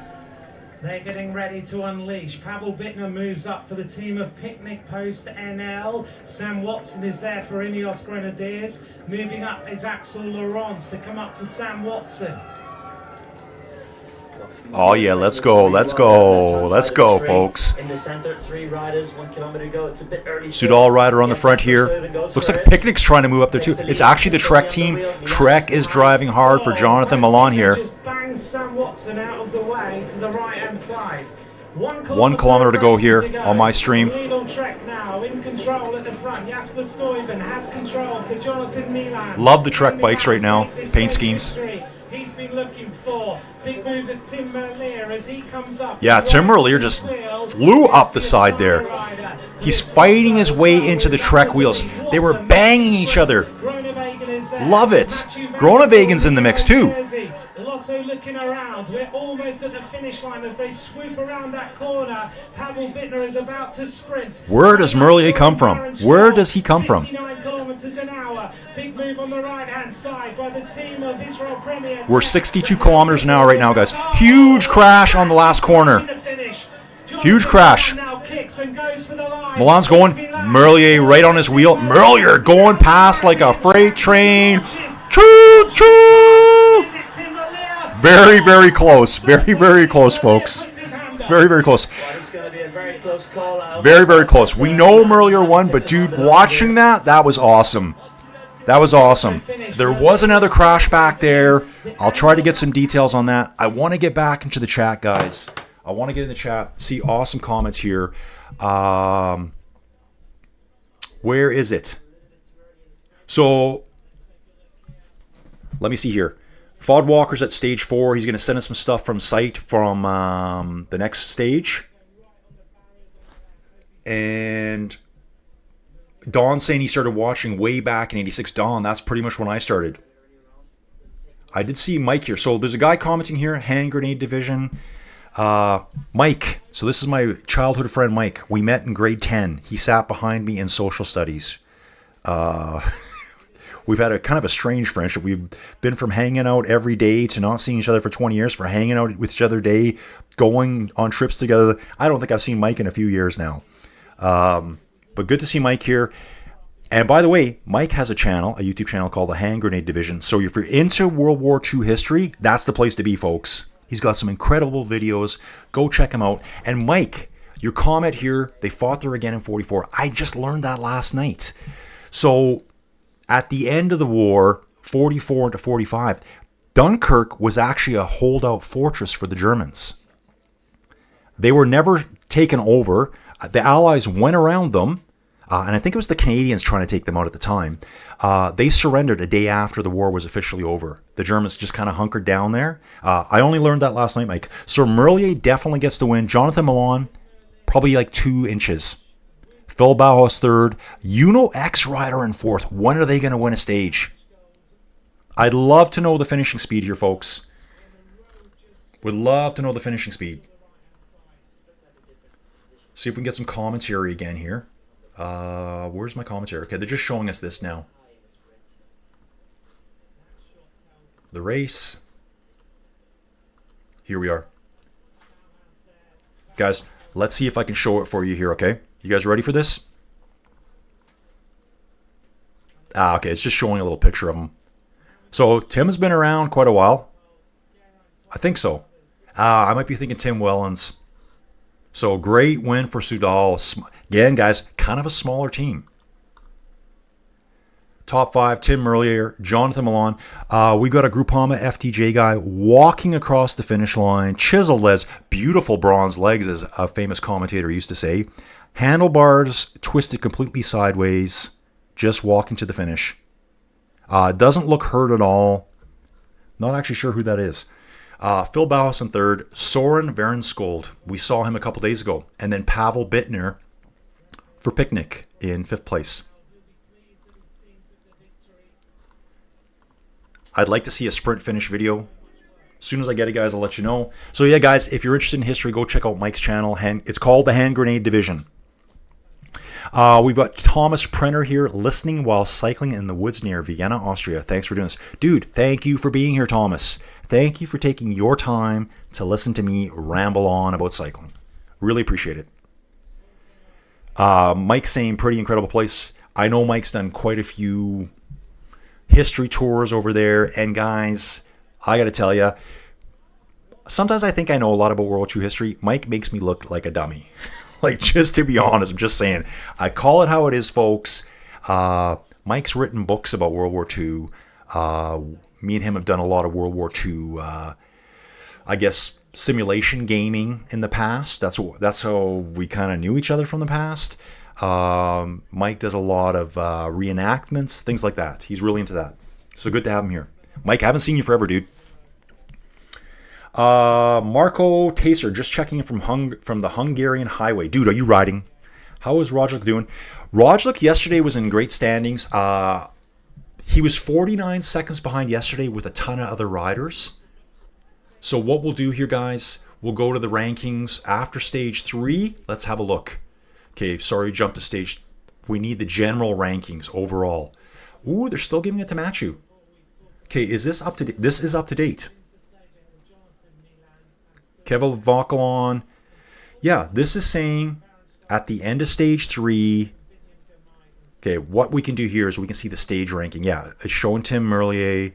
Guys, I like showing you this. You can see what these guys actually look like, because you can't tell when they've got their helmets on, their sunglasses on. Merlier, Milan, great finish for the Trek team again. Awesome for Soudal to win a stage. And Bahrain victorious right there. Phil Bauhaus. I think, actually, if we go back a little bit, we'll go to the GC here. As of right now, here's our top 3. Mathieu van der Poel, who's destined to win 1, maybe 2 more stages this tour. Then we got Taddy, last year's champion. Jonas, the champion from the year before. Kevin Vauquelin here for Arkea B&B. Star right there for the French right there. They need the next Tour de France champion to come from France. Right there. They haven't had a winner in a long time, folks. You're going back a long time to find that winner. Matteo Jorgensen. Let's just see. Looks like the stand-ins are pretty much the same as at the start. Oh, that's not what I want to do. I wanted to go to next rankings here. This is for... Oh, it's gone back to... Sorry, guys. This is the website doing this. This is not me. Oh, it's only showing the top 10. All they're showing us is the top 10 right now. Really nice throw by Merlier at the very end to basically take that from Milan.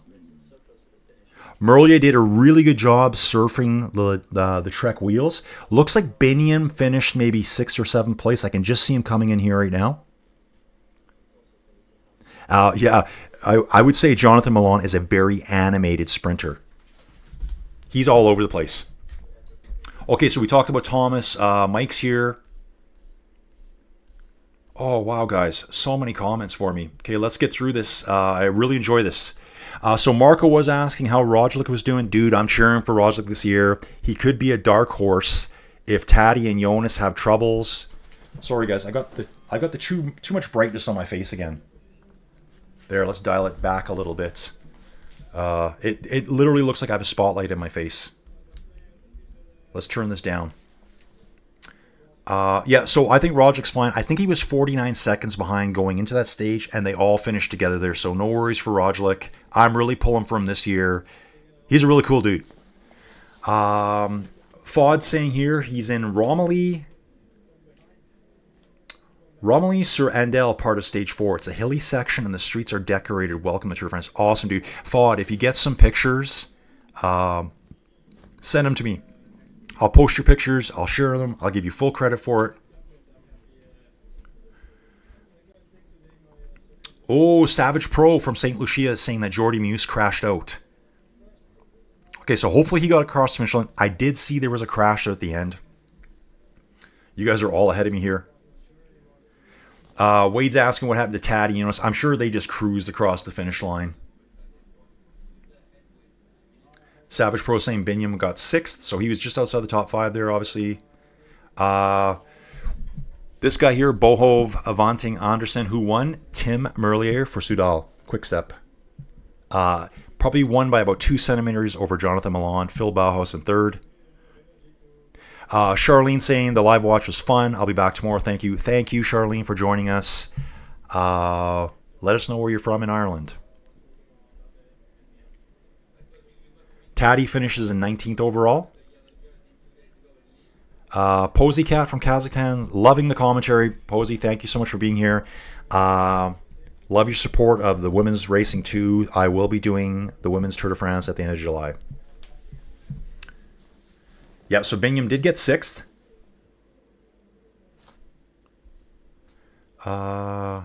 Jeff Lill saying there is a movie in Dunkirk. Yeah, that was a movie that just came out recently. Swoosh Kid, Pavel Bittner started his sprint a little too early, finished 5th. Thanks for the stream. Yeah, dude, thanks for being here again. You are a regular now here around the channel. That's right. Soudal Quickstep won it. Cole Kane, thanks for the commentary. See you tomorrow. Yeah, thanks, guys, for being here. I know you're all at work and you're all leading your own lives, but thanks for wasting some of your time hanging out with me. Guys, we still have just under 300 people watching. I had no idea. We went into town yesterday to visit Joey's parents. Actually, I have to go there right away. We forgot to take his present. Like I said, I got to go to town anyway, so I'll do both at the same time. I told Joe on the way home, I said, there's no way as many people are going to watch tomorrow. Well, you proved me wrong. And you blew the numbers from the day before out of the water. So, incredible. At one point today, folks, we had 530-something people riding. I can't tell until after this is all done, but we're going to have a quick look. Cole Kane, thanks for the commentary. Jeff saying Kofidis got 2nd, but it looks like Trek did. Lidl Trek got 2nd place today. Yeah, doesn't surprise me. Jonas and Poggi not in the top 10. They want to stay away from those sprinters at the very finish. It's all about staying safe for them.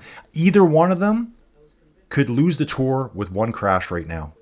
Just like Jasper crashed out. That was a crazy finish. Yeah, it was Soudal. Soudal won, and Trek got 2nd place. Soudal Quickstep.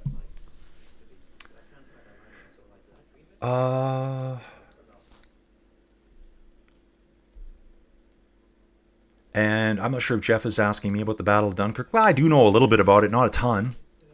My friend Mike here pretty much knows everything there is to know about this stuff.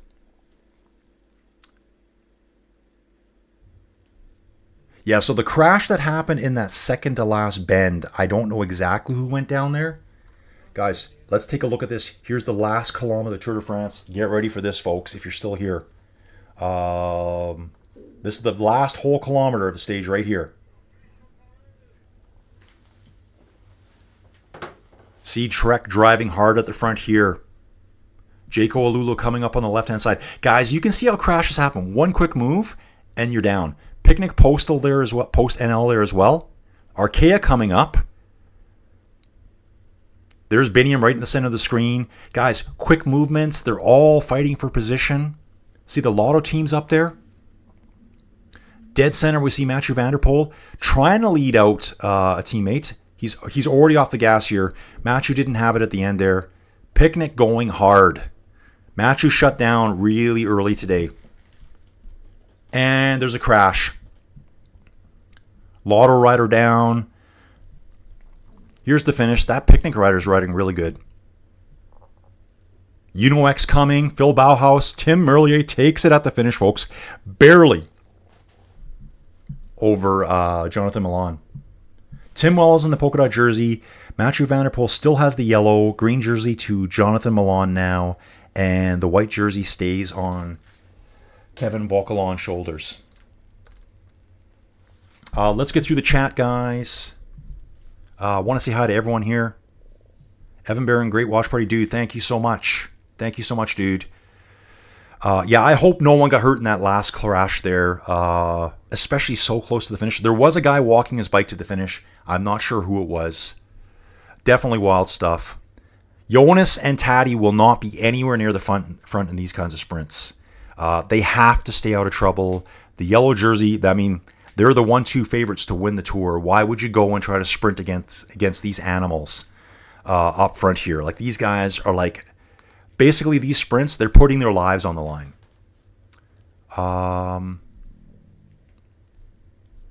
Okay, so I think I'm almost caught up, you guys. Dawn saying here, I guess I've reached 29,000 subscribers from the stream. Dudes, thank you so much. I see times when my channel grows and doesn't grow. And you know what? To be honest, as of a couple of months ago, well, maybe starting around December, January, I was kind of like, this is so much work, so much effort. And it's not the fact of being special pats on the back. I want to know that you guys like what I do. That's the only reason I do this. I want people to go, this is so cool, man. I love what he's doing. That's what I want.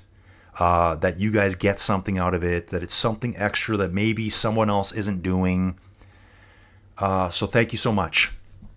175 likes, 240 people still watching this as I just ramble on.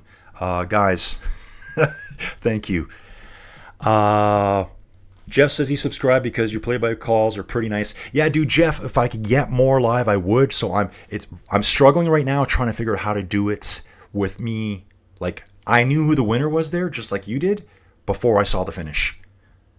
Because the Flow Bike stream, that's my World Tour feed stream here that I get, is behind by a couple of minutes. So I'm kind of like, do I call it the way I do? Do I just announce it and then play the pro commentators and I'll interject what I'm seeing? I'll probably just keep doing that for now.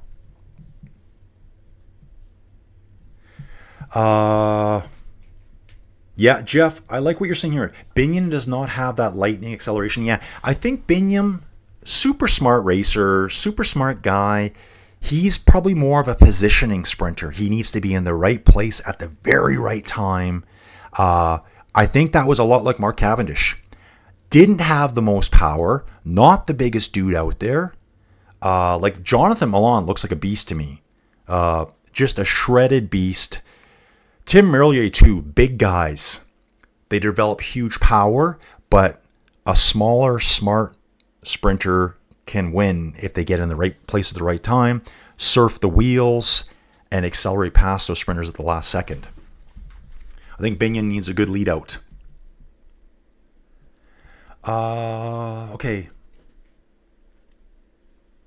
Yeah, that's true, Wade. I saw that yesterday. Groupama FTJ was leading yesterday as well.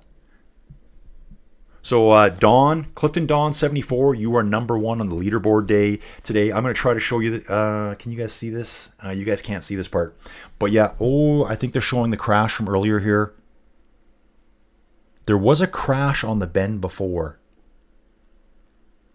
Is that what they're showing us here? That's the Trek team. No, this is the very finish here. Sorry, guys. Yeah, Fod. Okay, great. Thumbs up. He's saying will do. Any pictures you have from the tour, just send them to me. I'll try to get them on. I need to put them as a media source and show them during the stream, but I can easily do that. I would love it if you did that for me. Posycat is asking, what's my favorite small team? I really like Total Energies because of Anthony Turgis.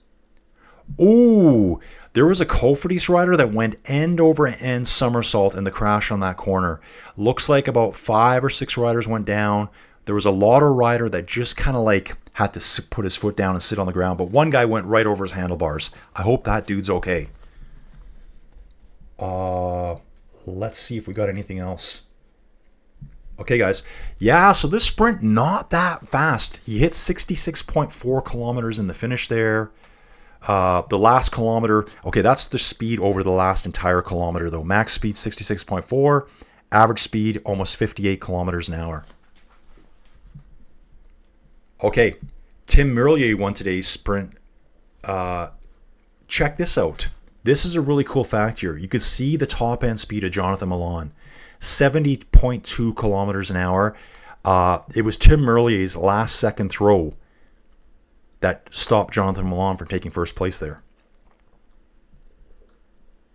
So that Jonathan Milan, he's very fast. He was the guy that was clocked at 80.5 k an hour at the intermediate sprint yesterday, I believe it was. Days are all running together now, folks. Okay. Joe512 saying thanks for the commentary. What bikes are the chat riding? How many cycling miles per week? Dude, I ride a cyclocross bike inside. Handlebars are here. You should be able to see them on screen right now. What are we actually seeing on screen? Oh, yeah, you can see them. Yeah, these are the handlebars of my bike right here. They're on the green screen, so it kind of looks goofy. Guys, should I leave the green screen on, or should I show the natural background? I thought about putting stuff back there I could talk about. Maybe some stuff from my past. I don't know. We'll see. So I ride that inside. I have a Cervelo S3, probably a 2019 model, so Di2. Really nice bike. Never ride it. And I have a Look TT bike from the past. Dude, I'd like to say I ride between 150, 200K a week. Some weeks it's more. I've had a bad June, but I'm back on it. Binion likes sprinting off a lumpy finish. He isn't a pure sprinter. Dude, Don, you're right. On the flats, I don't think Binion's there. It's the Jonathan Malons. It's the Jaspers. I think Caden Groves might be more of a lumpy finisher too. Okay, so Fod's going to go out and ride part of the stage. Where can I get the email to send pics? Dude, I think you might be able to just message me here. Guys, what you can do, I'm not on it very often, but there's an Inside Cycling World Facebook page. Add me as a friend there. I'll take a look today that I'm actually getting notifications. I never look at it. And you can DM me there. Then we can use Facebook Messenger, and you can just send me pics that way. If you just want to send me a message, do that too. Like I said, guys, if you reach out to talk to me, I'm going to respond back. Yeah, Wade's got the Fuji, the 3x9. About 80 to 90K on a Saturday. Joe's riding a 2017 Tarmac. Oh, nice. Typical 50-mile Saturday ride, but missed a couple of weekends. We all missed them, right? Wade saying he snapped a chain, so just waiting on a replacement. Awesome to hear, guys. Great chat here. I love it. Absolutely love it. To give out all these hearts here to everyone. Guys, hope you enjoyed the commentary. What we can do is have a quick peek here at stage 4. I know you've all got stuff to do. Let's take a look at the route for tomorrow. What's in store for us tomorrow? Take a look at the route. Amiens Metropole to Rouen. 174 kilometers, 2,000 meters of climbing, so it's a little bit lumpier than today. It's actually defined as a hilly stage, and yeah, look at it. Again, we've only got 5 categorized climbs, 3 Cat 4s, 2 Cat 3s. You can see them all here at the back end of the stage. So the categorized climbs, the fight for the climbs is going to start with like 50K to go. Ooh, like this stage here, we've got 2 categorized climbs in the last 10 kilometers again. Mathieu van der Poel, anyone? Possibly. This could be a stage for Mathieu van der Poel. I guarantee you Alpecin has got this as a stage for him to win. There's going to probably be a big team meeting table tonight around dinner as to what they're going to do for their pure sprinter now, with Caden Groves having to step up. The last half of this one is going to be insane. But take a look here. Kilometer 107, there's a climb, not classified. Kilometer 71, there's another big bump there, not classified. Could be a good day for breakaways too. I can see this being an early breakaway, going for it. Let's go time. I'd love to see a breakaway succeed. Smaller teams getting out there. Total Energies, Decathlon, I love them too. Let's just take a look. Yeah, Decathlon. I'd love to see Cofidis up there as well. Total Energies. Two Doors in the mix. UnoX, they're looking for their first ever stage win. So let's cheer for those guys together to go on a breakaway. And what we can do too, I'll give you a look. This is what the stage is going to look like. Guys, I'm going to jump off real quick here. Appreciate everyone for being here. The other fool is just piping in. Well done, sir. I'm sure he's congratulating Tim earlier on his win today. Guys, love it. Thank you for all the likes. 171 likes. Still just under 200 people watching. Guys, we should just do this all day. So a lot of climbing. And guys, remember tomorrow too, 5 classified climbs, or categorized climbs. 4s and 3s, so nothing crazy. Matthew Van Der Poel still signing jerseys at the end of the stage. Multiple yellow jerseys. I want one of those. Heading more in a southwesterly direction tomorrow, but still close to the coast. Climbs, maybe prevailing winds. Will we get rain? That remains to be seen tomorrow. What a tour. I love it. This has been my favorite tour to date. I've never been this involved with it, and I'm so glad you're all here along with me. Pogacar, yes, I knew you were going for Astana from Kazakhstan. And the only reason I wouldn't say Astana because I don't really consider them one of the smaller teams. They've been around quite a while. They got Vinokurov at the helm. The legendary Vinokurov. I see look like I'm getting the spotlight effect again here.